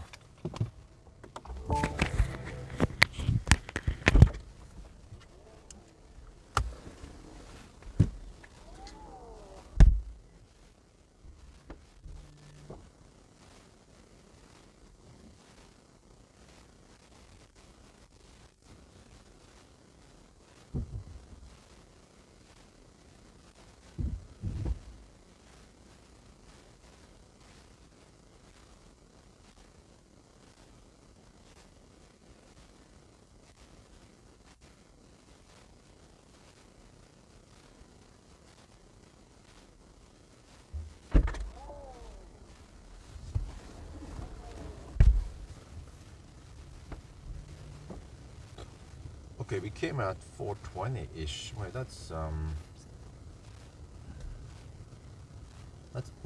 well, that's roughly at 4.5 hour mark. Okay, we are charging now. But this time we have to use a shaft inside here, since we don't have any external views. Oh, but there we go.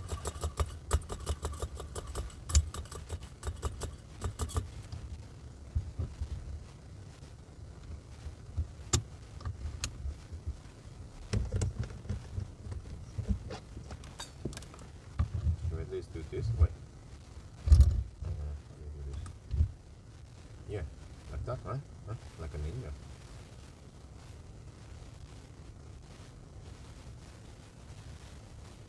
Oh yeah!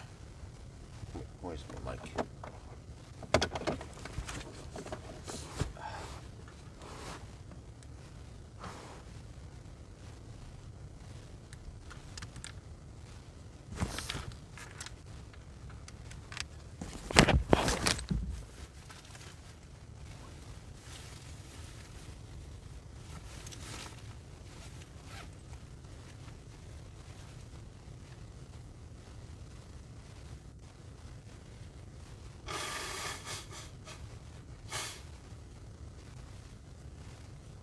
Netherlands, okay, that's a little bit too far away. But thank you so much. Thank you anyway.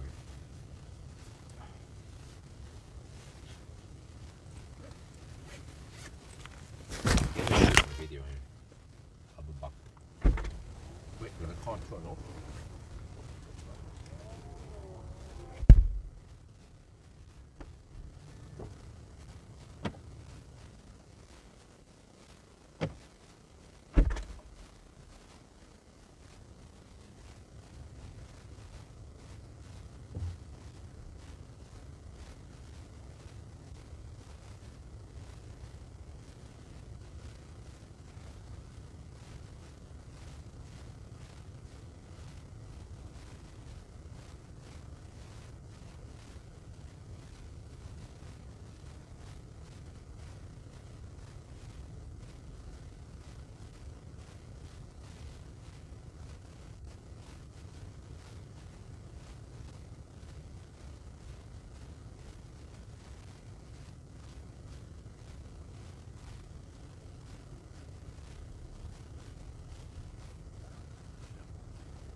Oh yeah, nice and warm in here.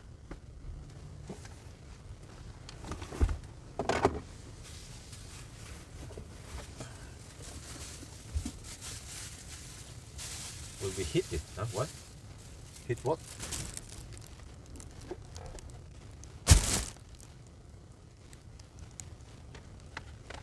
Oh, 200 kilowatt, you mean?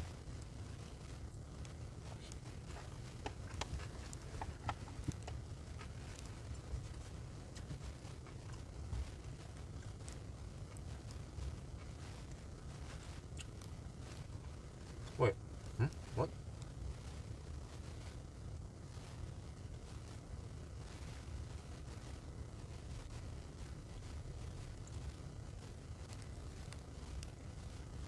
Where's the recent one? Oh man. How do they get to the recent category search? What? There's no history here? Oh, fuck, man. Oh, here, recent destinations over here. Bye bye. Let's go.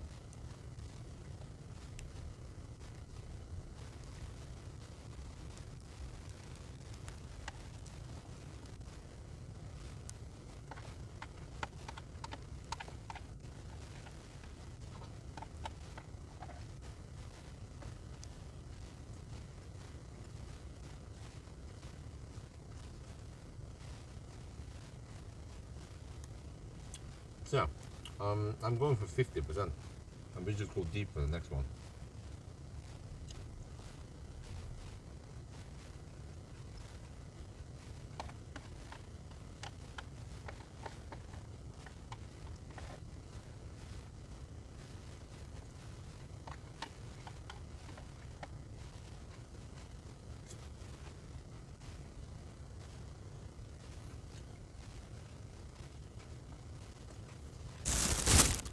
The charging stop will be short now. Each starting stop is around, yeah, I don't know, 20 minutes. Oh, but I guess on the next one I should skip wild bike. No, I mean I should skip Helsingborg. Specular, I mean Specular. We actually don't visit Specular at all today.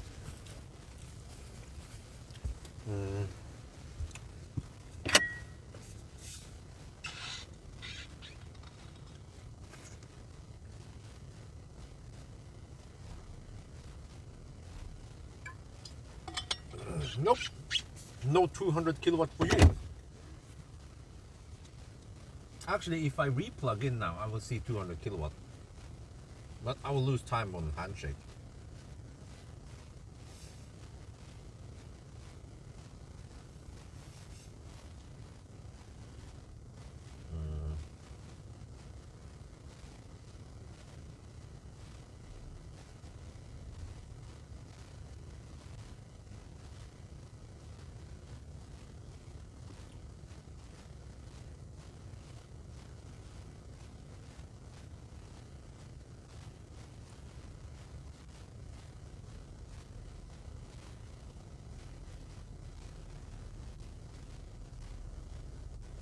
I can go 65%, no problem. Let's see.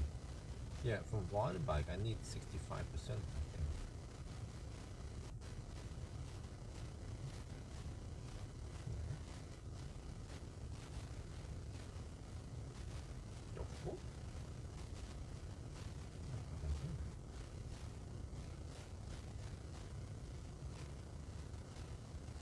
Oh, interesting.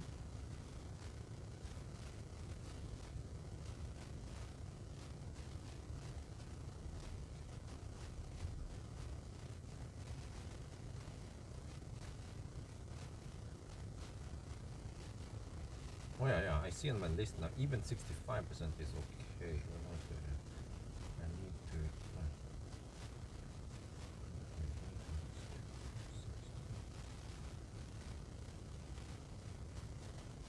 I need to spend 58. Okay, if I go 65, I should be safe. But this time I only need to go to around 50%.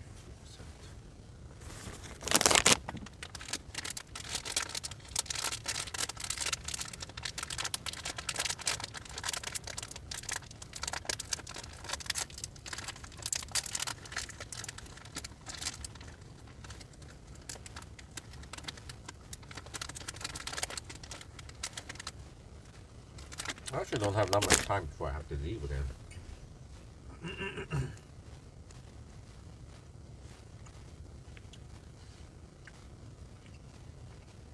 The BMW is what? BMW's motor? Or did you mean BMW as in plural?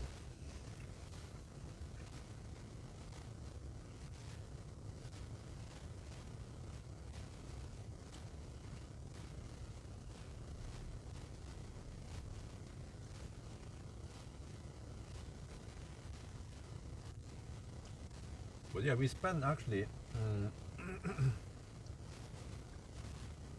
we charge 54% and we are at 8%, so we spend, how much is that? Oh, why are there so many crowds on here? So many birds here. We spend only 46% getting here, which means we will spend even less going back, since we have tailwind on the way back. Yeah, so 50% would be plenty. Maybe even overkill. Maybe I should go 48%.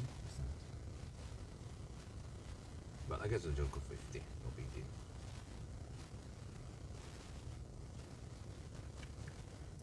Oh shit, there are birds scavenging on garbage and food garbage. Man, And idiots who litter all over the place. I better get the heck out of here before I get pooped at.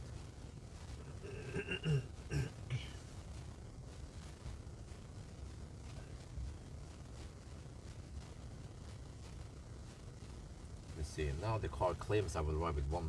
Okay, so the car claims I need to spend 37%. Yeah, I don't trust that.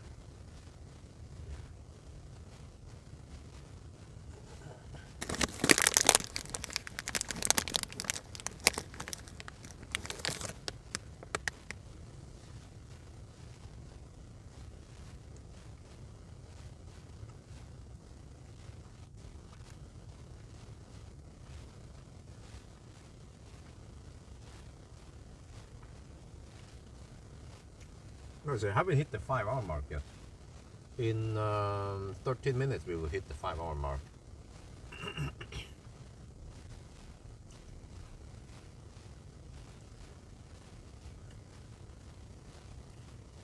Turn single speed, huh? What? What are you talking about?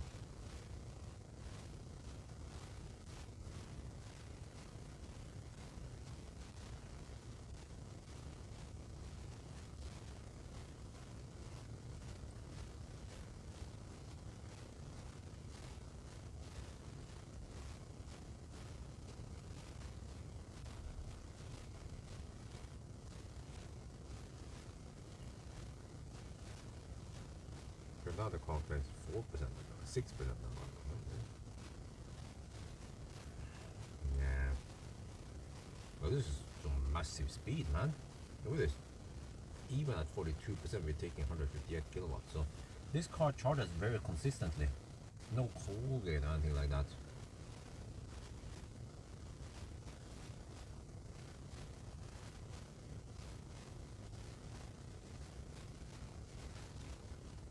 But this is what you get when you pay the premium price, right? Oh,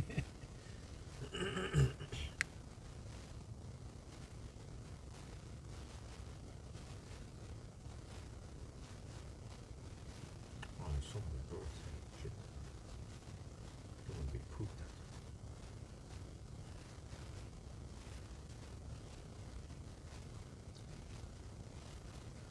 But yeah, I should get ready to leave soon. 44%. Yeah, I think I don't even need 90%. I mean, I don't need 50%. So this is what you can do with a big battery. You don't need to charge that much. Like 50% or 48% is enough to go to the next stop. You just ride on the 150, 200 kilowatt wave here. Then we go outside and film, and then we unplug and go. I want to see how long this charging stop was, but it's quick and fast, man.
Guys, we charge for 15 minutes. And we are good to go again. Let's check everything here. Okay. That's since last night. Okay, we're good. That's it. Let's go. 15-minute charging stop. We went from 8% to 48%. So we added 40% in 15 minutes. Wow. That ain't too bad. And last time we added 50% in 20 minutes.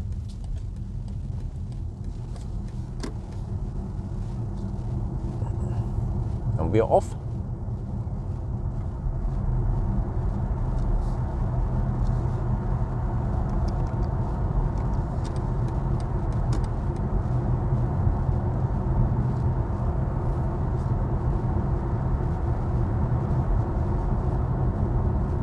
Now the car claims you will arrive with 13%. Okay, whatever. It might be 5%, but that's fine. We just go deep. This car charges consistently fast. No cold gate or anything like that. Even not the first session. Mercedes cold gated. Even the Fat e-tron cold gated on the first run. And I think also on the second run it was slightly cold gated. Also, I remember also the Mercedes at the last session was slightly cold gating, but here it seems to be nice and consistent. And we don't have any nerf throttling going on here. But wow, 15-minute charging stop. Okay, so we have 20 minutes or 21 and then 15 so far. And the next one will be slightly longer since we have to go to 65%. So that's probably going to be around 65 minutes, almost maybe half an hour. And then we skip Spekerud. I think that pays off. Skip Spekerud.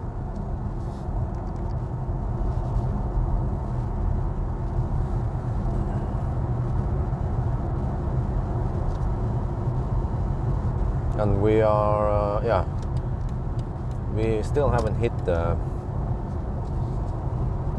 5-hour mark yet. In 6 minutes we will hit it.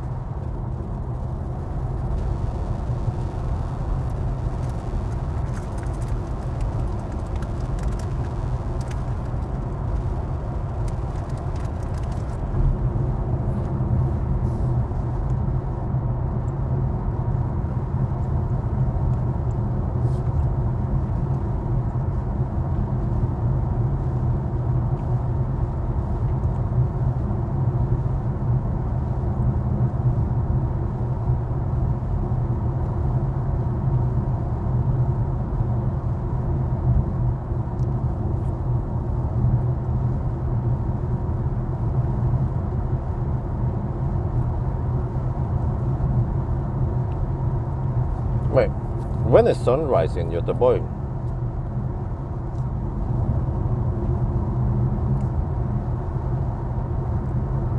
Is it around 6 nowadays? Which is in 1.5 hours roughly.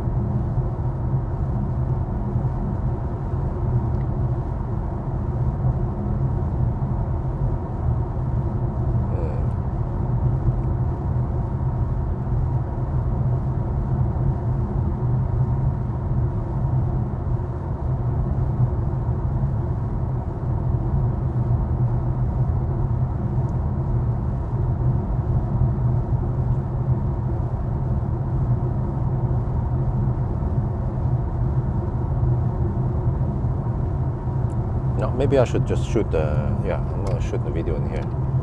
That's actually better.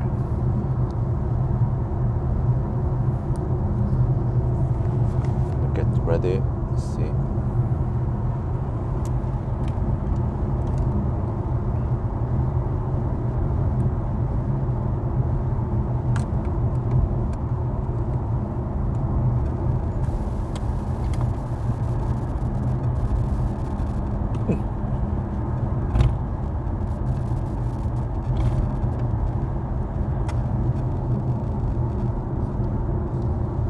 Oh, sun rises. Okay, yeah, that means that already in half an hour we should get a little bit of daylight going on.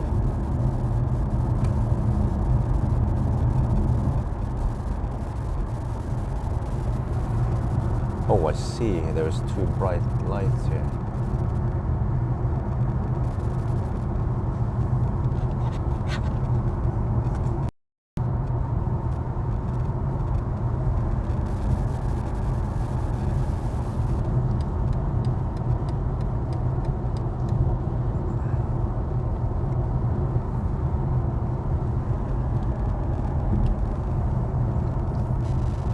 Well, it was a quick pit stop.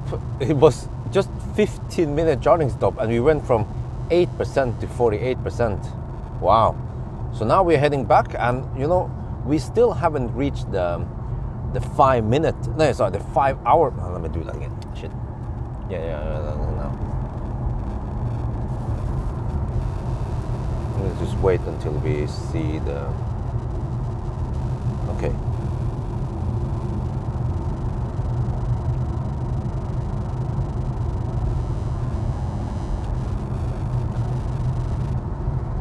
Alright, we are already on the way back. That was just a 15-minute charging stop, and we went from 8% to 48% within 15 minutes, huh? So we just ride on the high speed wave at the bottom. But yeah, so you see now we hit the 5 hour mark, and we have done 525 kilometers already, huh? And we still have 44% battery, so we can hammer it. So it's looking good so far. And then the car is just super comfy. Oh man, I just ride on the cushion. It's like a magic carpet ride. But I have to say, okay, this one and then the EQS, they are kind of rivals, German and everything. But I feel like the EQS is more boat. Here, it's it rides better. It rides slightly sportier than the EQS, but you still have the nice comfort, so you don't feel the bumps too much versus, for example, a Tesla Model S. So I actually like the ride on the BMW quite a lot.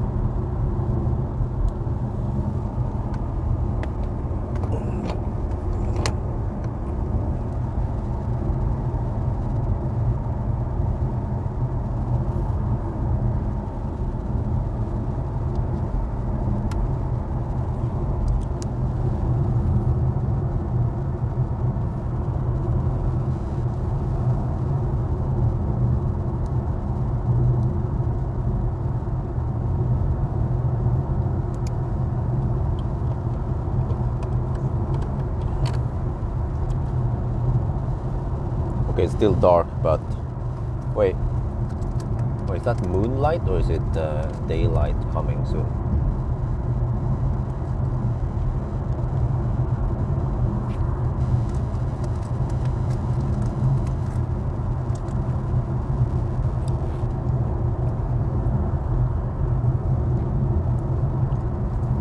Okay, I'm not sure.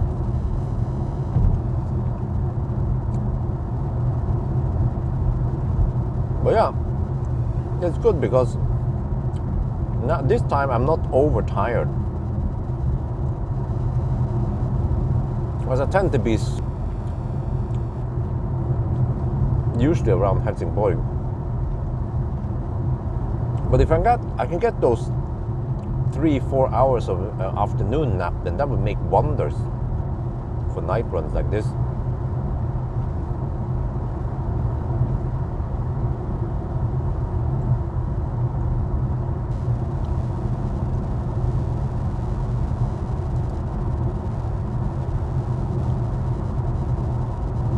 But I guess we'll see once we get closer to Varberg, if we get some daylight coming soon.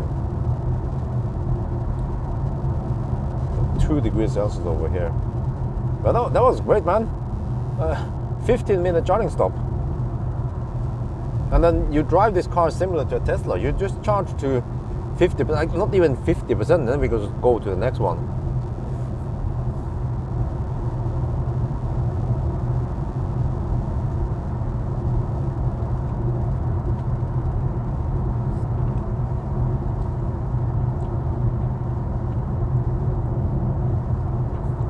Then part 2 starts at 6. Maybe I should start part 2 right before we arrive at Helsingborg, the Varberg.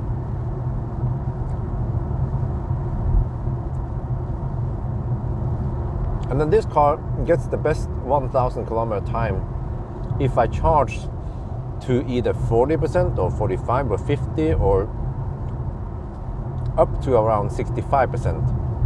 If I charge to 70% or higher, then it starts going slower. But I calculated that I only need to charge to around 65% at Varberg, and then I'll be able to reach Strömstad.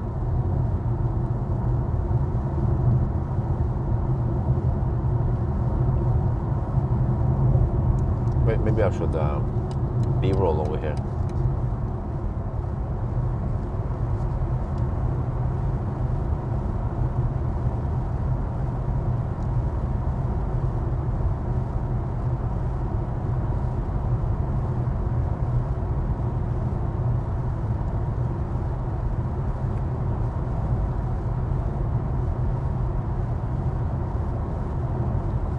Wow, the left lane is actually smoother for now.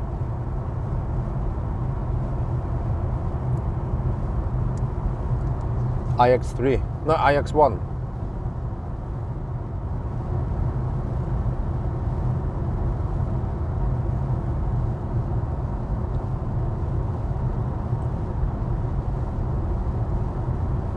So actually, very common route nowadays to just go Varberg. Well, sometimes I go to Spekeröd, but Varberg and Helsingborg are quite mandatory stops. And then I tend to skip Spekeröd on the way back, because cars nowadays, they get better and better range.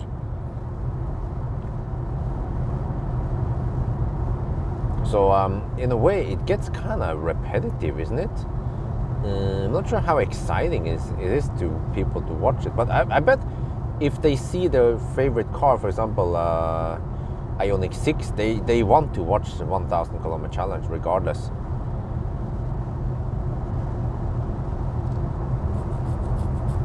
But I'm not sure if the Ioniq 6 will be able to beat Tesla, because even Model 3, because okay, it has a nice charging curve, but it might not be as efficient as Tesla. So maybe it'd be about a 9.5 hour run.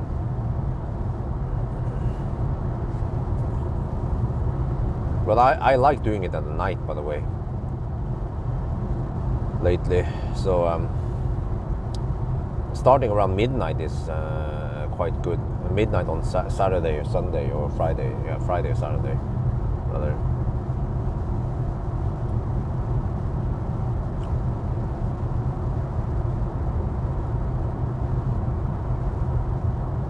Versus i7, yeah. Wait, maybe I should B-roll around here instead. Yeah, let's do that.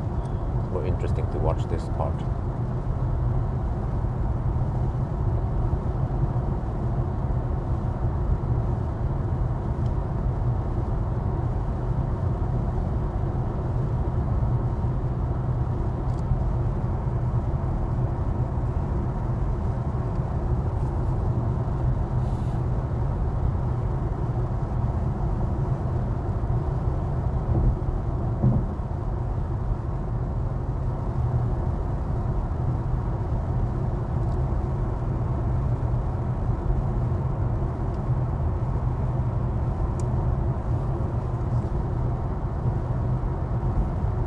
Okay, yeah, we hit the 5 hour mark. 5 hours and 6 minutes now.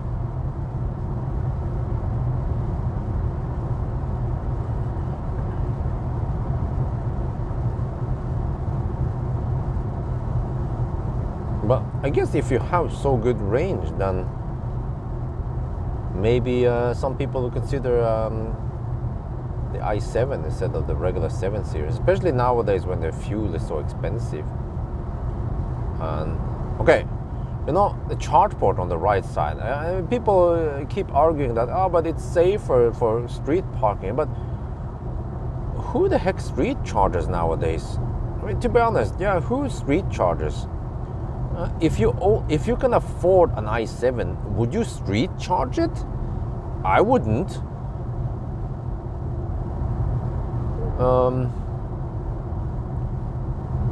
Or at least it would be rare occasions. I would just charge at home and then fast charge. And then it's a bit cumbersome because you have to walk around a big ass car every time.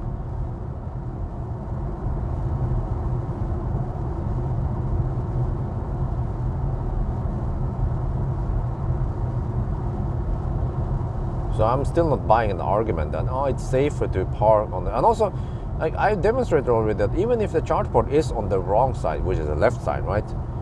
Like how long are you supposed to dick around there before you plug it in? Just plug in the damn Type 2 cable and then get out of there.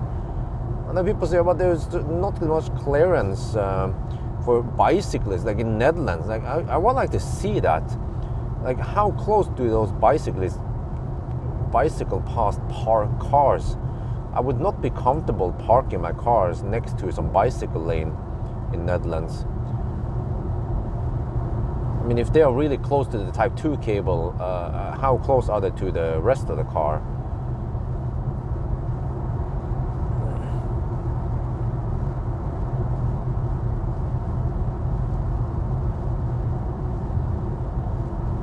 And also, some people claim that, but you have to stretch the cable. I mean, hello? There are long cables out there. You can buy a 6-7 meter cable. You don't buy the Asian size 4 meter cables. So I don't understand it. I mean, those people, I believe that those people who claim that the charge port on the right side is better, they don't own EVs, or they, for some reason, they street charge a lot. But why? You just charge at home instead, right? Charge in front of your house or in your own private garage or spot somewhere. Or you can charge at work. I mean, you know what? Norway has a quite massive EV population, but street charging is not that common compared to what you would expect for so big numbers, right? So, okay, when we have street charging, but I guess most people, they just charge at home or at work. And I even see lots of EVs near my neighborhood, and they for some reason never charge at home. They park in the street, and I guess they charge at work. Yeah, just like my neighbor who has a Tesla Model 3. He says he can charge at work for free, so he saved lots of money and he's super happy. And also, I asked him, did you have any issues with the car? He said, no, none. You see, you never hear about those guys who own a Tesla Model 3 and Model Y and they never ever have any issues. But you hear the one case where a roof fell off or a steering wheel fell off. Okay, that's quite unfortunate, but yeah. Just like MC Hammer. I had him for 2 years. I had almost no issues.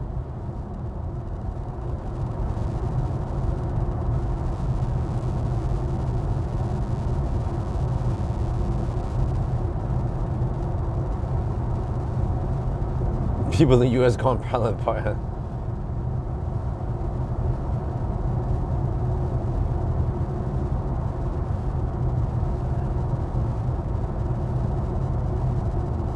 Yeah, I'm not buying the argument. People say, oh, but it's safer to have the charge port on the right side. Well, dude, you have to open the door on the left side anyway. You have to open the door to get out of the car. Well, unless you climb over and then open the right door, the passenger door. Like, who the heck does that? So you already need to open the door against the very dangerous highway you're parked next to. I don't know, man. Sounds to me like there's some kind of ghetto people are living at. Like those arguments that people come up with, I don't buy them. Like, to me, it sounds like those guys who have the charge port on the right side, they think it's dangerous. They haven't let. There's plenty of Teslas out there across Europe. But they don't dick around plugging in, you know. They just open the charge port, plug in, done, DON. Then you can move, go somewhere else. Just tuck the cable a little bit. Don't let the cable dangle around in the middle of the road there. Just tuck it in towards the other side.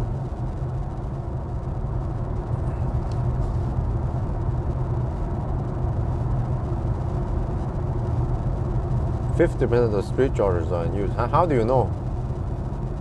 Is there some website you can see it?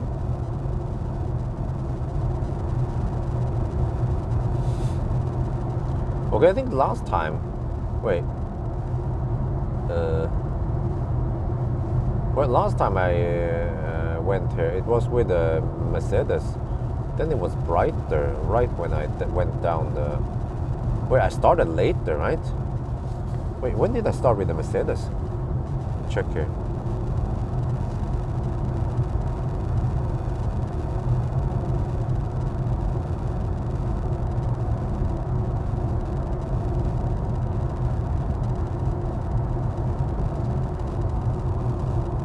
Okay, well, I started just 25 minutes past midnight, so that was actually 40 minutes later than today.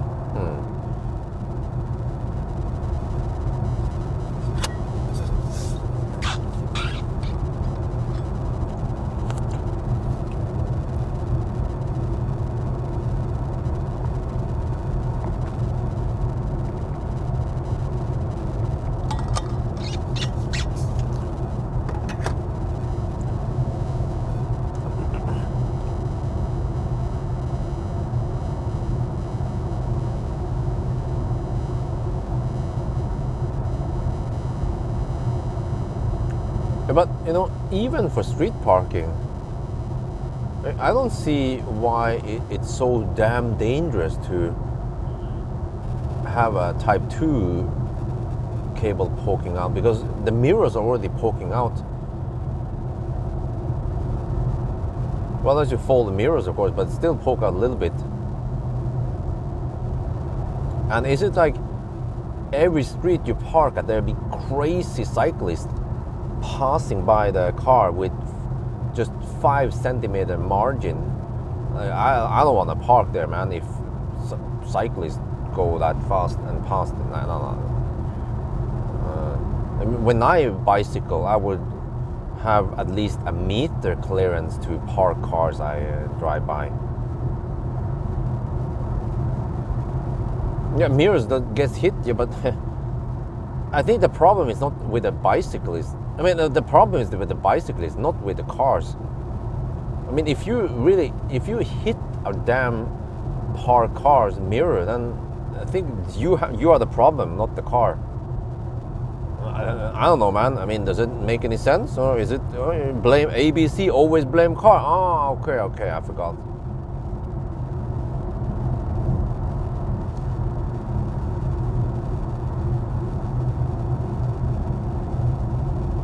But it's impractical. I feel like it's impractical when I have to walk around the car every time I want to plug or unplug. It's way better to have it on the same side.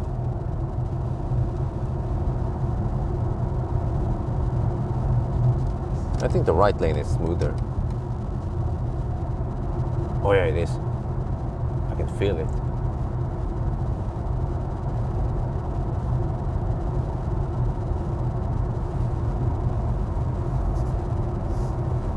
Okay, bus or truck or vehicle. Okay, like that, yeah. But okay, well, the arguments I heard about the charge port on the right side with the wrong side is that it's safer when you street park. Well, but I mean, they never mentioned the disadvantages, which is that it's more cumbersome when you home park. When they say, well, but my charger, yeah, not the charging station, but the home charger is also on the right side. I was like, huh? That's because you put it there. You can put it anywhere. You know, of course you want to have it on the right, the same place you exit the car. So it's more convenient. You just walk a couple of meters, plug it in, done. Unless you have to walk around the car.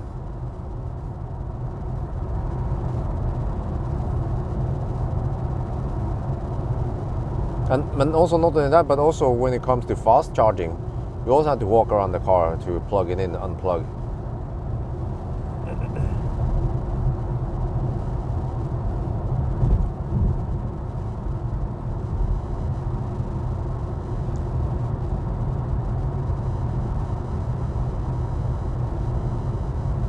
And then actually Volvo, Polestar and all the Stellantis cars, they have the chart port on the left side. And also Ioniq, well, this is the classic Ioniq.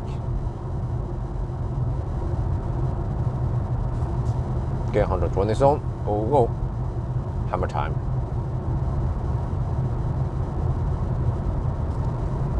Maybe I can switch over to. I have to be careful so I don't misclick here.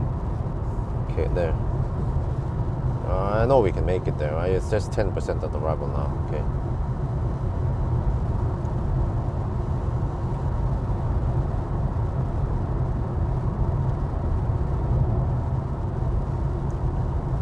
But in 1 week it also got brighter. So I guess once we get closer to Walbach there'll be a little bit of daylight.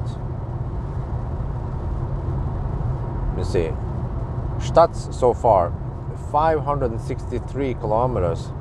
Consumption 280. That's not too bad for a legacy automaker.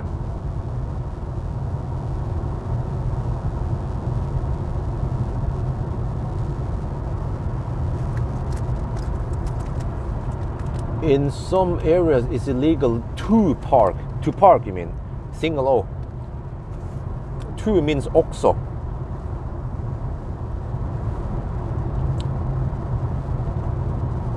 Or also. That's what, yeah, to means. Park, yeah. Yeah, but in Norway it's actually allowed to go to park against the traffic. But yeah, for most countries, or many countries in Europe, you have to park the same direction that you drive. But like the argument they say, well, the cable won't reach. Well, just get a longer cable. That's not really an argument.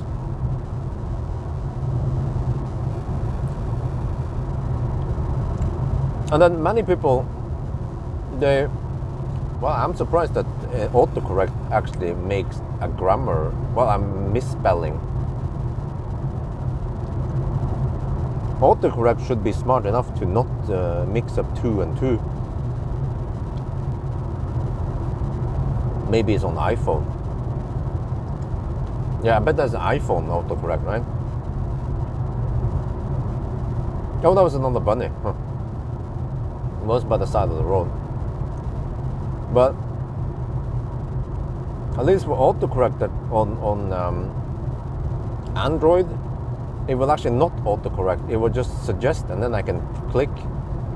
But I've seen on wifey's phone, every time I need to do something there, you just press space, and then space means you pick the autocorrected name word. That's super annoying. It's one reason to not use iPhone.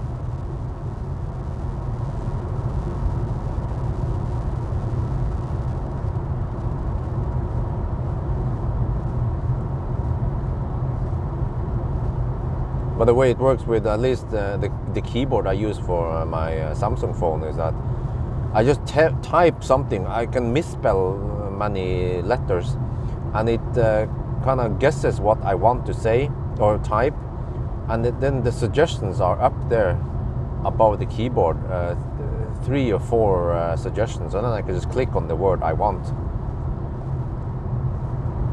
iPad, okay.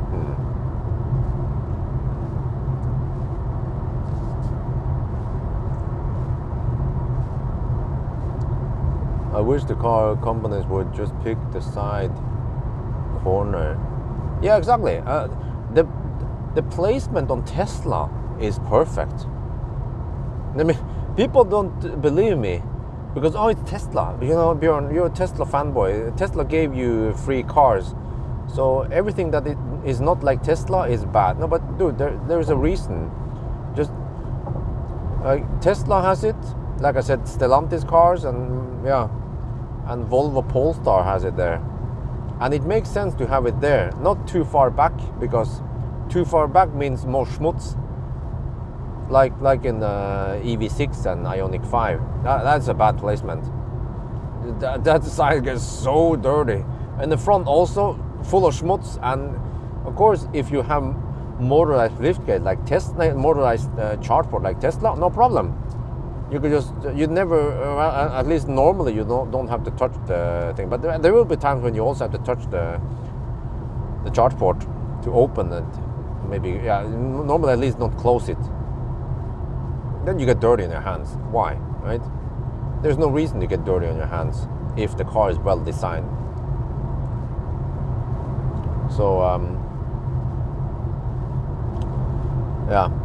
But some people claim that the front is good. Yeah, I guess front is good for countries that don't have salt schmutz fest.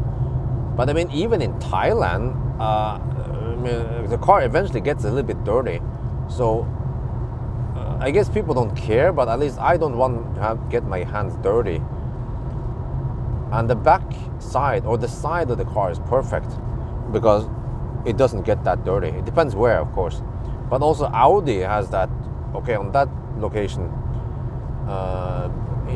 right in front of the door, which is a bad placement because you want to have the charge port close to one of the edges. So many cars they can plug in on clumsy charger locations like Tesla or some tritium chargers with short cables, but fat e-tron they always struggle because of the stupid charge port placement.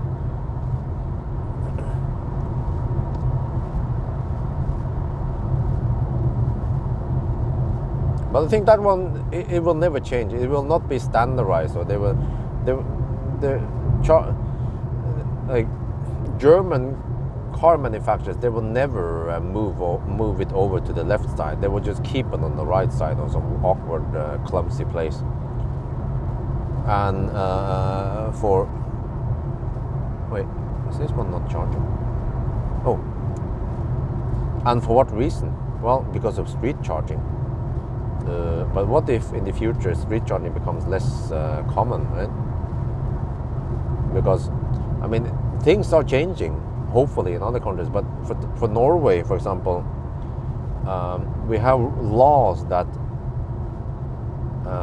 allows people to have home charging even in high-rise buildings. You can have home charging. Oh, that was a big fat bug.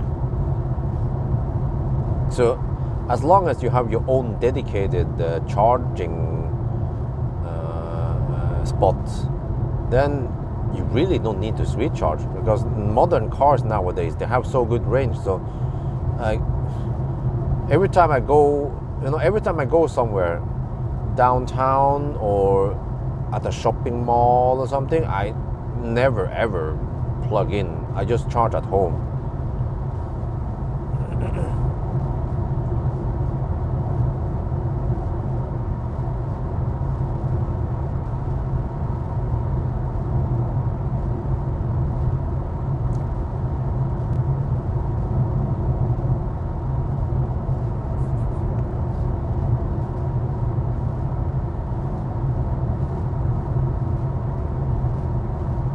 Yeah, exactly, Audi drivers.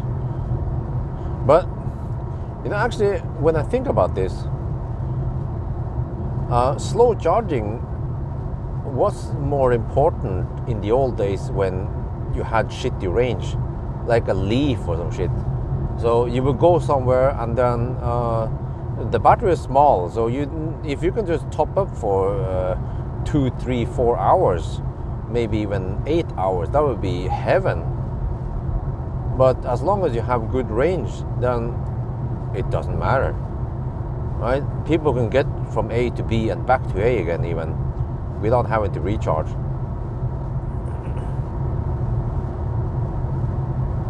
And I think that's where we are moving now, that the cars get better range, bigger batteries. So eventually, I guess the majority of EVs, they will have at least 500 kilometers of range. Maybe, let's say eventually 90% of the EVs sold, they will have 500 kilometers of range. And that will cover most people's driving habits, daily, whatever. And then more and more countries should get laws that allows them to charge at home, or I think that's actually important for EV adoption, is that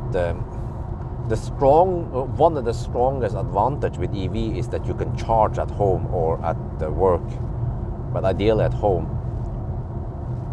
So if you can just get home charging, then there's way less need for even fast charging many places, or because actually some people, they actually use fast charging as the only charging input, and that is bad user experience versus just home charging.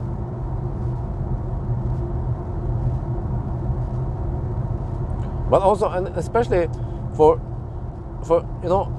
and people say, oh, but street charging is good. But for cars that has good range nowadays, like EQS or this fat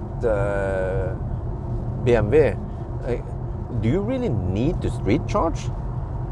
I mean, if you buy a 7 Series and you cannot charge at home, then does that make any sense? Like, do you live in a dorm or some shit? You can't afford, you don't have your own house or your own parking spot where you can charge. It makes no sense, right? So my claim is that the reason why the German car manufacturer put the charge port on the right side is because of old habit. It has always been like that. So why change something? Or they don't dare to change. I don't know, but they should at least just think out of the box here. I mean, how do people use these cars?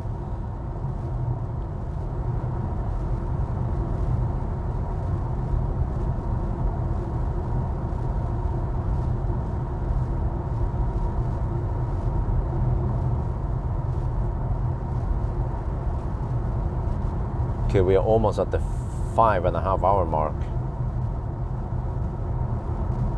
And we have done 588 kilometers. Ooh.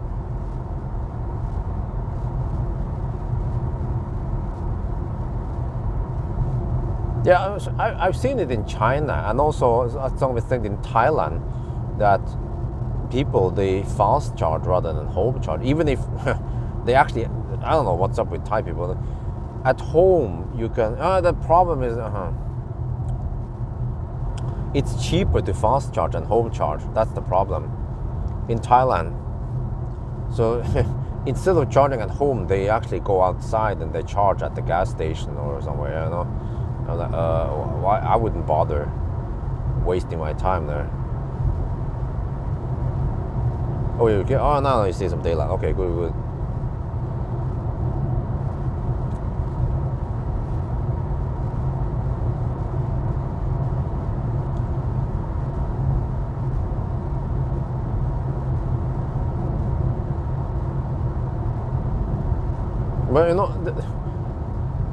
But I would claim that the best thing about EV is that you can charge at home. So if you can't charge at home, then it's almost as if the best advantage with EV is gone for you if you own one, right? So you have to go to a fast charger or somewhere else, or 50 kilowatt, or an AC somewhere.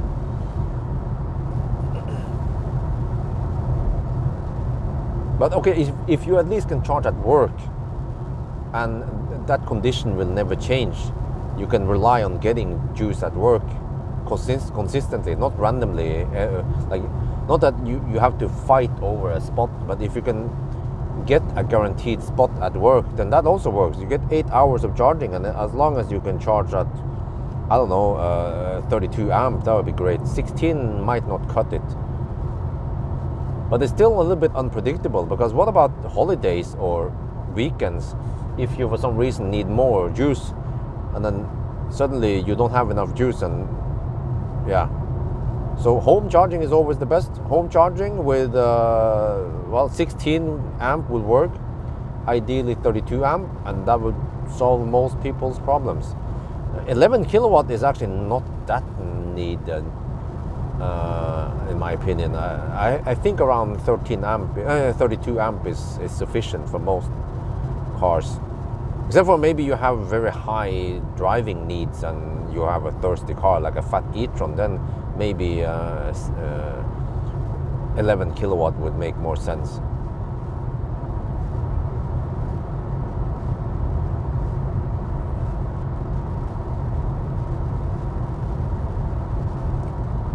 But yeah, I mean, yeah, okay, we need more fast chargers, or high power chargers, but ideally we need to reduce the amount of local charging. It shouldn't be needed, really, if you have good enough range in cars. Okay, well, the problem is that the old cars, they need to local charge. If you have an old Leaf or some shit like that with only 100, 200 kilometers of range, then you might need to top up during the day. But if you have a Model 3, there is no need to local charge on normal conditions. So I mean, when I say local charge, I mean local, well, actually local DC charge, but also local AC charge, like public charging outside your home. Like, I almost never charge outside my home when I drive these press cars nowadays.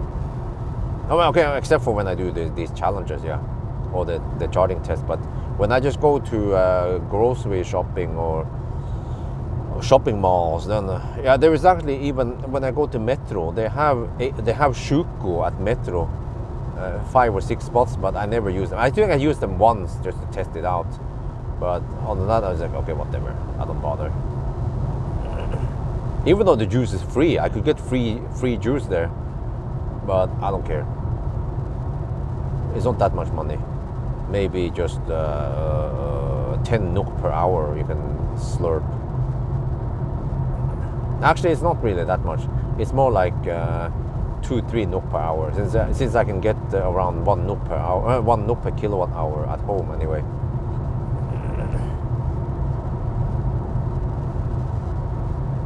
Yeah, 6 kilowatt is plenty.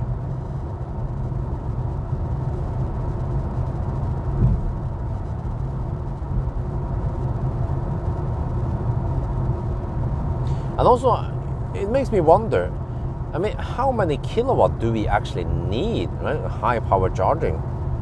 I mean, I feel like 250 kilowatt is already quite fast. The only problem is that I would like to have it longer. Okay, nowadays, most cars, they can only sustain 250 kilowatt, or let's say 200-ish something kilowatt. Oh, no. It can do 200 kilowatt until around 20 to 40%. But eventually, I guess batteries will become better, maybe a little bit bigger, or I don't know.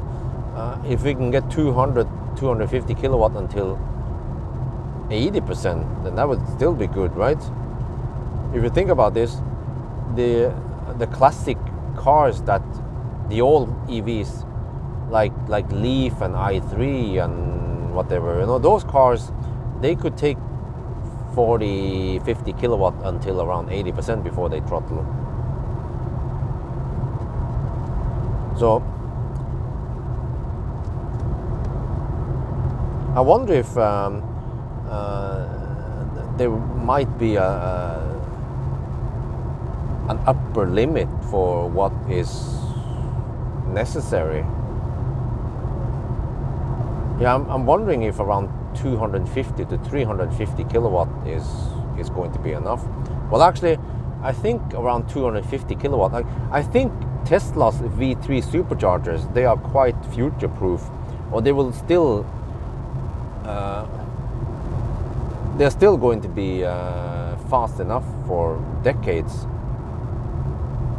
maybe even longer. Or I B-roll on the wrong lane here, shit. Redo that one. But think about this: the 50 kilowatt chargers, they have been too slow for a long time now. pretty much, I'd say at least for the last 5 years, they are kind of outdated already. But they still exist. But fortunately, at least in Norway, well, as far as I know, charge point operators in Norway, they don't install new 50 kilowatt chargers anymore. They only go for high power chargers. That's good, at least.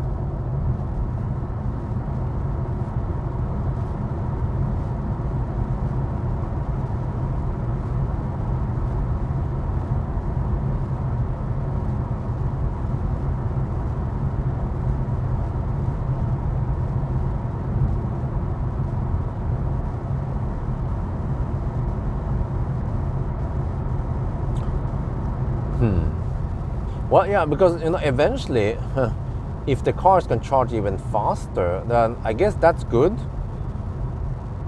As a PR, I mean, for high numbers are great on paper, right? But and also a high peak is nice if you want to ride on that peak for like until 40-50%, like I tend to do with Tesla nowadays.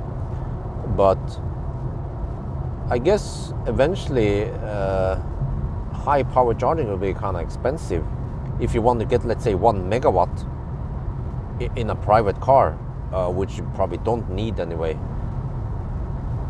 But okay, for trucks it makes sense to go megawatt, but for personal cars, then around 200 300 kilowatt would be enough. Maybe a Cybertruck or something like that, or a pickup truck, they need more power, maybe 500 kilowatt. Especially if they're towing shit. Then I experienced the towing, man. That was cumbersome. So I wouldn't mind getting, well, if I could at least get 250 kilowatt, that would be great, yeah.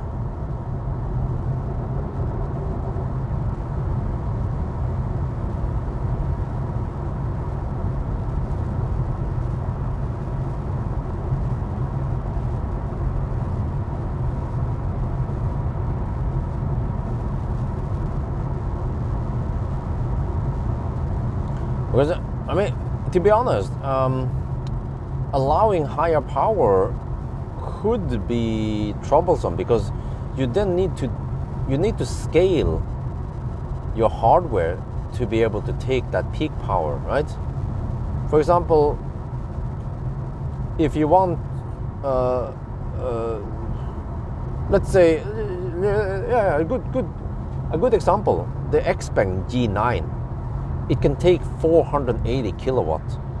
Okay, but I'm not sure how long it can take that speed. But it needs to, the cables and everything needs to be scaled up for 480 kilowatt. But maybe the average power is way lower than that. So it would have been better if the G9 could take only 250 kilowatt, right? Then you don't need those so thick cables all over the place. And maybe cooling and everything. But of course, big number sells. But maybe it would be a better idea to just scale it for maximum 200 kilowatt, like Audi is doing. The Fat e-tron, it can only take 390 amps. Okay, that's a little bit too low, but at least if they can just scale it for, let's say, 500 amp, yeah, or around 200, 250 kilowatt flat to at least 50-60%, that would be good enough for a long time.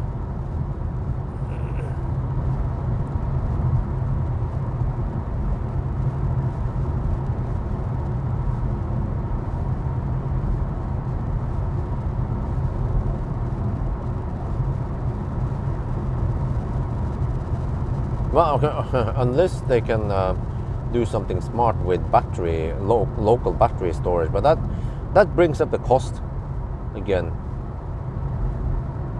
And somehow Tesla managed to make the high power the V3 superchargers that Tesla offers. They seem to be able to offer them at a fairly good price. So somehow they managed, Tesla mastered to make it affordable or cheap high power charging.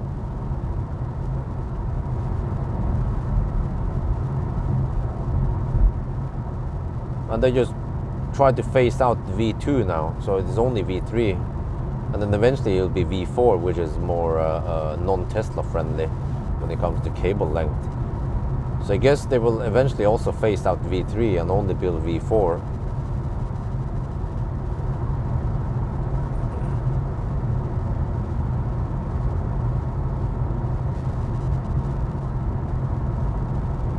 But I mean, in my head, there's still some fundamental laws here that if you want to pull more power, then it should cost more, right? Doesn't that make any sense? So if you, for some reason, need to pull 1 megawatt, it should, I mean, even today, I start seeing some price difference in some charge point operators in Norway that they charge you higher price for high power charging versus 50 kilowatt. So obviously, the higher power charger you have, the more expensive it is.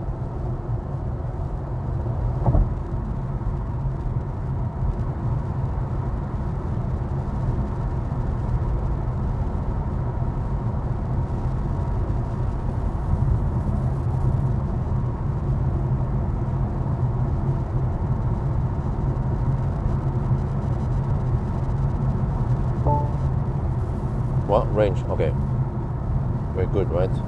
Yeah, we're good. Just check everything now. Yeah. Car claims I will arrive at 6%. That's fine.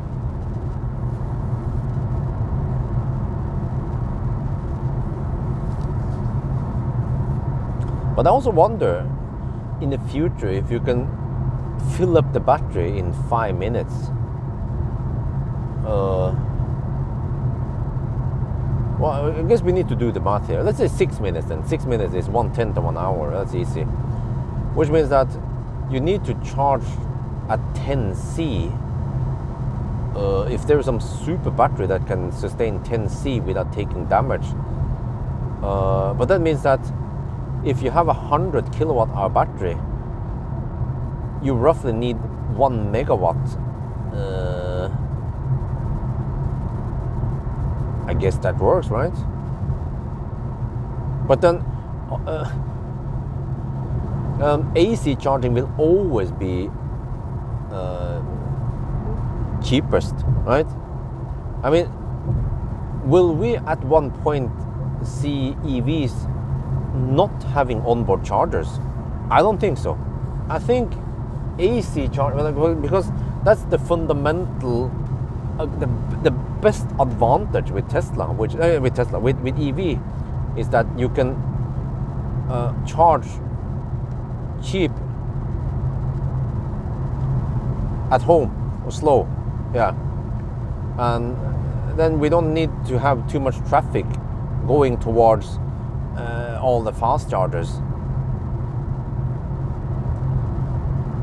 So actually, ideally, in a perfect world, the cars, they will have so good range that they don't need to fast charge that often or high power charge that often. They only need it for long trips, but for local runs like this, then they don't need to DC. But I think today, even in Oslo, Norway, there is a lot of local fast charging that occurs for various reasons. Could be taxi, could be, I don't know, people who hasn't planned things, or I actually wonder why they fast charge locally. Like Chris, he can't charge at home, okay, so he fast charge only with his fat e-tron.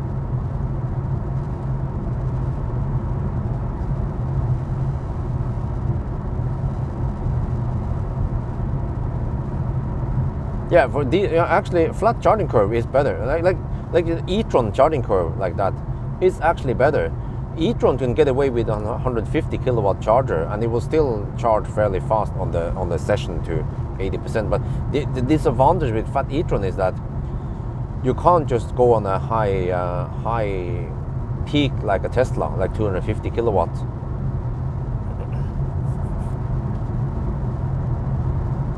But then at one point, then it almost becomes irrelevant how fast you charge, because if the car has good enough range, then you don't need to locally charge, right? So then the fast charging speed doesn't matter. Then range matters. And then if you go on a long trip, then you need to stop anyway for food, like I have experienced so many times.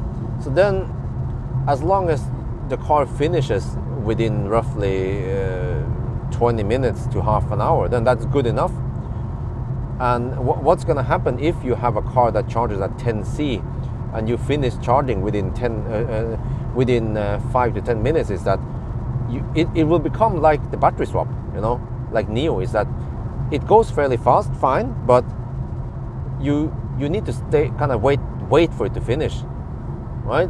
Because that spot is going to be highly valuable if it's a mega charger. You don't want to block a freaking mega charger. So you end up having to plug it in and sit there for 5 minutes doing nothing. Or I mean, you can check your phone and shit like that. But you kind of end up waiting there for 5 minutes rather than just plugging it in and let it spend half an hour. So, and also, yeah, and what you end up doing is that you might pay a higher price for the mega charger, which is great. Charge up in 5 minutes, and then you move the car, and then you park the car. but if you had the option to go to a lower speed charger, 150 to 250 kilowatt, then you will most likely get a lower price on that one.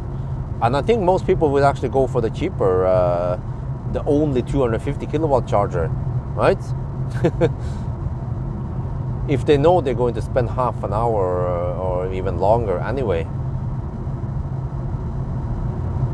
So I mean, I made a video about this many years ago when I heard that Taycan will charge at 250 kilowatt, and I said that it's actually going to be too fast. Yeah, and people didn't believe it. Faster is better, and blah blah blah, 800 volt, and I was like, well, but I have experienced this myself, that when you actually take a long trip, then you're busy anyway. Once you need to stop, once the battery is low. And I was even traveling alone. And if you travel with kids and kids and dog, then who knows how long this charging stop will be.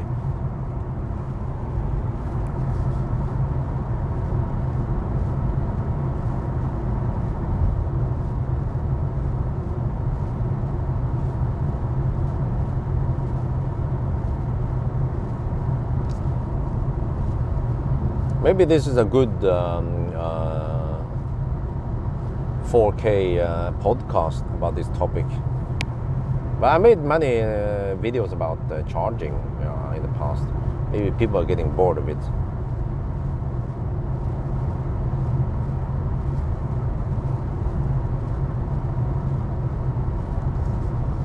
But yeah, AC charging will always be cheapest, and also home charging.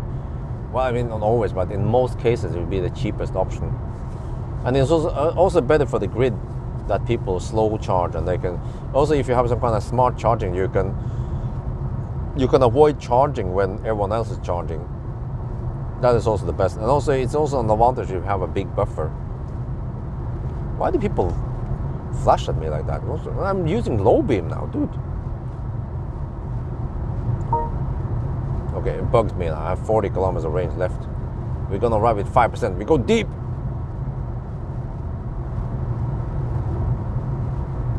So maybe in the future there will be some places with deliberately slower charger for people. Yeah, that's what I'm thinking. But this is the problem, because I mean, we have seen this before. You know those damn e-Golfs occupying Ionity chargers, right? Or those i3s, those piece of shit i3s. Just kidding. You know, and people are annoyed. I've seen it. I've seen post e-tron owners. They are annoyed that those damn i3s are blocking the Ionity chargers. That's the problem. So you know, in the future we need load balancing, like freaking chem power or some shit. That every spot can potentially deliver a megawatt if you want to, but you can choose, right? You just tell the system that you want to finish charging, or I mean, even better if the system, well, actually you kind of need to tell the system, yeah, otherwise you will be charging at full speed. So you need to tell the system that you want to stay here for 40 minutes, and then the charger will be smart enough. I don't know if something like that exists, smart fast chargers, yeah, but yeah, and then the charger will be smart enough to figure out how much power is needed. If the charger could detect which car plugs in. Ooh, I don't know if that kind of alien technology exists today. But then the charger could figure out that, okay, you have a Tesla, then I will give you only 70 kilowatts or 90 kilowatt instead of 250, and you will finish charging in 40 minutes as you requested, something like that, right? And then the price will be lower. You will then you will get away with a lower price per kilowatt hour. I think that's the future. But you need to have enough slots or enough plugs, so that even if you block that one, then no big deal, because there are plenty of other spots. And then if there's a cyber truck or some shit that arrives that needs 1 megawatt, it will get 1 megawatt if it wants, but you have to pay the price, of course.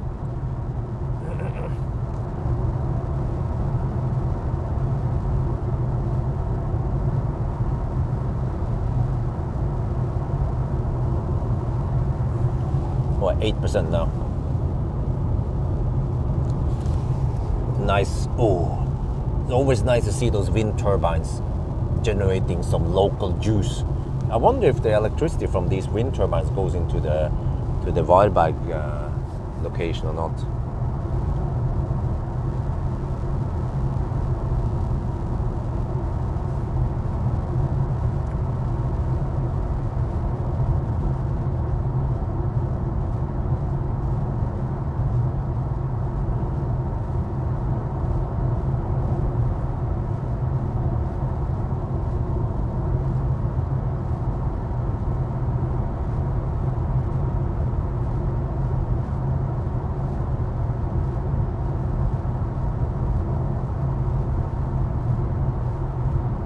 They could adjust so that the location is busy. You can't charge. Yeah. Yeah. That's also brilliant. Yeah. Yeah, because okay, this site is quite busy, so now you can only charge as fast as you can, or there's no way to choose. You have to charge at the maximum speed to get all the people out of the way. But ideally, also that site should have plenty of stalls, because there will still be cars with various battery sizes and charging speeds for a long time. So there will be a mix, of course, of some 100 kilowatt hour packs that can charge fast like a Plaid, but also some 50 kilowatt hour packs that will still exist for a long. For example, those Stellantis cars, they're going to last a long time, at least a decade more, or yeah.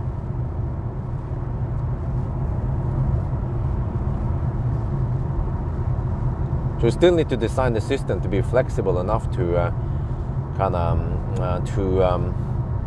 also include the slow charging cars. But in the future, you can scale it up.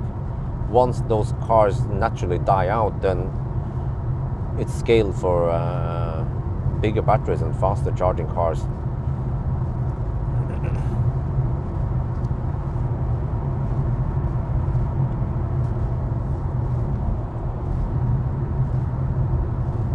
Okay, now I will arrive with 4%.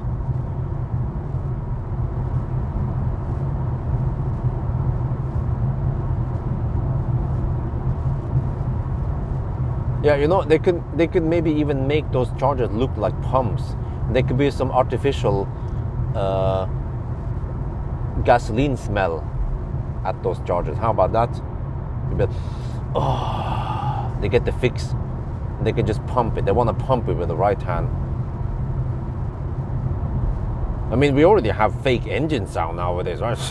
So I mean, someone's gonna pay for that shit. And then, you know, maybe some people just want to fill it up within 5 minutes, and then they can just move the car and park, and then they go to the gas station while the car is doing nothing.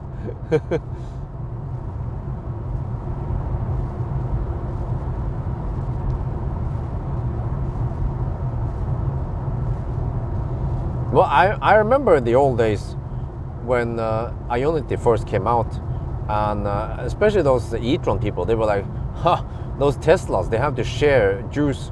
Back then we had the V2 supercharger only, and they'd be like, huh, you can only get 70 kilowatt each, but then at the Ionity you can get 150 kilowatt all by yourself. Well, and then what happened? Well, Tesla managed to scale up, and they introduced V3 supercharger, and they had plenty of stalls. And then Ionity, they got overrun, and then they had Laderstau at Ionity, and then yeah, you know, a Tesla getting 70 kilowatt is way faster than a fat e-tron getting 0 kilowatt while queuing up at the Ionity Laderstau.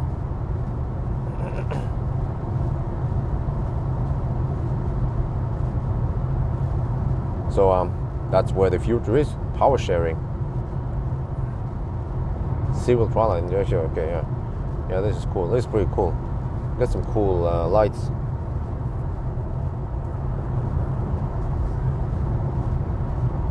Okay, I guess we can do a little status update right before we arrive. Actually, in 2 minutes it will be at the exact 6 hour mark. Well, I can move over to this lane now.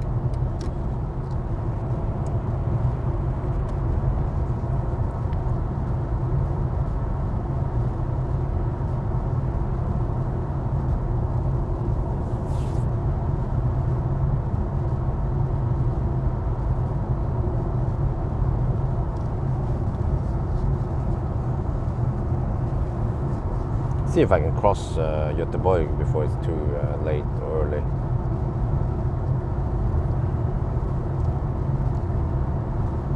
But I don't feel too tired yet. That's good. Just need to stay awake for another 3 hours, 4 hours.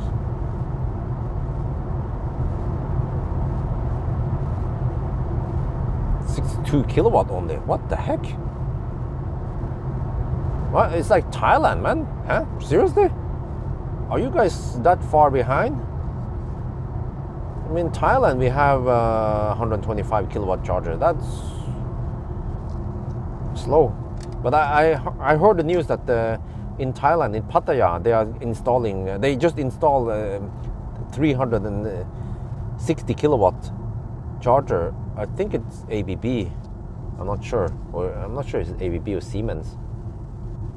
But yeah, 360 kilowatt. Okay, that's a little bit overkill, but okay. I guess when you share it, it will be okay. You should get 180 kilowatt each, right? If you share it. Okay. We are now at the 6 hour mark. Status update. Consumption 281. Distance 658 kilometers.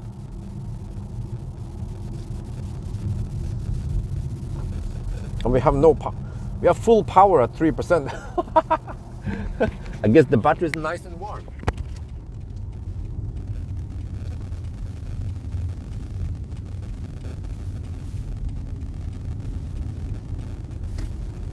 Live back, here we come. Oh yeah. Just go to the same charger. There's my tie cam. Okay, let's go to the same charger.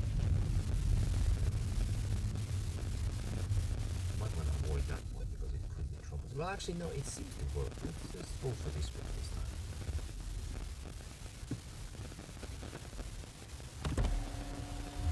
Zup.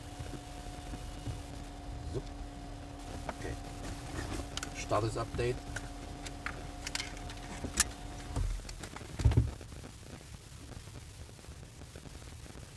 Varberg. Outside temperature 2.5 degrees. Okay. Yes, I lost my microphone, and I didn't lose it. I unplugged it on purpose. If you haven't noticed, I tend to do that right before we arrive, so I don't accidentally pull it out of the car.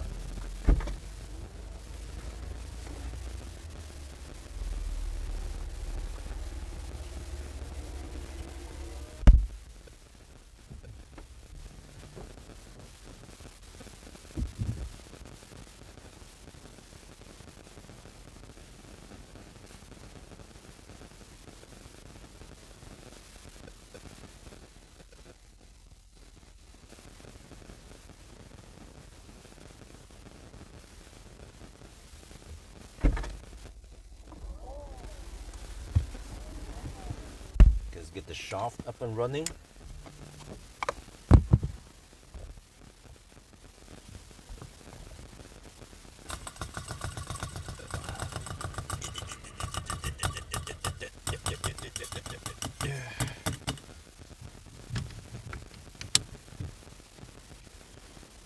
Kilowatt. What? Wow. Main is really that far behind.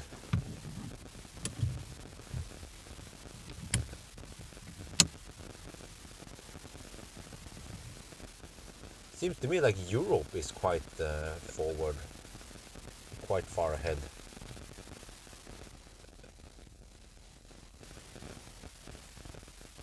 Wait, why is the car heating cooling? Auxiliary heating deactivated. Oh, okay, it's too low. Alright, fine.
Man, need to redo that one. I took the wrong microphone. Man, why do I keep doing that?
Okay, I'll go to the restroom now. I'll be back.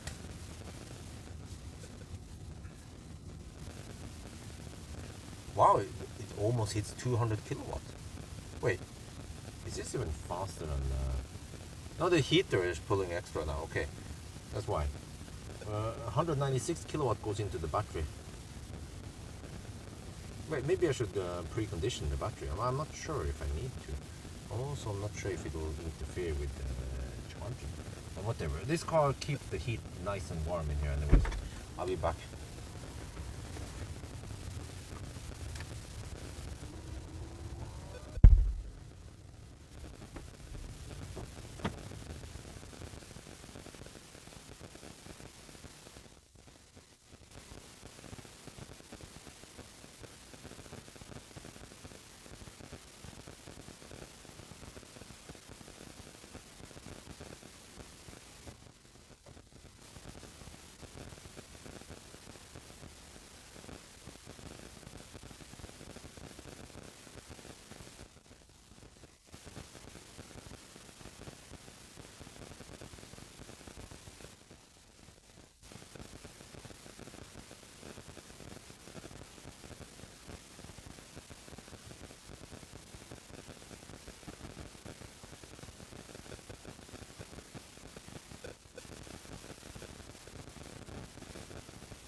the roll here.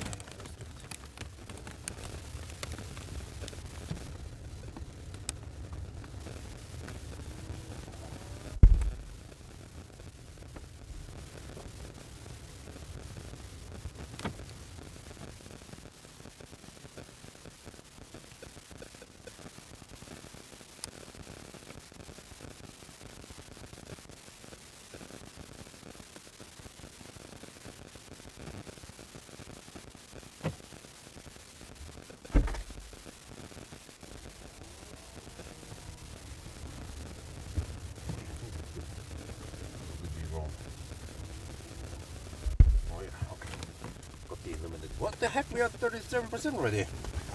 You see? Barely had time to go and grab some food.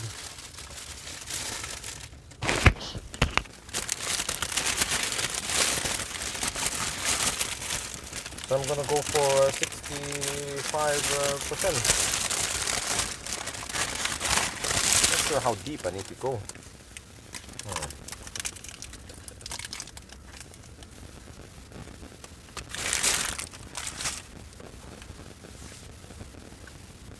But yeah, 65 should be enough.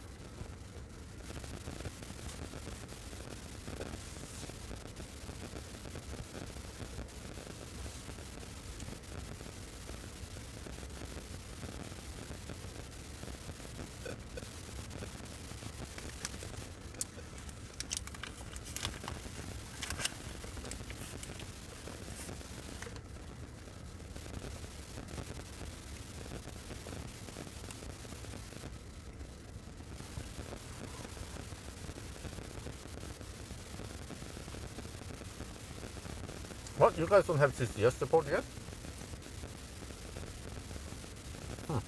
Interesting. It seems that Europe is quite ahead of US and many places in Asia.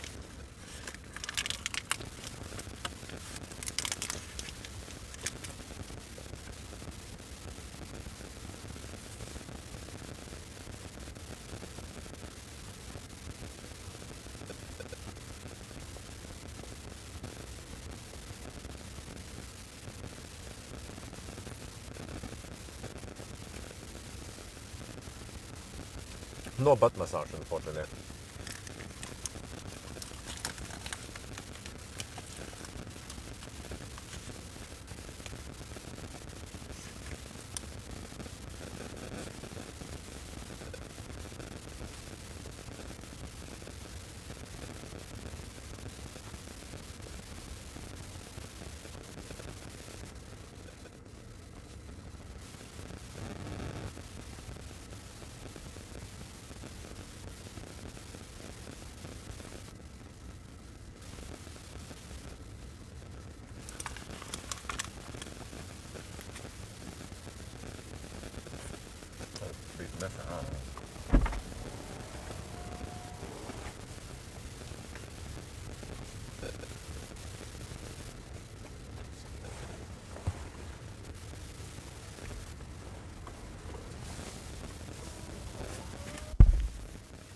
Oh, I never noticed that the EQS had butt massage.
This is actually very impressive so far.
Well, the Germans do like the flat charging curve, but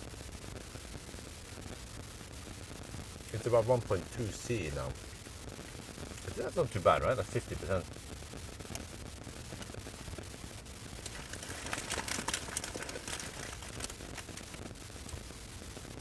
e-tron, on the other hand, goes at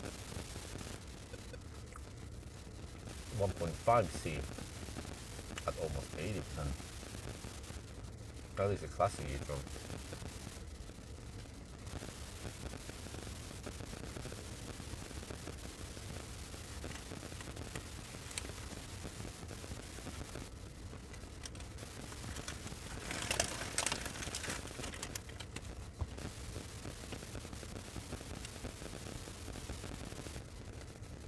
Oh, this was a much needed stop, man.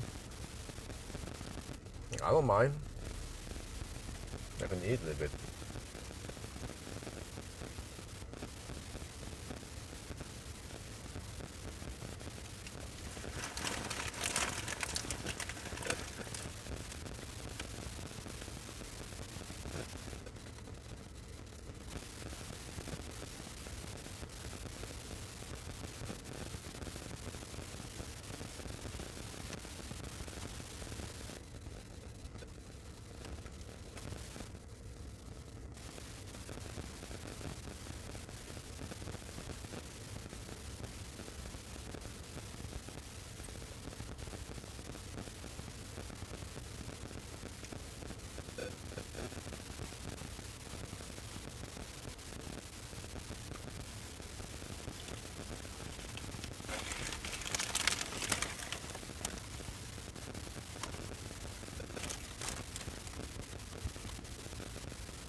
But we're gonna leave in a few minutes now.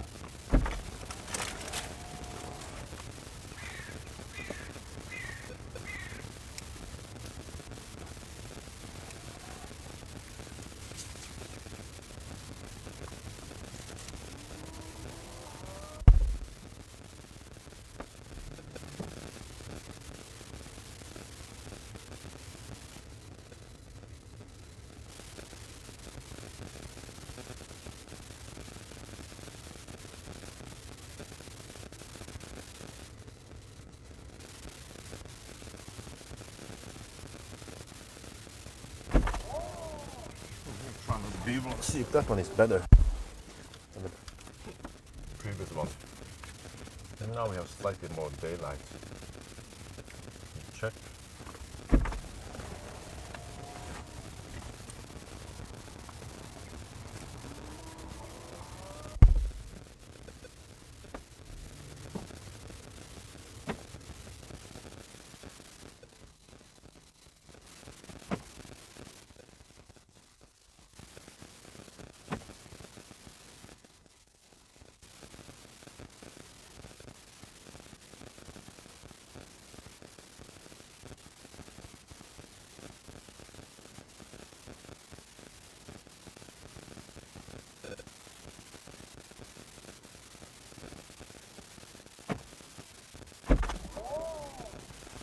Okay, we're gonna leave soon.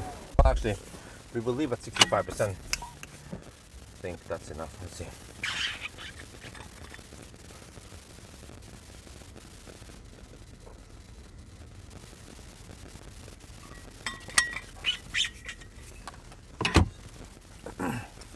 Well, I should get ready. Yeah.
All right, we're almost good to go. 25-minute charging stop, 63%. Yeah. This time we will go straight to. No, we will skip Spekkeren. We go straight to Strømstad. Yeah. So that's 224 kilometers.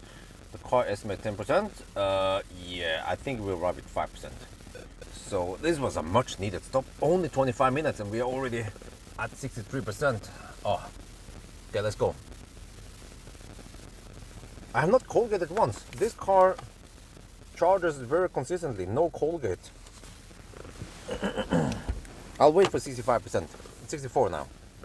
Then I go. That should be safe. Just have a little margin because it's a long stretch, so I don't know how it's going to be. Yeah, 26 minutes stop. 64%. Almost. I'm taking 100 kilowatt. Damn. Still.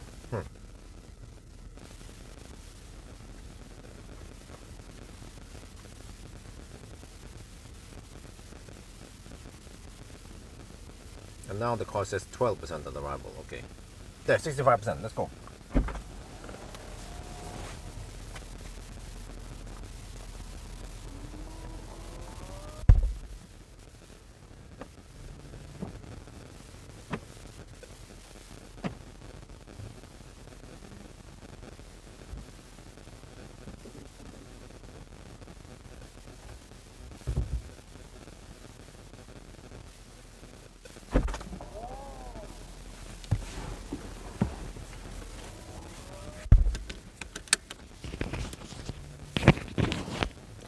It has automatic preheating, but also manual preheating. Let me see, what did it value since? Okay, I have to set it to since last charge. Okay, let me see, 14% supposedly at the next charger at Strømstad. So yeah, it's a long stretch. Well, a 225 kilometer stretch. It's actually not that long for many modern long-range EVs like a Tesla and even the German cars. They can take that stretch, but depends. You know, some cars struggle big time to to drive 225 kilometers, 224. Oh, is it 223, wasn't it? Yeah.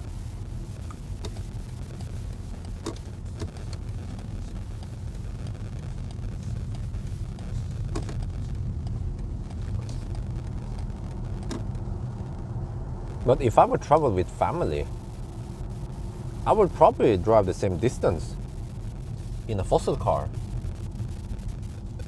Just have a break every 2-3 hours.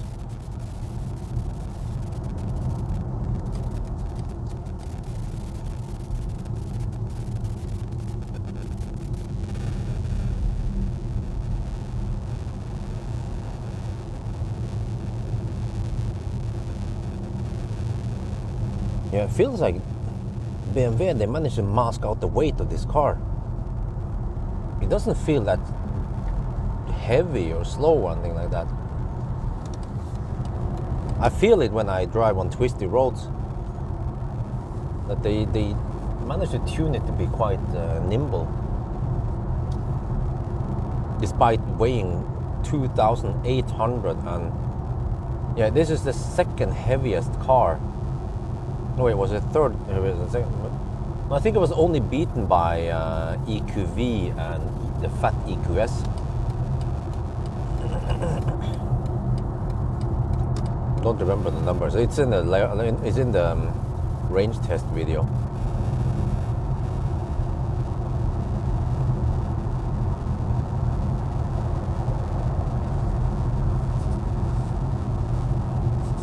Yeah, so now we have a long drive, or a long 2-hour drive roughly.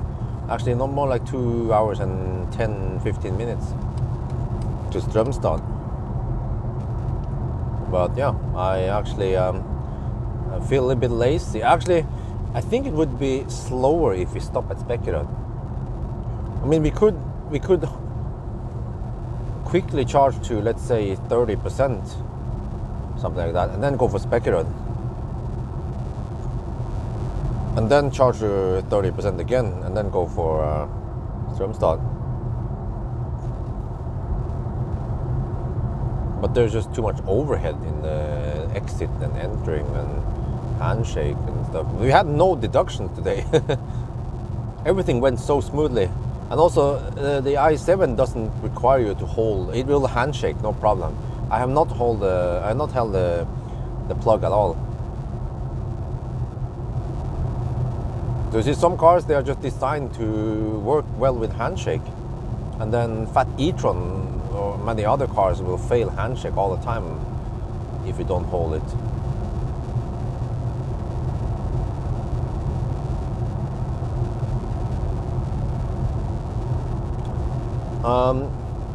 i7, less boat than EQS, but not as sporty and nimble and tight as Model S.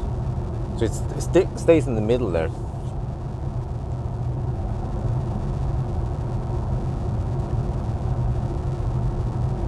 Model S is also fairly comfortable, but here is just even more comfortable. And then so, I don't know if it makes any sense, right? The comfort level here is in the middle, but also the sportiness is also in the middle. Whereas comfort level in EQS is even better, but then more boat. How is R? Huh? How is R? What the heck? What do you mean?